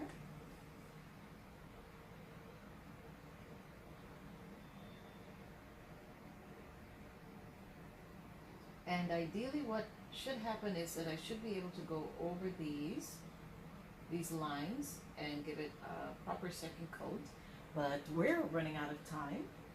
So we are probably going to leave it right here. I'm going to come down with another line.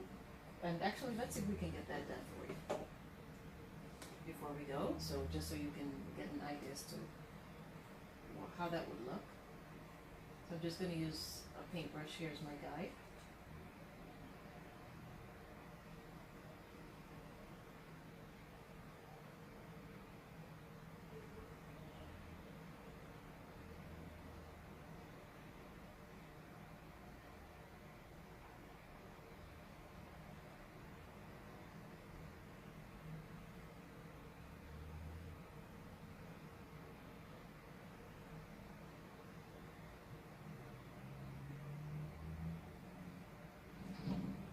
Okay, so we've got that done, and then we'll do the other side.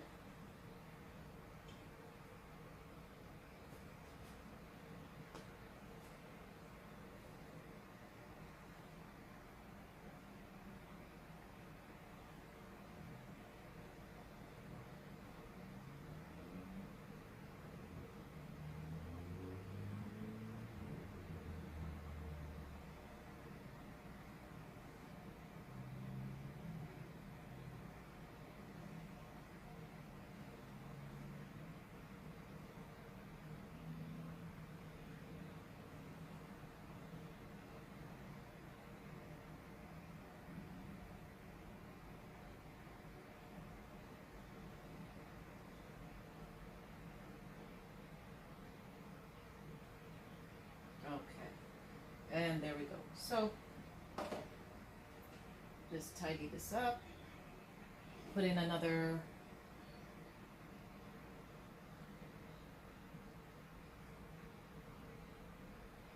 let's get our line a little bit straighter, put in another layer on our windows and get that looking spiffy, or in my case we're going to leave it as rustic.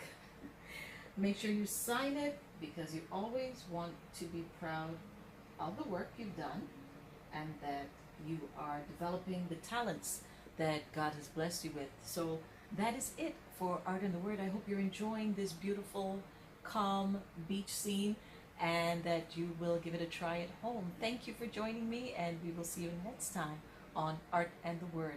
God bless, and remember, His grace is sufficient for you. Take care, everybody.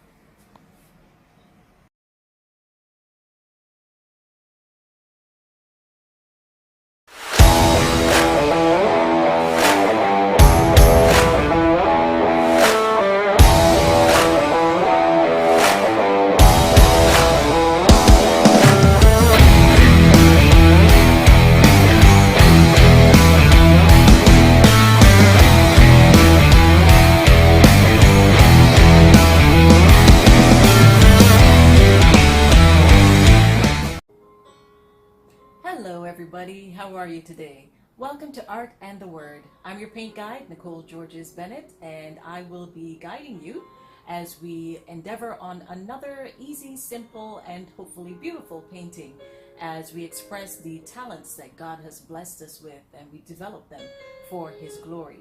This program is brought to you by eFlow Hair Salon, where you look and feel matters. Thank you to our sponsors, eFlow Hair Salon.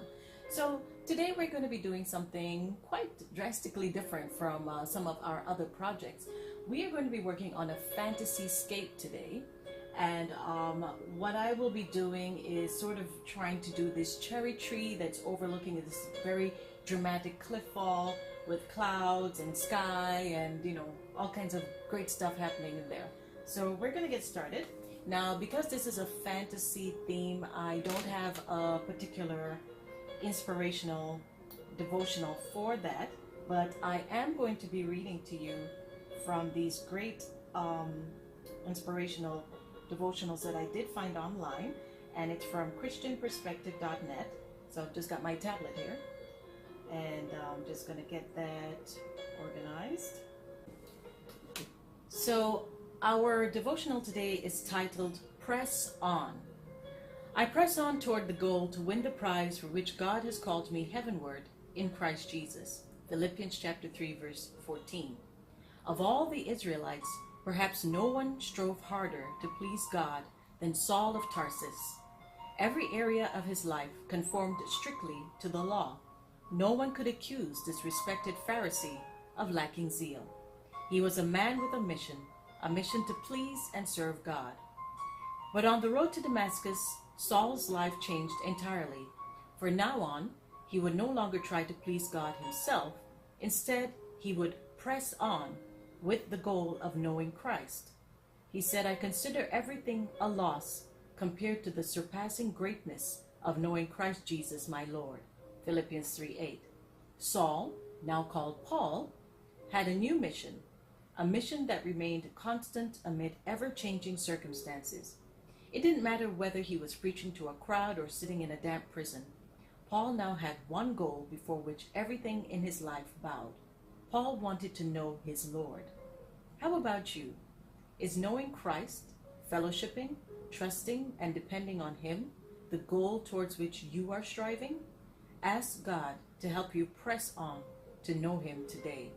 So that was a wonderful little inspirational devotional, and it's called Encouragement to Help You on Your Way from christianperspective.net. So thank you to the folks there for producing these wonderful devotionals for us. So what we are going to do today is, as you can see, I've already laid in the background for the sake of time. I always try to make these paintings a bit shorter for you, so like about half an hour, so it doesn't take up a whole lot of your day. Some paintings like these do require a bit more time. So in the interest of just moving you forward, I'll just let you know what I've done. So I've laid in the sky. This was actually inspired by a picture that I saw in one of those Facebook groups you know, where it's got like fantasy pictures and things like that. So this was obviously something that had been photoshopped. And I was just really struck by the bright and vivid colors that they used. So we've got our sky, which is going to be sort of like a violet moving into this deeper blue. We have a bit of our sunset still left over here. And then we've got this really fantastic bank of clouds at the top of this very high cliff, I'm guessing, since there's clouds there. So we've got a bit of our cliff showing through in some areas, and the rest of this will be clouds. So when I started, I was trying to work with the color scheme of the photo. Sometimes that works in painting, sometimes not so much, so you have to kind of tweak it. So looking at this, I'm not really happy with where the clouds are going, so I'm actually going to do a bit of covering over and sort of starting afresh on those. So to get started, the first thing I'm going to do though is I'm going to finish off my sky. We should have a nice swath of yellow and just a tinge of orange, because we've already got our orange laid down. So we've got just a bit of yellow and orange mix to really bring out the sunset colors in the sky. So how are you today? I'm so happy that you're here with me. I hope that you find this show both inspirational and relaxing. That's the aim. Everybody has talents that God has blessed them with, and it is up to us to choose to develop them. And this is one of the things that the Lord has allowed me to kind of discover a little bit later in life. Although you know, as a kid, I think we all draw. To a degree, some more successful than others. But painting is something that I've come to in my 40-somethings. So we're just going to drag, just going to do a little bit of highlights right here. Using my fan brush, just to get some kind of interesting strokes here, some interesting effects.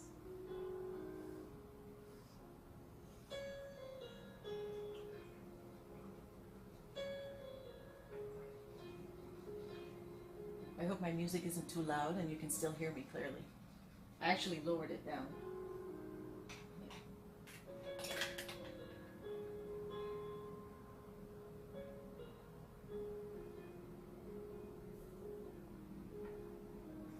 Sometimes you may find when you are, you've washed your brushes that they're a bit stiff afterwards.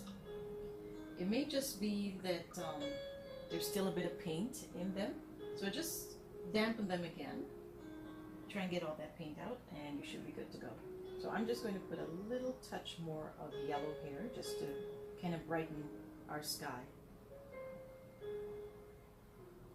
There we go.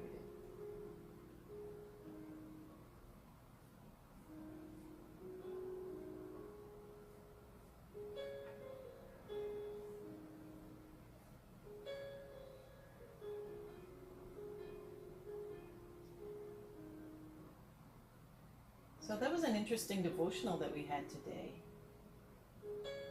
Pressing on.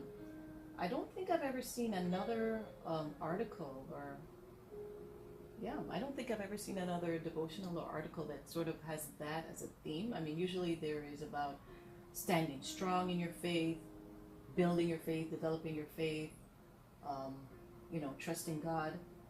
But this one is about, this one goes a little bit deeper. It's about pressing into that goal of getting to know Jesus better.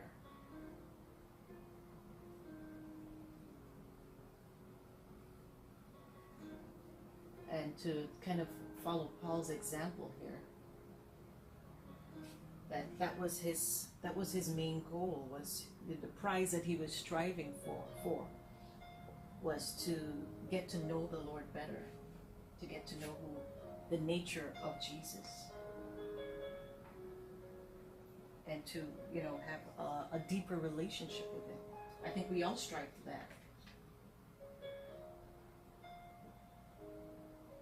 And just like every relationship, it progresses when you take the time to develop it, when you take the time to get into the Word, when you take the time to pray.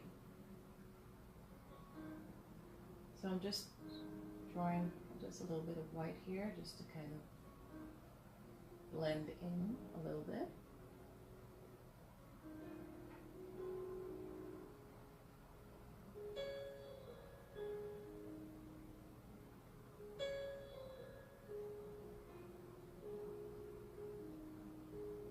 So our tree is going to be a cherry blossom tree, so we're going to be working with some pretty bright pinks. Maybe brighter than they would be in real life because it is a fantasy.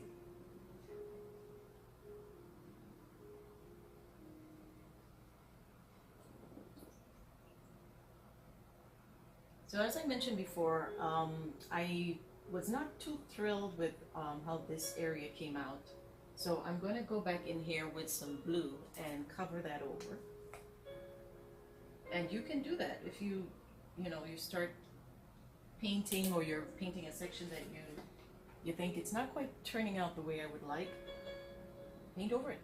Start again. You can either paint it over in white, or I've painted like entire canvases in white or black and started over again. The key thing is not to give up just because something didn't turn out the way you liked it.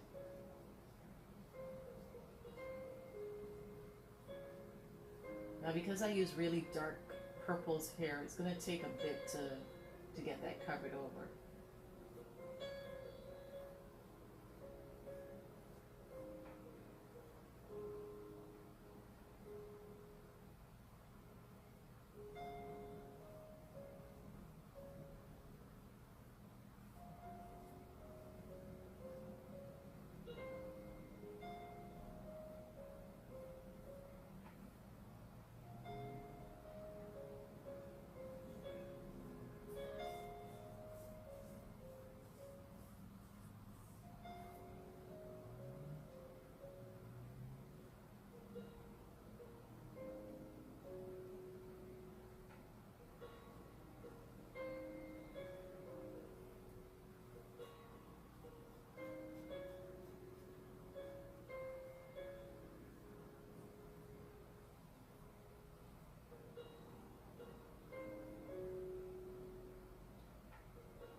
So this will probably take a few coats to just cover over what I think is just a bit too much cloud cover right there.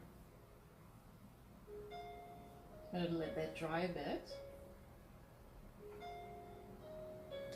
I'm also going to go over it with a bit of purple just to kind of help cover that over.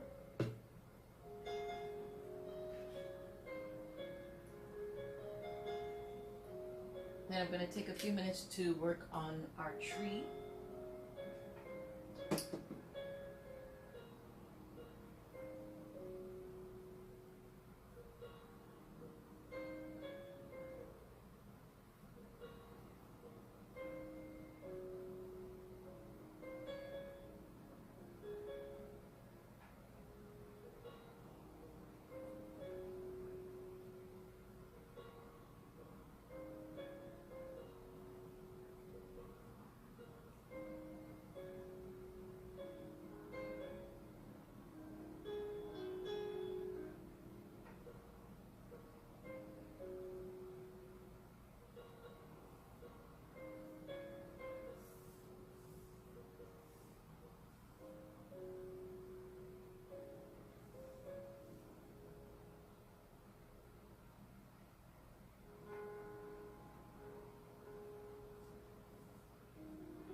So while we let that dry, let's do some work on our tree.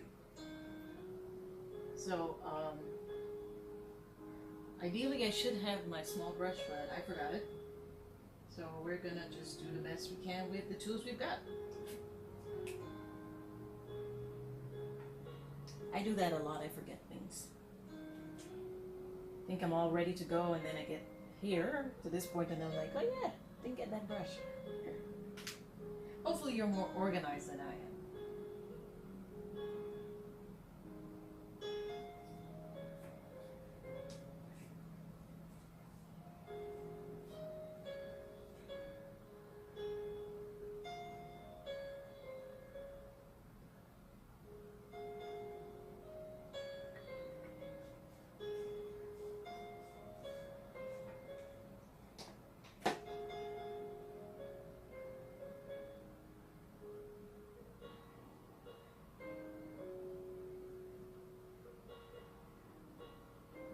So because black is such a consuming color, I'm going to just try to tone it down a little bit with a bit of orange to give us kind of an interesting shade of brown as well.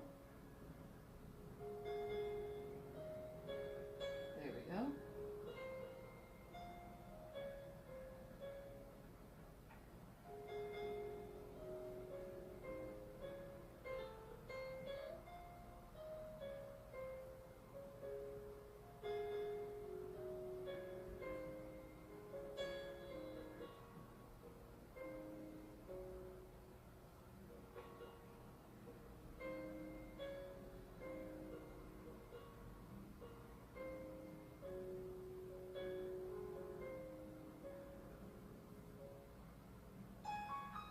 And I'm also going to use some of this color in the cliff as well.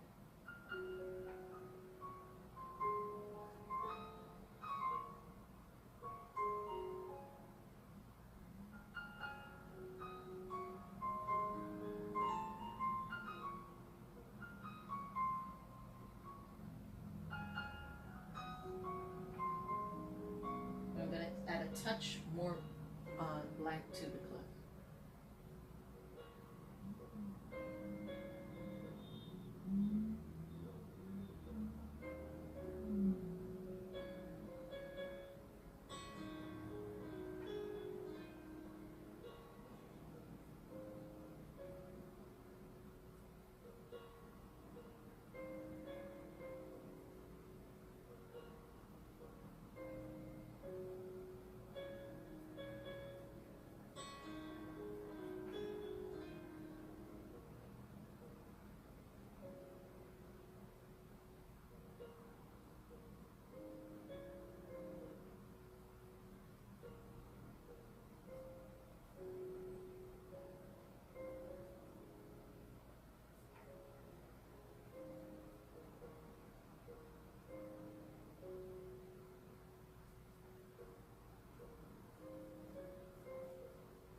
touch more dark to our tree because it's kind of supposed to be a silhouette.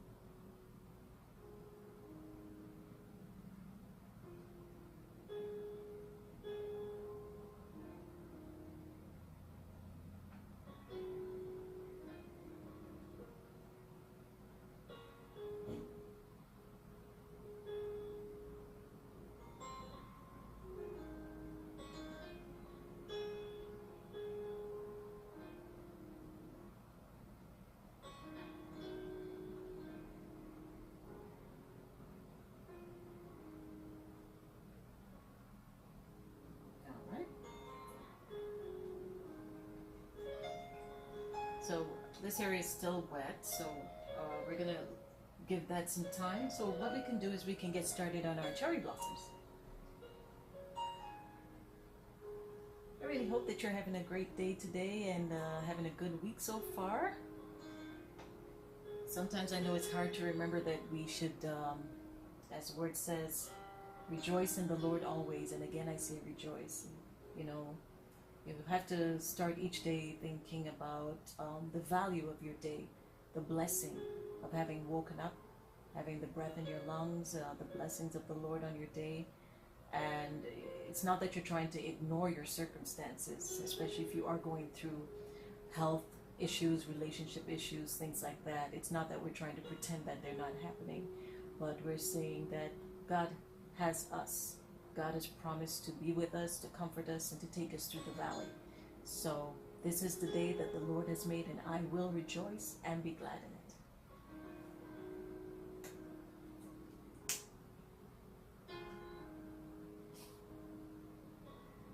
So now comes the fun part. We're going to be working with some very bright fuchsia pink here, as well as just going to do sort of a toned down mix of that with purple.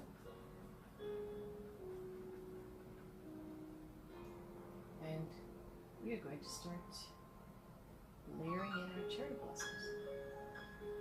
Just doing that.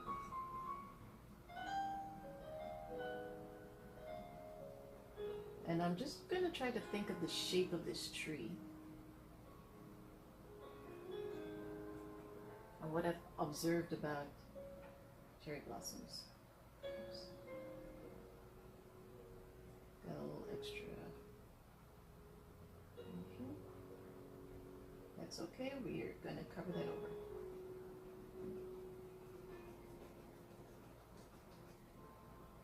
I'm just using just the edge of my brush.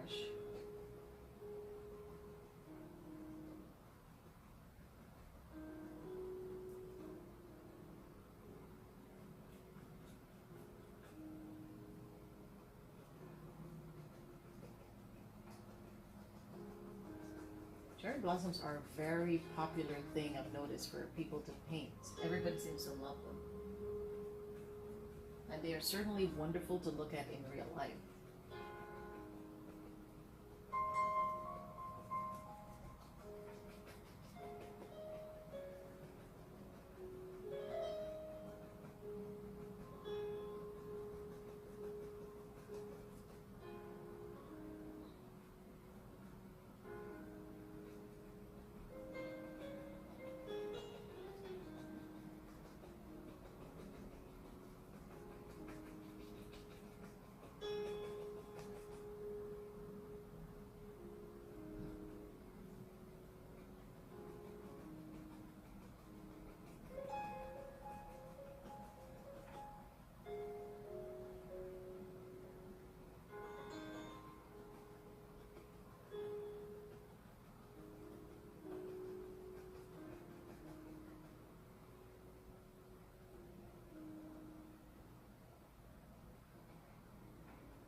Takes a lot of arm work.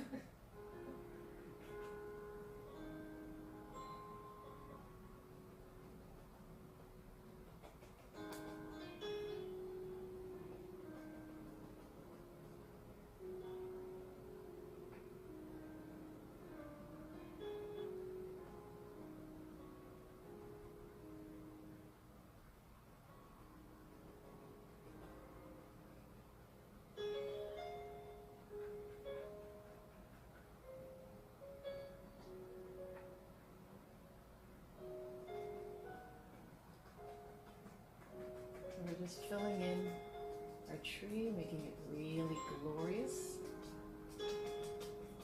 It is the centerpiece, the focal point of our painting.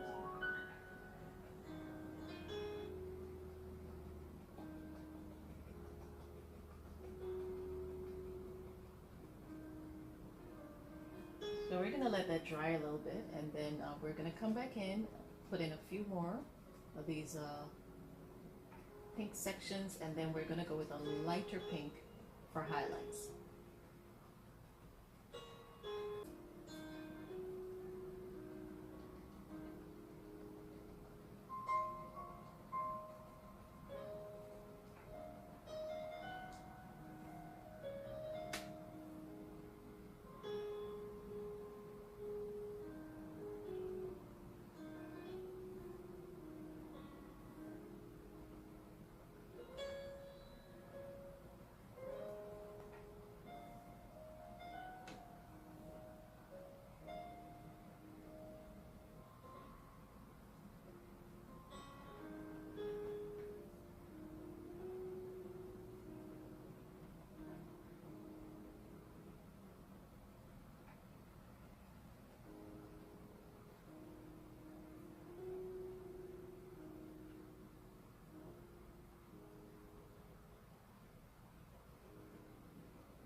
Okay, so that's all the time that we have for today. But as you can see, we've got something pretty interesting and very much in the fantasy world. So if you enjoy these type of paintings, I hope that you like this one. So thank you so much for joining me on Art and the Word. I hope that you found it inspirational and relaxing and calming to your spirit. God bless you and have a wonderful week.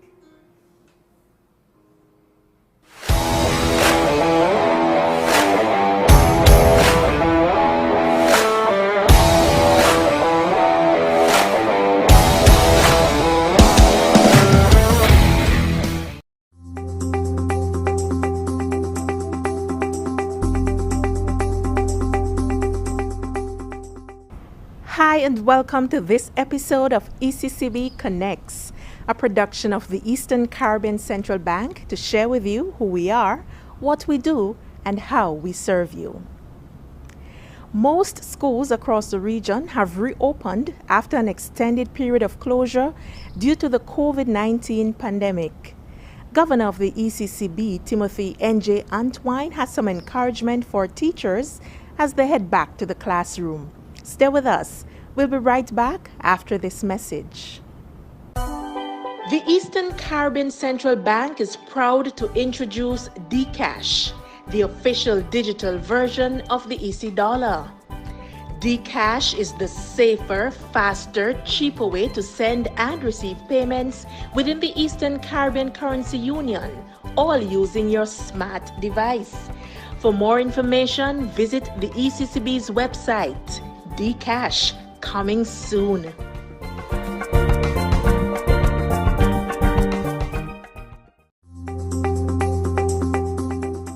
Thanks for staying connected.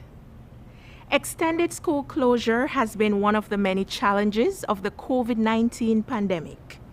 After a near total shutdown of the education system, most teachers and students across the region have finally returned to the classroom.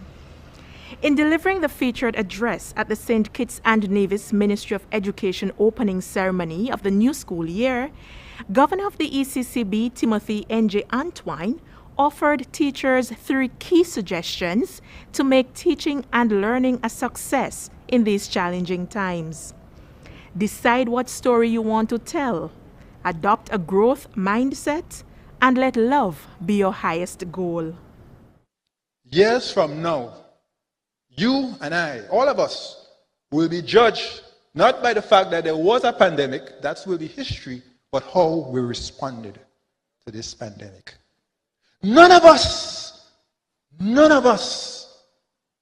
is responsible for its origins or its incidents. But each of us is responsible for our response. That is what we're going to be judged on.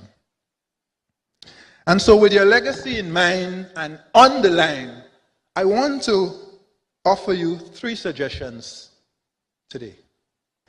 Suggestion number 1. Decide what story you want to tell this year. Remember, you have to determine your response. So here's the first of 3 suggestions. Decide what story you want to tell this year. Now, in deciding on your story, it's important to go back to first principles and ask yourself, what is the purpose of education? What is the purpose of education? And simply put, it is to prepare us for life, work, and citizenship. Education is to prepare us for life, work, and citizenship.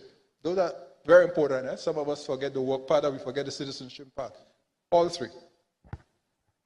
Every school, every principal, every teacher has to decide today, I suggest, what story you want to tell this year. Here are 3 storylines. Will you simply go through the motion and do the bare minimum so that you could collect your check or your pay at the end of the month? That's one storyline. Will you descend into a rut of negativity, low energy, low performance?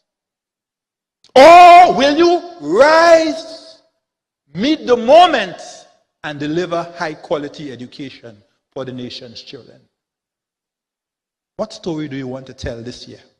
This is a special year. We all know that. Never in the history of this federation have we had a pandemic such as we have now and have to do all the things that we are doing now. We're learning as we go, all of us.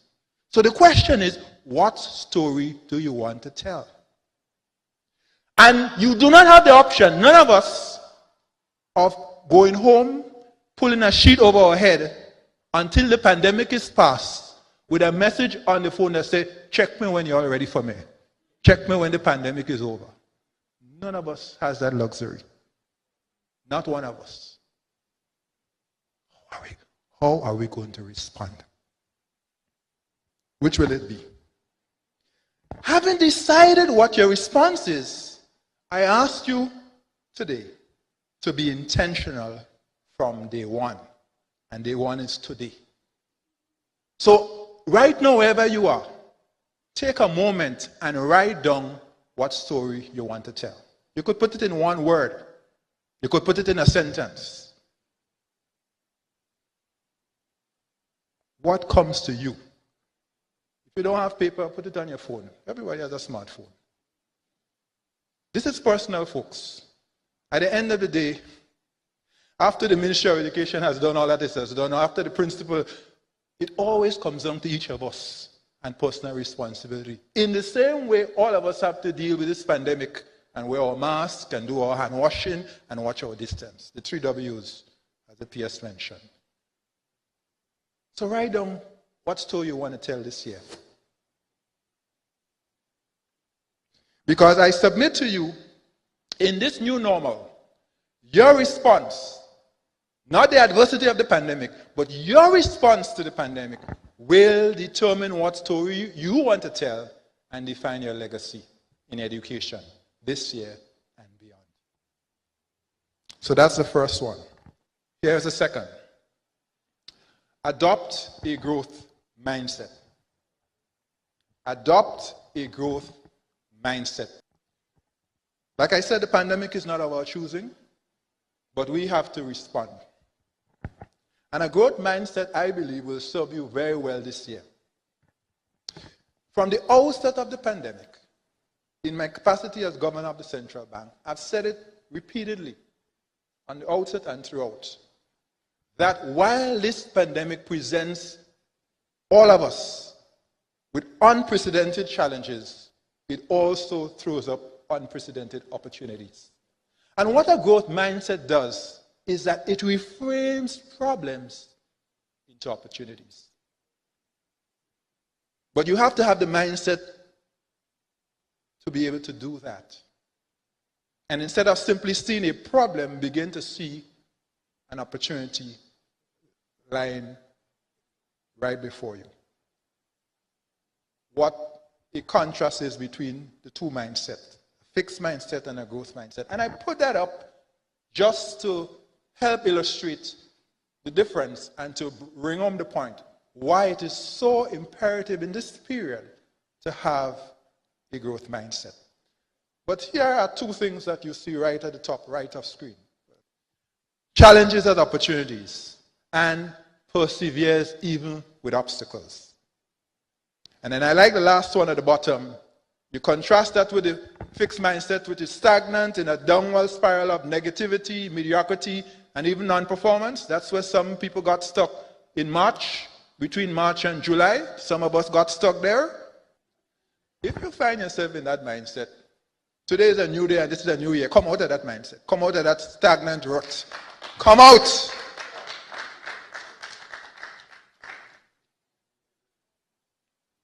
And adopt a growth mindset. Because what you will find as you do that, it is growing an upward spiral of even higher levels of performance and fulfillment.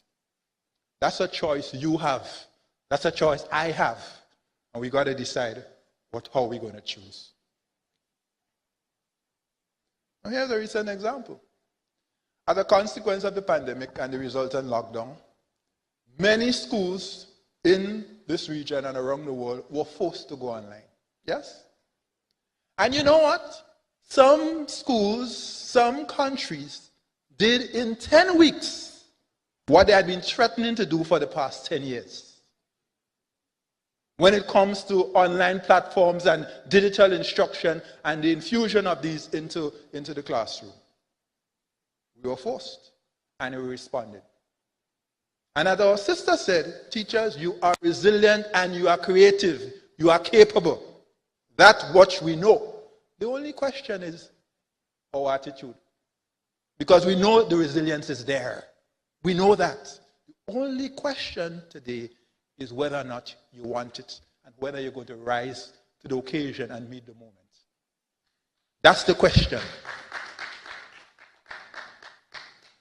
And the government will do what it can to give you the tools, and I'm sure your union will work with the ministry to ensure you have what you need, but at the end of the day, it is still going to be up to you to want to do this for the nation's children and for your country. That is on you. And so as you return to the physical classroom this week and this year, I want to urge you not to return to chalk and talk. Please, do not return to chalk and talk. Please embrace a blended approach to the education of our nation's children. Please. That means a combination of face-to-face and digital instruction. And to be able to do the remedial work that you need to do, you're going to have to use those tools to maximize your in-classroom and face-to-face contact with our students. There are some things they can now do online and they should do online. And then there are other things that you need to reinforce with the face-to-face.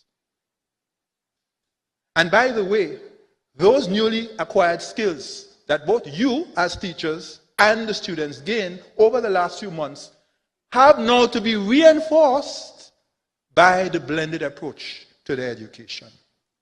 So those tablets that the government spent all of this money on, and all of this training, and I was so happy to hear about the school champions, great idea. Commend all of those involved in that. You have to use that to maximum effect. Because you see, in this period, some countries are going to move ahead and some countries are going to fall behind. And you have to make sure you have a duty to your country, you have a duty to your federation to ensure that St. Kitts and Nevis left behind. That is on you, principals and teachers, working, of course, with your officials. So please do that. And what you will find is not only will it go better and faster, but you are building up our children with the capacity when they get into the world of work or when they go on to university. So that is actually preparing them well for what lies ahead. And teachers, make no mistake, our children are watching. They are looking at you. They are going to take their cues from you. So you have to model a growth mindset for our children. You need to adopt it for yourself, but you have to model it for our children. Because all of the studies show that a growth mindset always results in better learning outcomes and higher student achievement. All of the studies show that. But it starts with you. I actually believe years from now, when we look back at this pandemic and all of the disruption caused by the pandemic, we might actually come to realize that it helps save our education system by propelling it to adopt relevance in its methods and its approaches as a result of what we were forced to do. Many of you won't see that or believe that now. 5 years from now, 10 years from now, the breakthrough came in that moment. Because that is how disruption and progress often occur. So recognize your time and moment in history. And don't fight it, embrace it. And remember, write a good story. This is about legacy now. So if you determine that story you want to tell, with that growth mindset, you can actually write a wonderful story and have a wonderful legacy. Here's my third and final suggestion. So the First was determine what story you want to tell this year. Second, adopt a growth mindset. And the third is let love be your highest goal. Let love be your highest goal. My own mother, dear mother, master teacher, retired school principal, and educator extraordinaire, always says, for those who wish to teach, teach out of love, not for money. Always says that. As much as I love teaching and as much as I want to encourage people to teach, teach out of love, not for money. At least 3 of our children are in teaching. So at least some of us heard that. That counsel from my mother is actually grounded in Scripture. 1 Corinthians 14:1. It says exactly this. Let love be your highest goal. That's the NLT, New Living Translation version. NIV says, follow the way of love. Follow the way of love. And I want to submit to us this morning that your love for teaching, your love for our nation's children, your love for God and country will be tested in this academic year.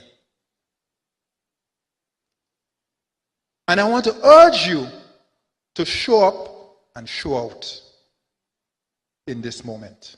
Meet the moment, folks. Meet the moment. Show up and show out. If you're going to rise, you may as well shine. If you're going to show up, you may as well show out. Meet the moment. And put it in perspective. You think about those who went before. How much little physical plant they had to work with. What tools they did not have. The 60s and the 70s and the 80s. Yes, I know this is a different time. But you need a perspective to understand what motivated those teachers then was love. They did not have many of the tools that we now have. But that drove them. That energized them. That propelled them. That inspired them. And I'm making the point today, that must also drive and inspire you. Let love be your highest goal. The Eastern Caribbean Central Bank is proud to introduce Dcash, the official digital version of the EC dollar. Dcash is the safer, faster, cheaper way to send and receive payments within the Eastern Caribbean Currency Union, all using your smart device. For more information, visit the ECCB's website. Dcash, coming soon.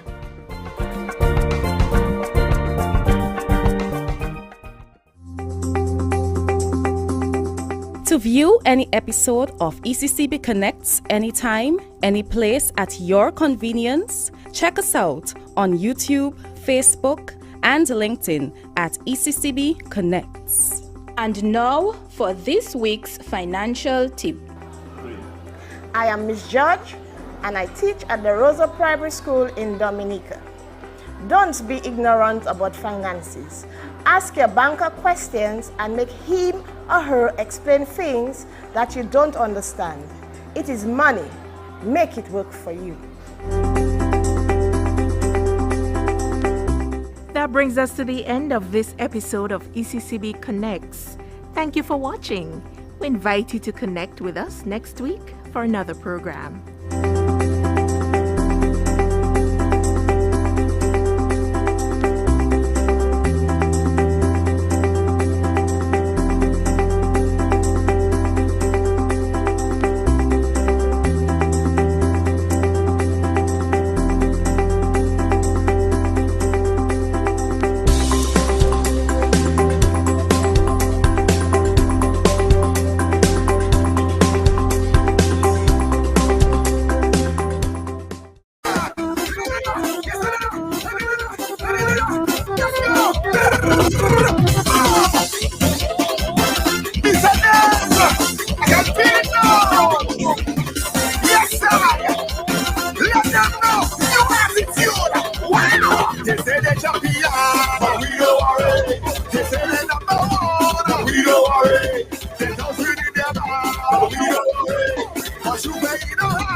evening and welcome to another exciting episode of Dissect. I go by the name of Novelist. And I go by the name of Jewel.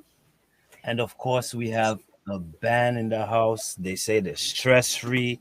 They're giving you love. Lately, they've been causing controversy. Man, they've been doing pressure tests, all types of things. I don't know what else to say about this band, but ladies and gentlemen, welcome Signal Band to episode 10 of Dissect. What's going on, gentlemen? Yeah, man. Yeah. Good night to the viewers of Dissect, the viewers and listeners. You know, it's a pleasure to be here. Let's get the show on the road. Yeah, it's a pleasure to have you, Mr. Shelley, again with us. Let's go ahead and introduce the rest of the family. That's the first time on Dissect. You know what, Shelley? Let's just start with you and just work the thing down. Okay, well, you know, I'm Shelley, lead singer, co-founder of Signal Band, and yeah, I've been here from inception and still going strong here. I'm ready to dissect the thing. Let's go. Nice. Who we have next? Jelani, I guess. Introduce yourself. Good night, everyone. Jelani Robinson here, band manager, been with the band for the past 6 to 7 years. So yeah, let's dissect the thing. Even if you start us on a very dishonest note, yeah. The first song was anything we asked for. We will do that. we started from jump. It's all good. It's all good. We believe that we'll dissect it just for all right. All right, let's move on. I guess Liam. Yeah, Novelist. Good night, everybody. And Liam Sebastian, the road manager. But I just come. I just come, but I've been working with the band for a while. So I'm a road manager, and as Jonathan and Shelley say, to dissect the thing. Nice. All right, welcome. Mr. Daniel, go ahead and introduce yourself. My name is Daniel Green, stage name Dins. I'm the lead keyboardist, founding member, and the music producer for the band. Okay, nice. And the man, not the vocalist of the band, the man Anwar. Good night, everybody. My name is Anwar Cadet, also known as Wawa. And yeah, I've been with the band for about 4 to 5 years, and I'm ready to dissect the thing. I was going to call him something. I was going to say he has a different title, but we'll leave that for later in the show. we'll dissect that later. We have a lot of things to dissect. First of all, we started we'll just start there since we started with stress-free. The clips of videos I've been seeing. I watched one video earlier. I think it was you, Wawa, where you push the girl outside by your head. I'm loving the vibes, man. I'm loving the vibes. Let's talk about stress-free. Are we talking real life experience here, or where does the motivation for that, the inspiration for that song come from? Well, yeah, it's real life experience. I mean, at the end of the day, people faced with different situations in life, and like we try to let everybody know that no matter how hard or tough whatever it is you face in life, I mean, you can only control what you can control, and you have to live your life as stress-free as possible.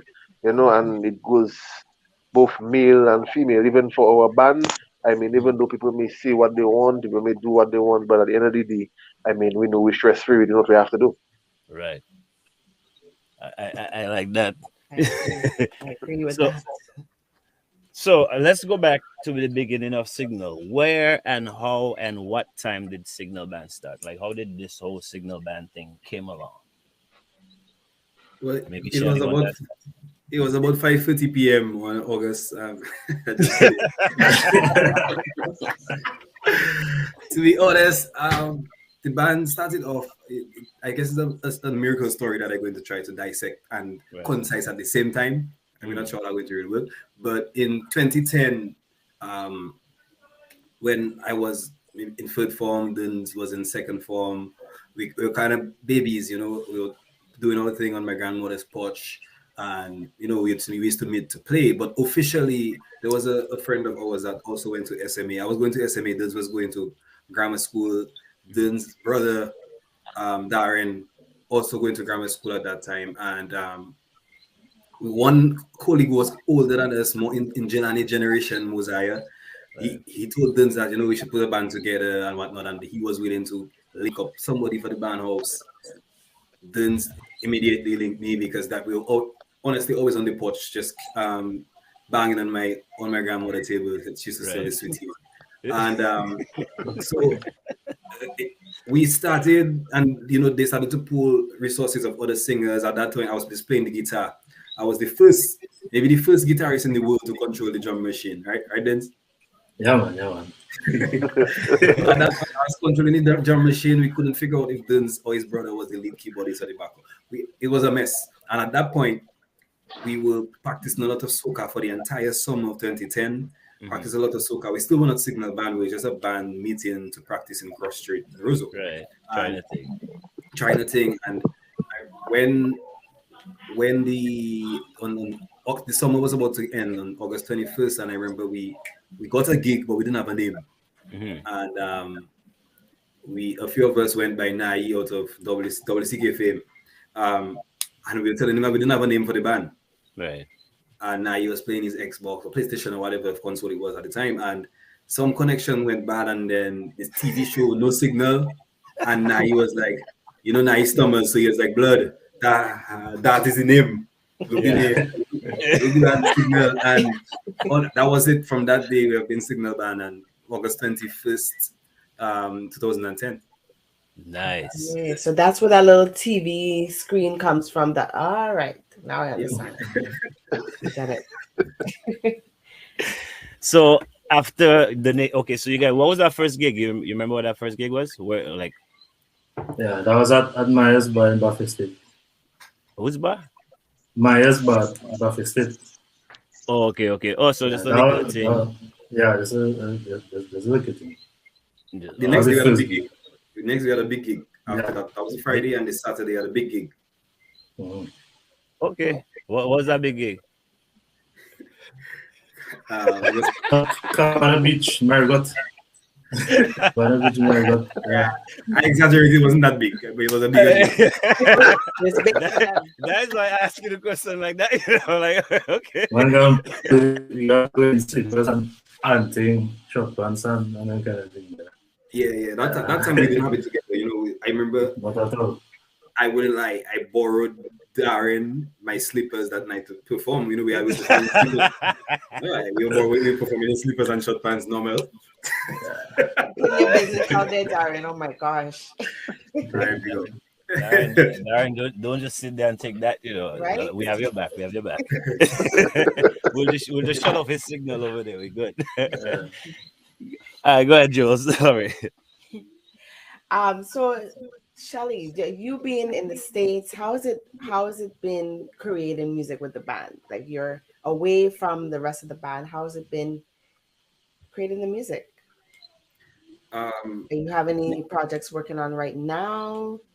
Yeah, to be honest, as soon as a few seconds before the interview, I was in the studio virtually with Duns and Stasha, and then called Jelani to talk about the same project. So the work, we in 2022, and the internet runs the world, technology runs the world. So right.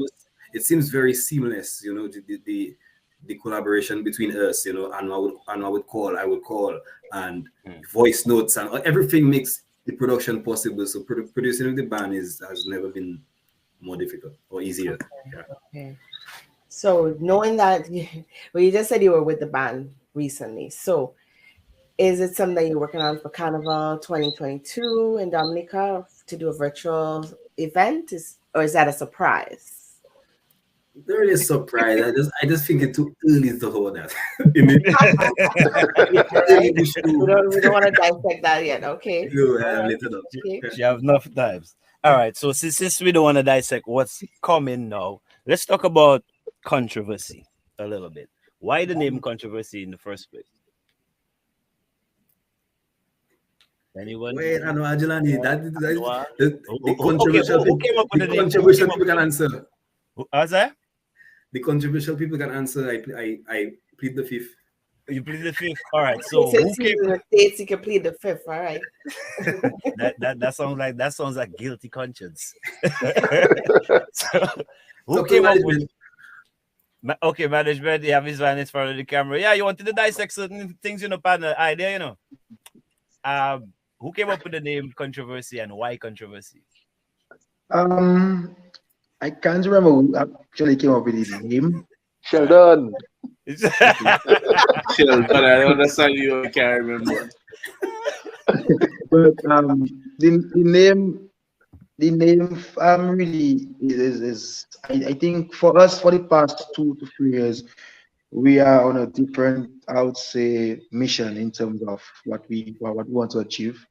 I mean, so we know controversy sells, and sells in the form that no matter what it is, once it's controversial, people will jump onto it, and we feel that we need to make some sort of statement, and there are a lot of things that we could have addressed, and even in the promotion of the album, I think we blew it out of proportion because people really thought the album was going to be attacking people one on one and stuff like that, and it just shows that anything to do with that kind of topic, that people gravitate towards it a lot easier than all those nice fancy names where anybody love and all this thing. People will say, yeah, it's a good thing, but the attention you want, you have to figure out what is the best way for marketing. So the name was really just 100% because we wanted that extra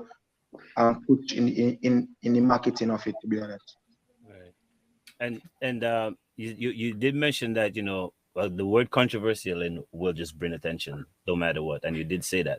So how successful was the launch of that album? Not just the launch. I just think the album on the whole has been a success. I think people need to understand the word success. Success is it only depends on what is your goal. Exactly. So for you, maybe as a listener, you may not like the album because it is not fitting for you. Right. We as a band, we always sit down. We don't just. I don't think for the past, I would say 7, 8 years, this band has ever done something properly sitting down and planning. So anything we put out there is not by any mistake. So we know exactly what we want from it. So I can say safely that for the past 5 years, I don't think we have had much failures because we sit down and as we on the show, we dissect what we want to do first. Right. We go down in the nitty gritty of it. So in terms of being a successful album, I think it has done a lot more than we expected because, like I was telling one person one day that they said to me that they don't like the album because it doesn't really suit them, and then one day later they come and say, "Oh boy, that's 2 songs on the album I like." I say, "Well, that means our job is done because the album wasn't really catering for your sort of market, but yet still there are 2 songs on the album which you like." So which means we were able to get what we wanted and still keep what we have. So at the end of the day, I think it was a very successful project. Mm-hmm. Nice. Great. Yeah. So you told us a little bit about controversy. What about Bouillon Vax? Tell us about that. In front. Hold back. You're going back still. Okay, so we don't want to talk about Bouillon Vax until the half of the show. So let's just after 7:30 halftime.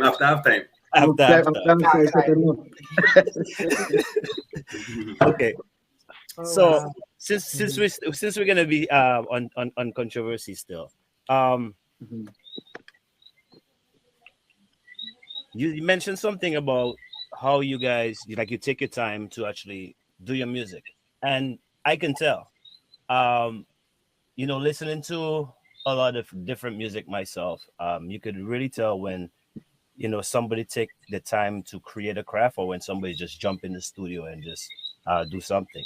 So I want to touch on that person. You said that they listen to the album and they figure, nah, it doesn't really fit with me, but the next day, boy, I like 2 songs. Would you say it's one of those albums that grows on you, like you have to listen to the thing and resonate to it?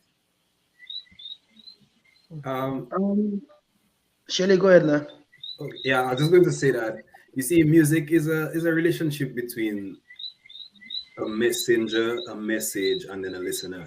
Right. And the reason why the album seems like it may have to grow on an individual, on the listener, is because they are not used to that kind of message from the messenger. Right.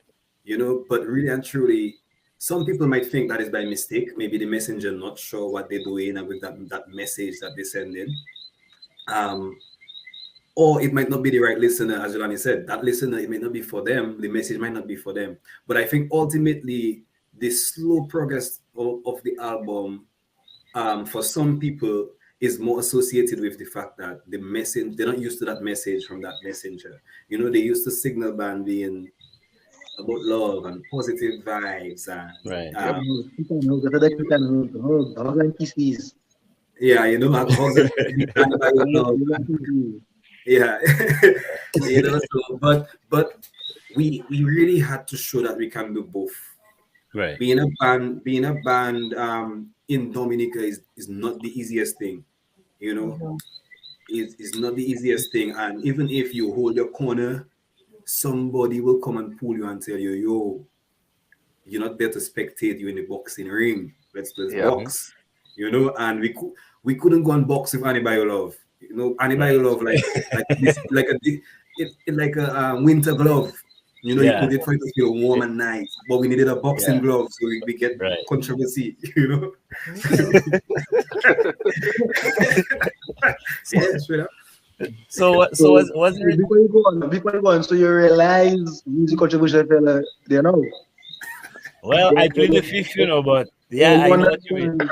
You understand where controversy really coming from. Right. It's sometimes you just have to dissect a little bit. Right? It will come out. So I know what's your whole vibes on controversy, because you know you sit down there and you know you're lead vocalist, we're not hearing from you.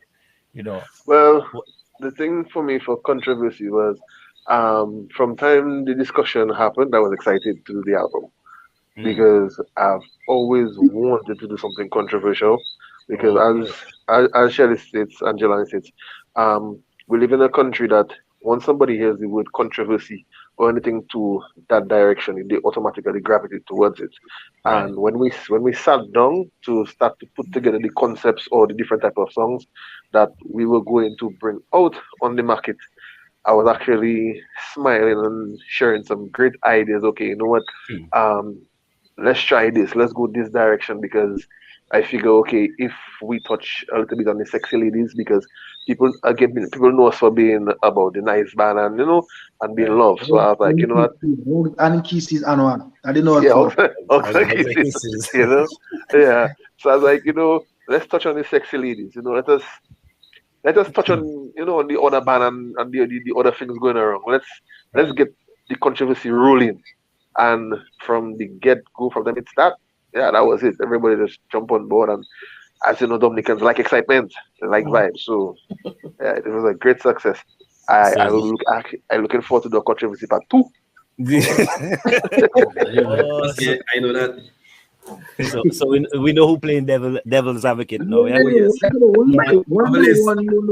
by one, they'll come out. Nobody is the other person that quiet, but part of it low. Liam, tell us usually the quiet ones is the time bomb, you know. No, it's not quiet. You know, the thing is, as Jelani said earlier, everything that is done, plan it properly. So to plan something, everybody have to be involved. So not just because you're not seeing people on the stage, you don't have mic in there and don't think that we're not part of it too. The controversial business, everybody involved in it. Because as you say, the bad stories and the negative energy that Dominicans like. So what we do and what talk about controversy part 2. That are difficult to achieve, you know. It's just collecting voice notes. We collecting voice notes, and once you collect voice notes, you just know it's things going to roll and people going to check where that come up. We still don't know the voice notes coming up, but you know, but if it is something there. So not is that easy to happen. At the end of the day, our signal band, from one thing I appreciate with the guys on it is that it's an inclusive effort. a project or something wouldn't come out without basically everybody's input. So even if it's a row or it's a love thing, whatever the situation is, everybody will give their piece. I mean, not everything is taken on board all the time, but at the end of the day, it's a group effort.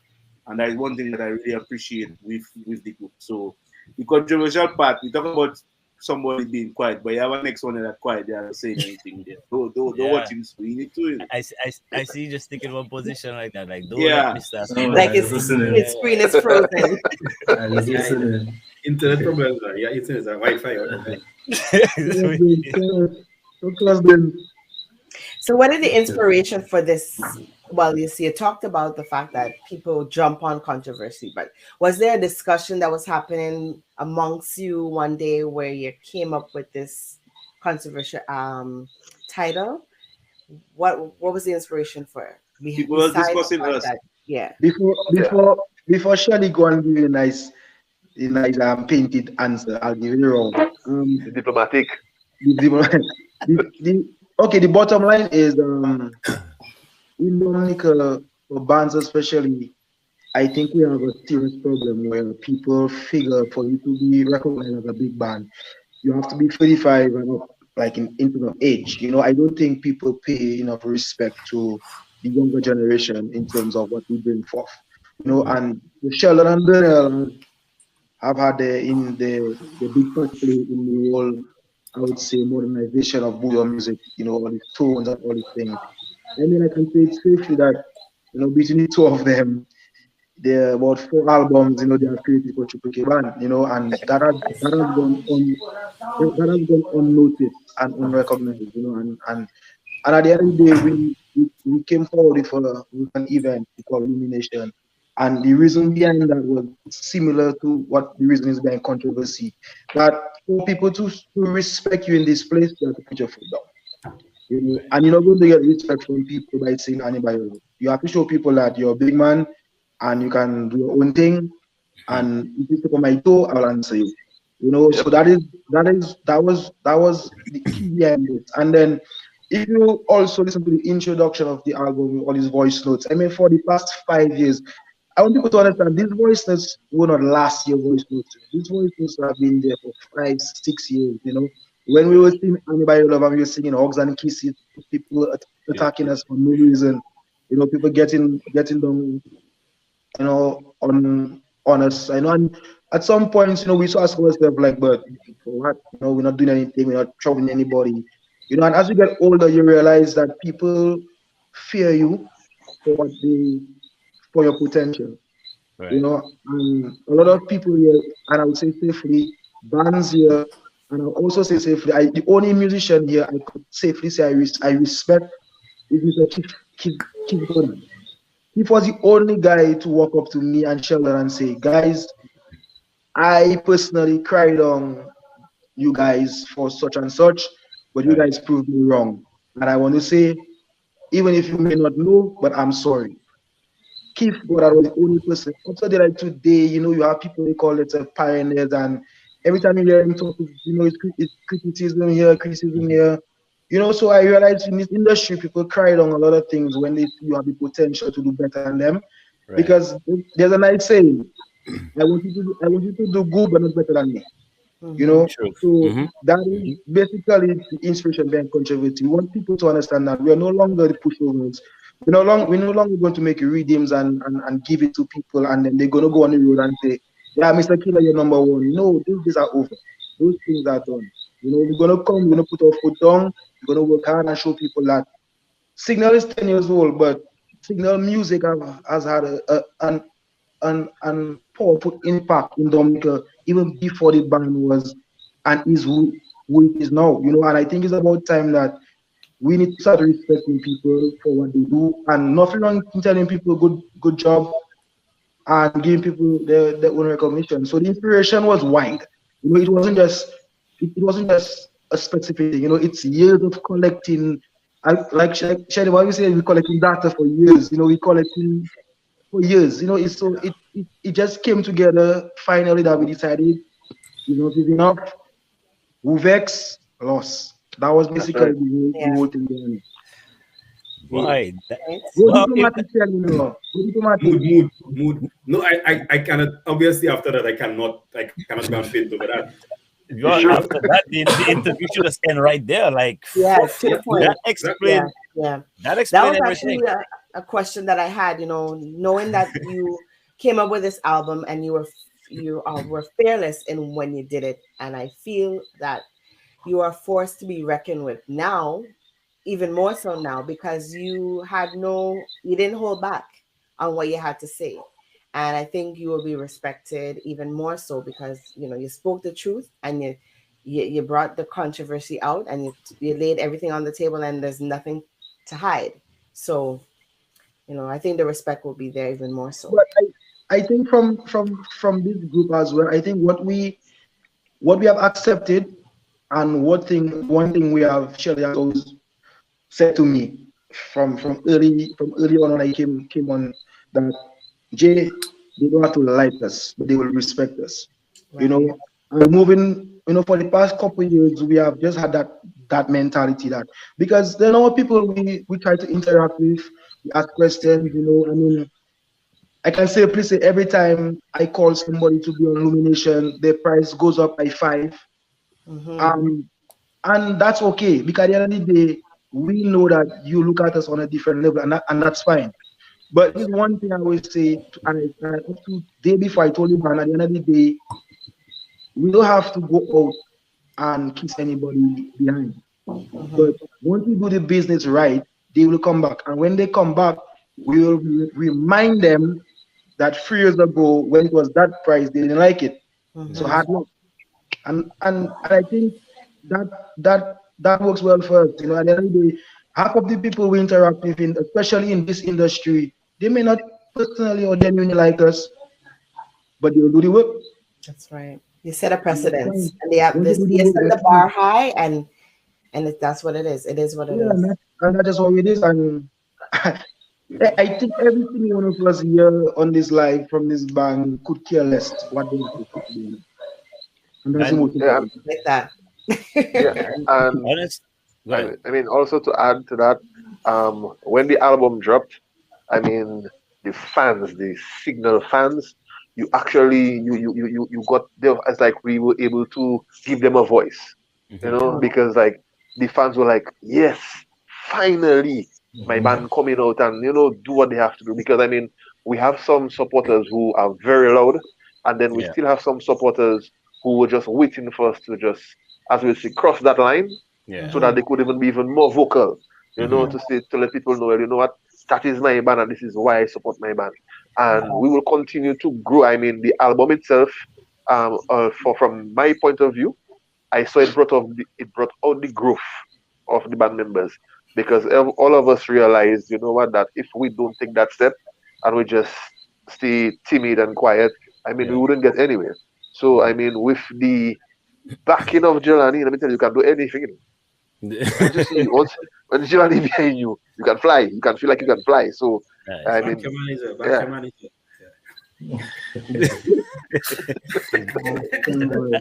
That's that man is driven. That's a good thing. But you know, if people don't send stone behind you, you don't exist. You know. True. You know what I mean? So when, to me, like I'm the type of person. If you tell me something negative, I smile and you might think, "But Mr. the madman," because I'm already dissecting the positive in your negative message. You know, right? Like I had a conversation with one of our booking agents for Dissect today, and I'm like, if you're up there, why would you send stone behind somebody that behind you? It's obviously that person behind you is troubling you. So you have to stop and turn around and send stone behind them. Check what's in front of you. Check what's in front of you. If I'm a rabbit, I see the finish line. I know I rushed in the turtle. That while looking back and look for, I'm gonna win. From the gun go off, he's still there. You know, I already over there. So, but you guys are getting places. That's why your name will be called. That's why people will attack you. And you know, you guys, for that 10 years, you could see the chemistry between you guys. You can see it's real. You guys look like you go through the war together and smile it out. And yay, controversy too. But after the vax, yeah. So, can we go into the vax now? I mean, it's half time. Yeah. It is half time. Or we still want to cause a little No, controversy? we could go anywhere, no man. It's half time. We can do anything now. Because after we say about controversy there, boy, phew, I mean, that was enough said, right? All right. Let's go into the vaccination of the booyah now. What is that about? What's the booyah vax? What is it? When is it coming out? When? Inform us. I want some. I want an injection. I want an injection. The booster. Come and take your jab. Come and take your jab. Come and take your jab. No, honestly, that is another one that I named, and I can say honestly my personal reason before I even bring it to the band. The meds I was on was about the lack of respect for musicians that was amplified during this pandemic. I think during the pandemic, we actually can see blatantly and very clearly that nobody cares about us. But they don't understand our power. And I never share that to the guys, so that's the first time they're going to hear that too. But poetically, really and truly, the booyah vax just trying to show that you can promote Pfizer, Moderna, AstraZeneca, whatever, but what the people want is the booyah vax. And if you use the booyah as an incentive and you was treating the booyah better, maybe more people have been vaccinated by now. And that is literally what I was thinking. I was just like, the lack of respect for us. People don't understand the power of booyah music and the power of the entertainers in Dominica. So, they're telling everybody get vax. But the moment you tell them get vax, the entertainers don't know their power. What's that? The entertainers don't know their powers. Exactly. The entertainers don't know their power. And the moment that, like, we have been asked to go on vaccination drives and all of these things, I'm fully vaccinated, I can tell anybody. But I will not go on and encourage somebody to get vaccinated if it's not in my interest. And the people are asking me to go on the drive, not showing me that they have my interest at heart. So why would I put myself in that? So that one is about a centralized focus. What we care about is the booyah, and everybody that unvaccinated right now, they're waiting for the booyah vaccine. Right? That's right. So when they get the booyah vaccine? no, that is another story by itself. Question don't leave the airport now. What happened? I find Noble is more interested in that than everybody else. Boy, you see, I'm not a medical man, okay? And it's just funny that that 3 days ago the answer was different.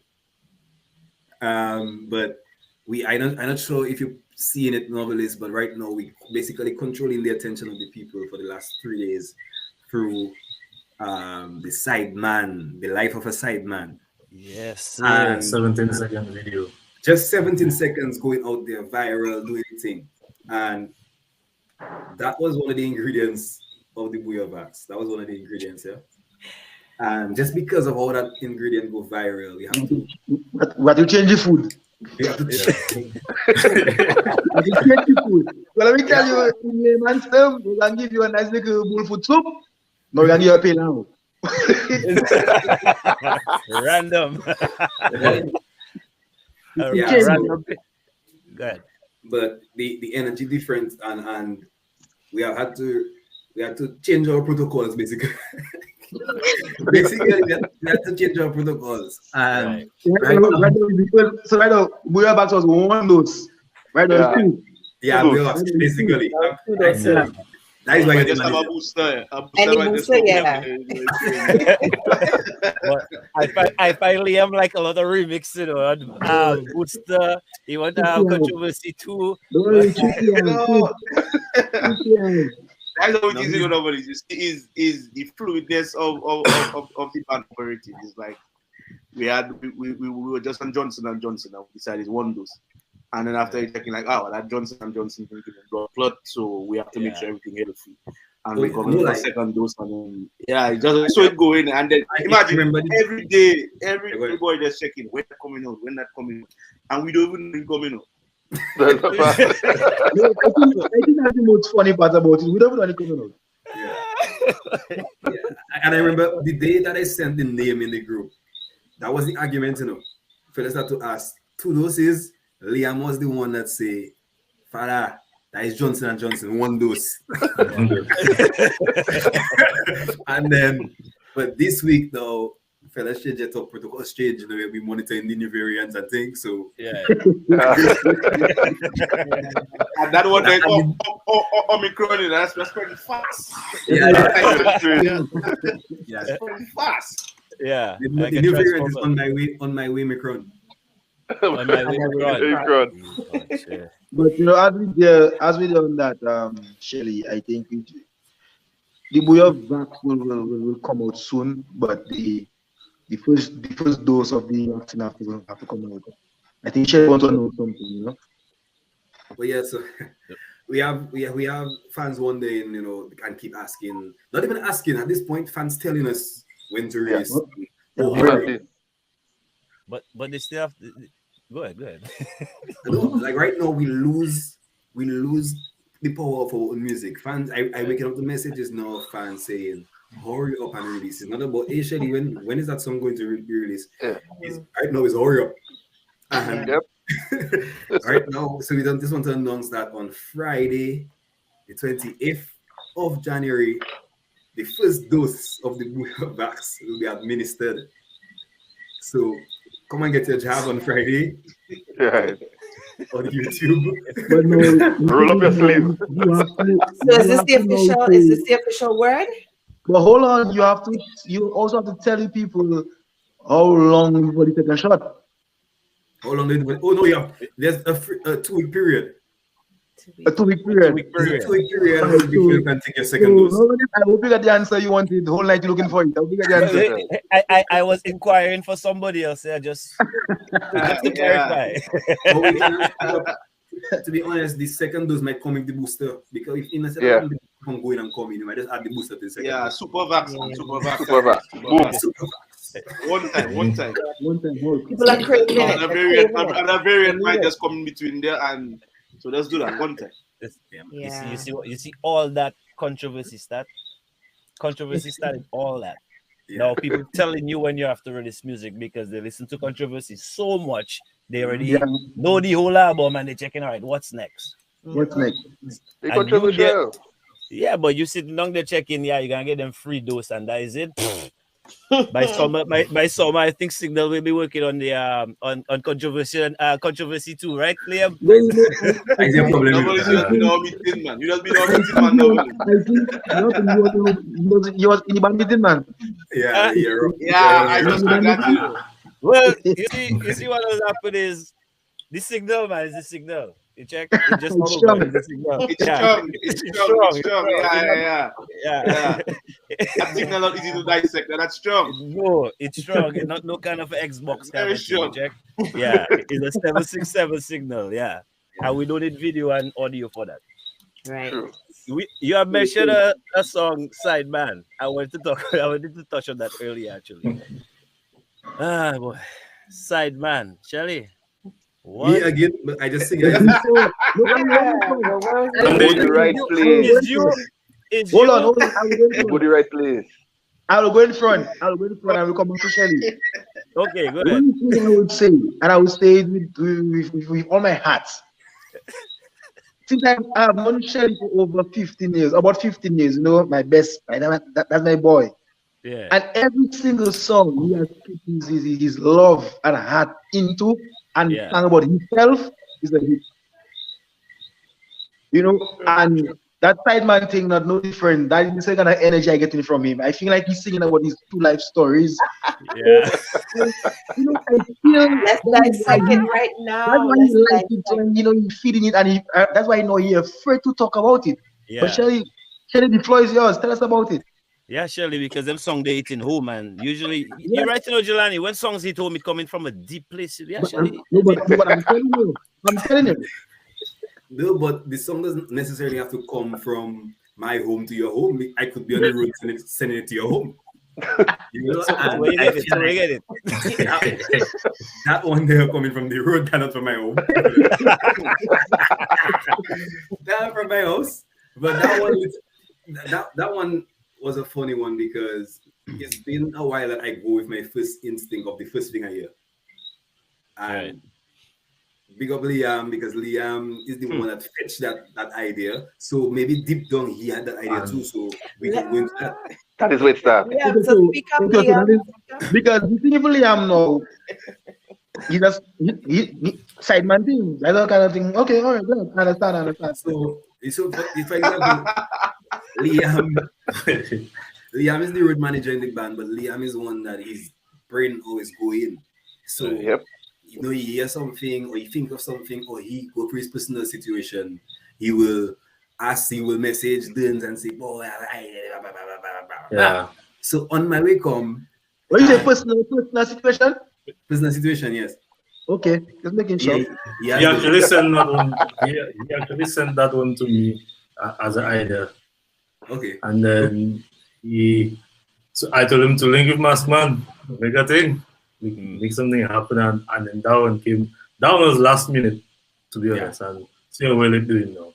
Yeah, and the first time we jump on a Zoom call, then share his screen, share the audio, and I hear that, and I was just like, baby, That's tell me like me. That's like my lifestyle. I said, tell me if the coast is clear, because I'm on my way. No, say the first thing you say. Say the first thing you say. When you hear that. Well, since you know myself, tell me what I say. The guy who was there. When you had to read it, the first thing you say was, boy, I feel like a nastiness after going on that. Yeah. But I did say that I feel something nasty on that. It's about self. You know, it reflects self. So Jelani, I'm something nasty then. Brother, what you think about what you are. Simple as that. All right. You see, Mr. Green there will tell the truth, you know, because he quiet. I suspect he just soak up all the information, and I think that's who we need to target. A sponge. Yeah, I think the referee. I suspect he have a lot of things he need to get off his chest.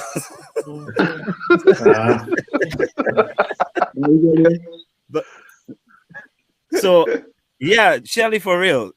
You know, with no, I know we clowning around, and you know we're talking about Sideman, but for real, Sideman, By Your Love. The other one I was watching the video. Baby Come Back. Baby Come Back. Yeah. You have something to tell us there. Maybe you have a friend that's going through a situation that really need to let go. Is him. That's him. No friend. No friend. No friend. Well, you know what, Shelly? It working. Keep it going. Exactly. I'm a man that I'm full of love, and sometimes I give love and I get disappointments, and you know, music, and that's just what it is. Sometimes I amplify my story to make it seem like I really at a devastating point, but really I'm truly you know? Yes, Liam, yes. Oh boy. My dog. You know, sometimes if I get two of something, I say any six I get. You know, I going around telling the world I get how much go well. Nobody knows the real number. Maybe Jelani think he knows. You know, because he has been my friend for a lot of years. But really and truly, novelist. With that.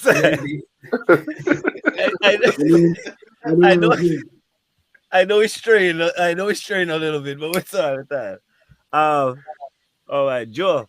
Gopel means tabanka or horn, right? Horn, yes. Trini say horn. Oh boy. So Shelly, how much Gopel you can get? I thought you only allow one, you know. I for Gopel like no, you have a lot. Yeah. Yeah, well. And he still said that as well. He still said that. No, Gopel not like chicken pox. Now you can get it again. Yeah, no, that don't like chicken pox. I thought it was a one-time thing, man. No, man. Some some people fortunate that they learn from their mistakes and their situations, but I don't learn yet. You know, So you stupid. So you don't. It's not about stupid. I'm allowing myself to bask in love. You know, I give my all, and if they take it and do magic with it, I get hurt. Yeah. The heart is forever healing. It always repairing itself. Yeah. Yeah. Mm-hmm. Yes. Nobody's that's where the songs come out. I realize I going deep within myself to get these things. You know? all jokes aside, I've always told you that you're a brilliant musician.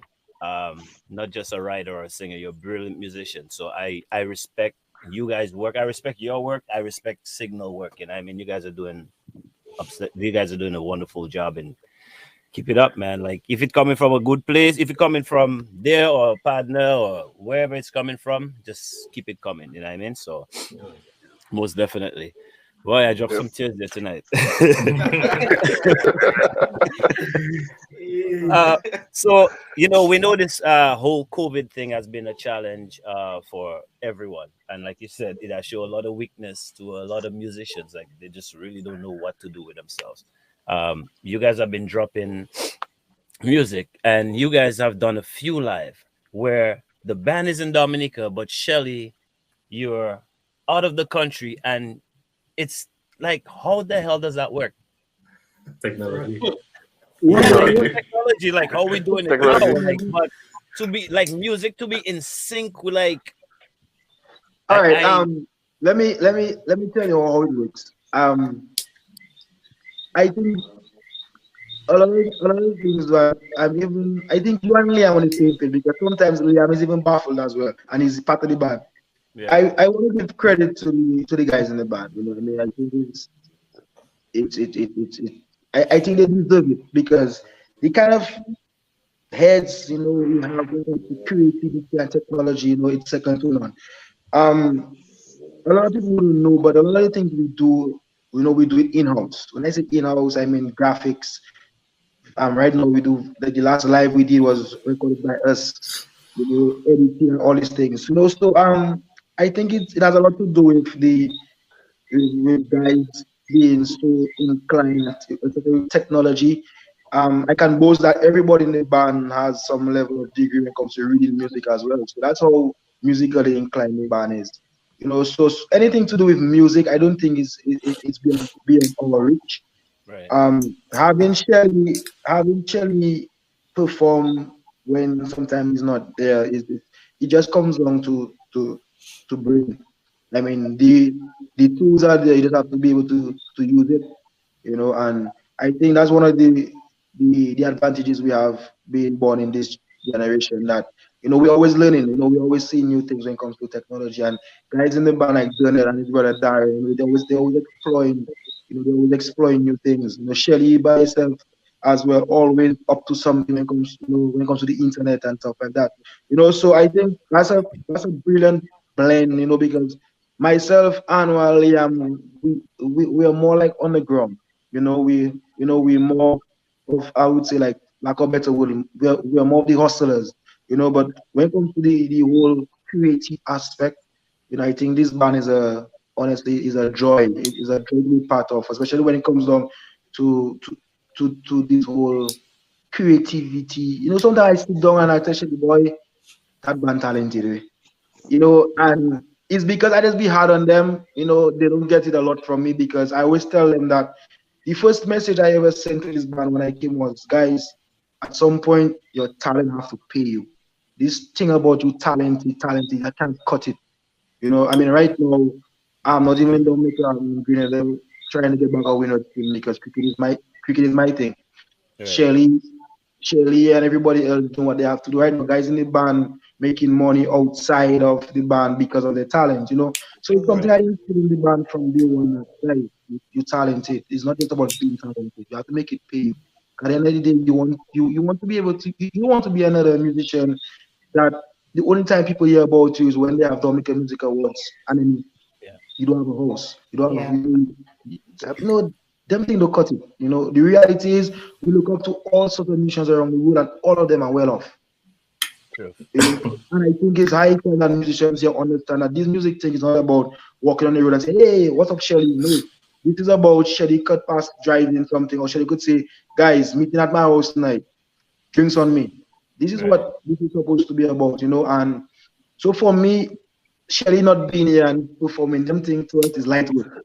Because the kind of creativity we have and the kind of ideas we would bring forward as a group, sometimes that's really baffled me that, how are you getting them things done?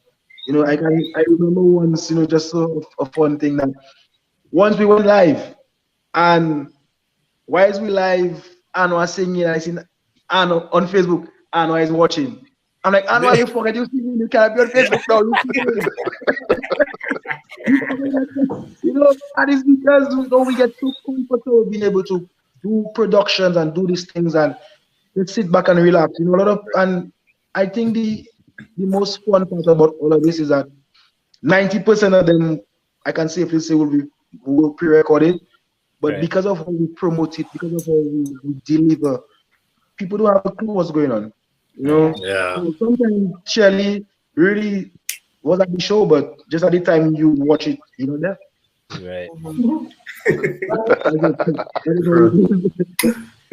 Seeing how well you all work together, you collaborate well together. Do you ever think you would ever do something with another artist from another island or something like? You ever think about collaborating with another artist? Collaboration wise, we have done a lot of collabs locally.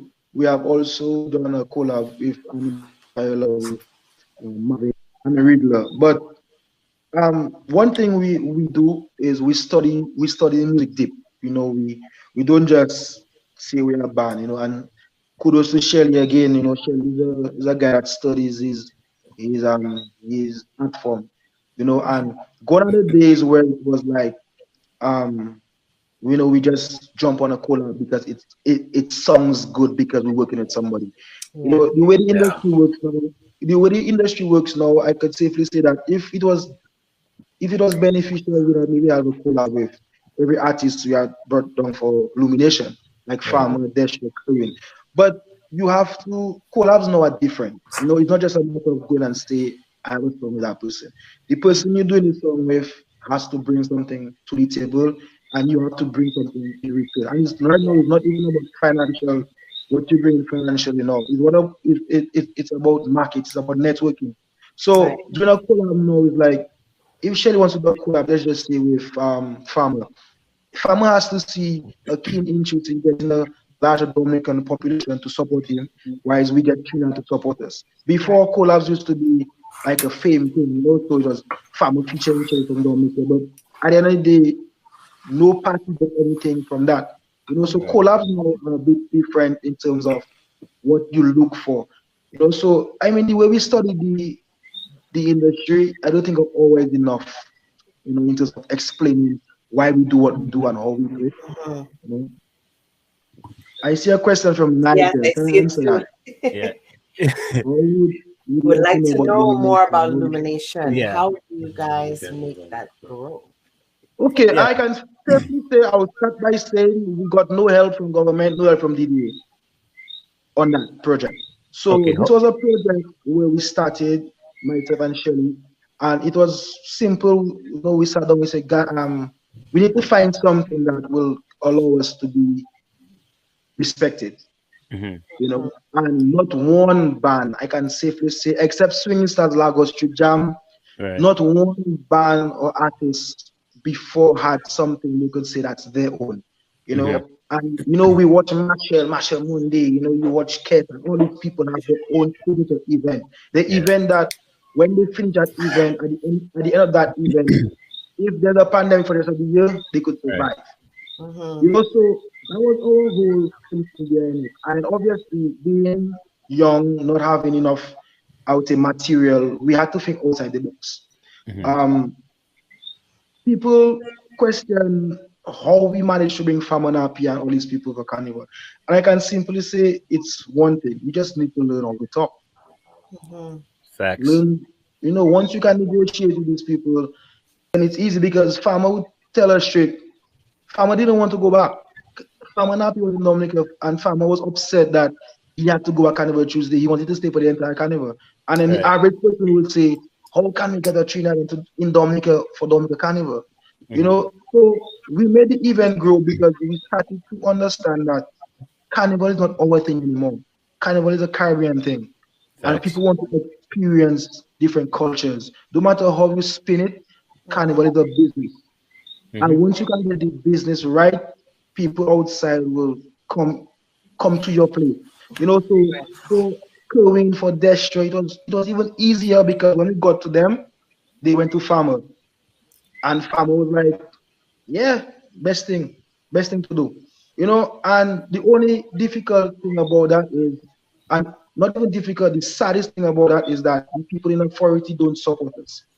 And when I say support is, I remember, I can safely say, after our first illumination, I remember Robbie Tong using illumination as one of his sales speech as Minister of Tourism. And I called him and told him, don't do that. Don't call my event. Don't talk about it.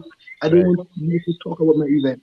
Because we wrote to you guys and DDA government, they didn't see it fit because I guess to them it wasn't their idea. You know, so who are these little boys to bring along a Trinidad artist for Carnival? You know, so we never got that support because that is the kind of a mindset and culture we have here that if it's not done by the top, then we're not going to support who's doing it. Yeah. You know, the reason that event I think kept growing and is growing is because we never tried to do something like somebody else. So I can say also, the Fed was the same Tuesday morning, and we told ourselves that we will never bring powder to our event. Yep. Because not everybody wants to get dirty. Yeah, true. You know, so we catered for a certain market, and while we doing that, we ensure that the entertainment was up to scratch. You know, the entertainment, you know, it's just seamless, and then obviously take it onto the road. That's just a whole different experience. You know, you start inside, you go outside, and when you go outside, you still have ropes up, and you know, so every time we think of how we could improve the event. Right. But the whole goal for Illumination was to ensure that at the end of the exercise, Signal Band will have something that we call their own. Right. You know, we don't want DFT. You know, gone are the days of band just going on the road for Jubilee, and then on Ash Wednesday, everybody come and say, yo, we own that song system this amount of money. We own that song system this amount of money. You know, we go to Alan's songs after they like today. If I call Adam now, even if I'm out of Dominica and I tell Adam I need a system set up tomorrow in that location, Adam will not even question why I want this system. You know, the first question is what time you want it for. You know, because for us it's about relationships as well. You know, so along the way we build those relationships, we build the respect. And once you have relationships, then the event will naturally grow because the sponsors and the people on board will see them as part of it. You know, as I'm here, I can say KFC, Heineken. These people have taken Illumination like it's their own. You know, so the event will only grow not just because of artists, but once you have people with a genuine interest and they see results, then naturally to just be bigger and bigger all the time. Plus, part of it. It's a band. We have the easiest thing to promote. It's a band. It's owned by a band that is growing. So as the band is growing, naturally, whatever the band is part of will grow. So that is, I Nigel, I hope I answer your question. Yes, yes, Nigel. You answer that. You even answer. Nigel, no? I can't. But you get bonus marks for that. Bro, you know you said it twice, and actually I actually wanted to interrupt you when you said it at the beginning because I wanted to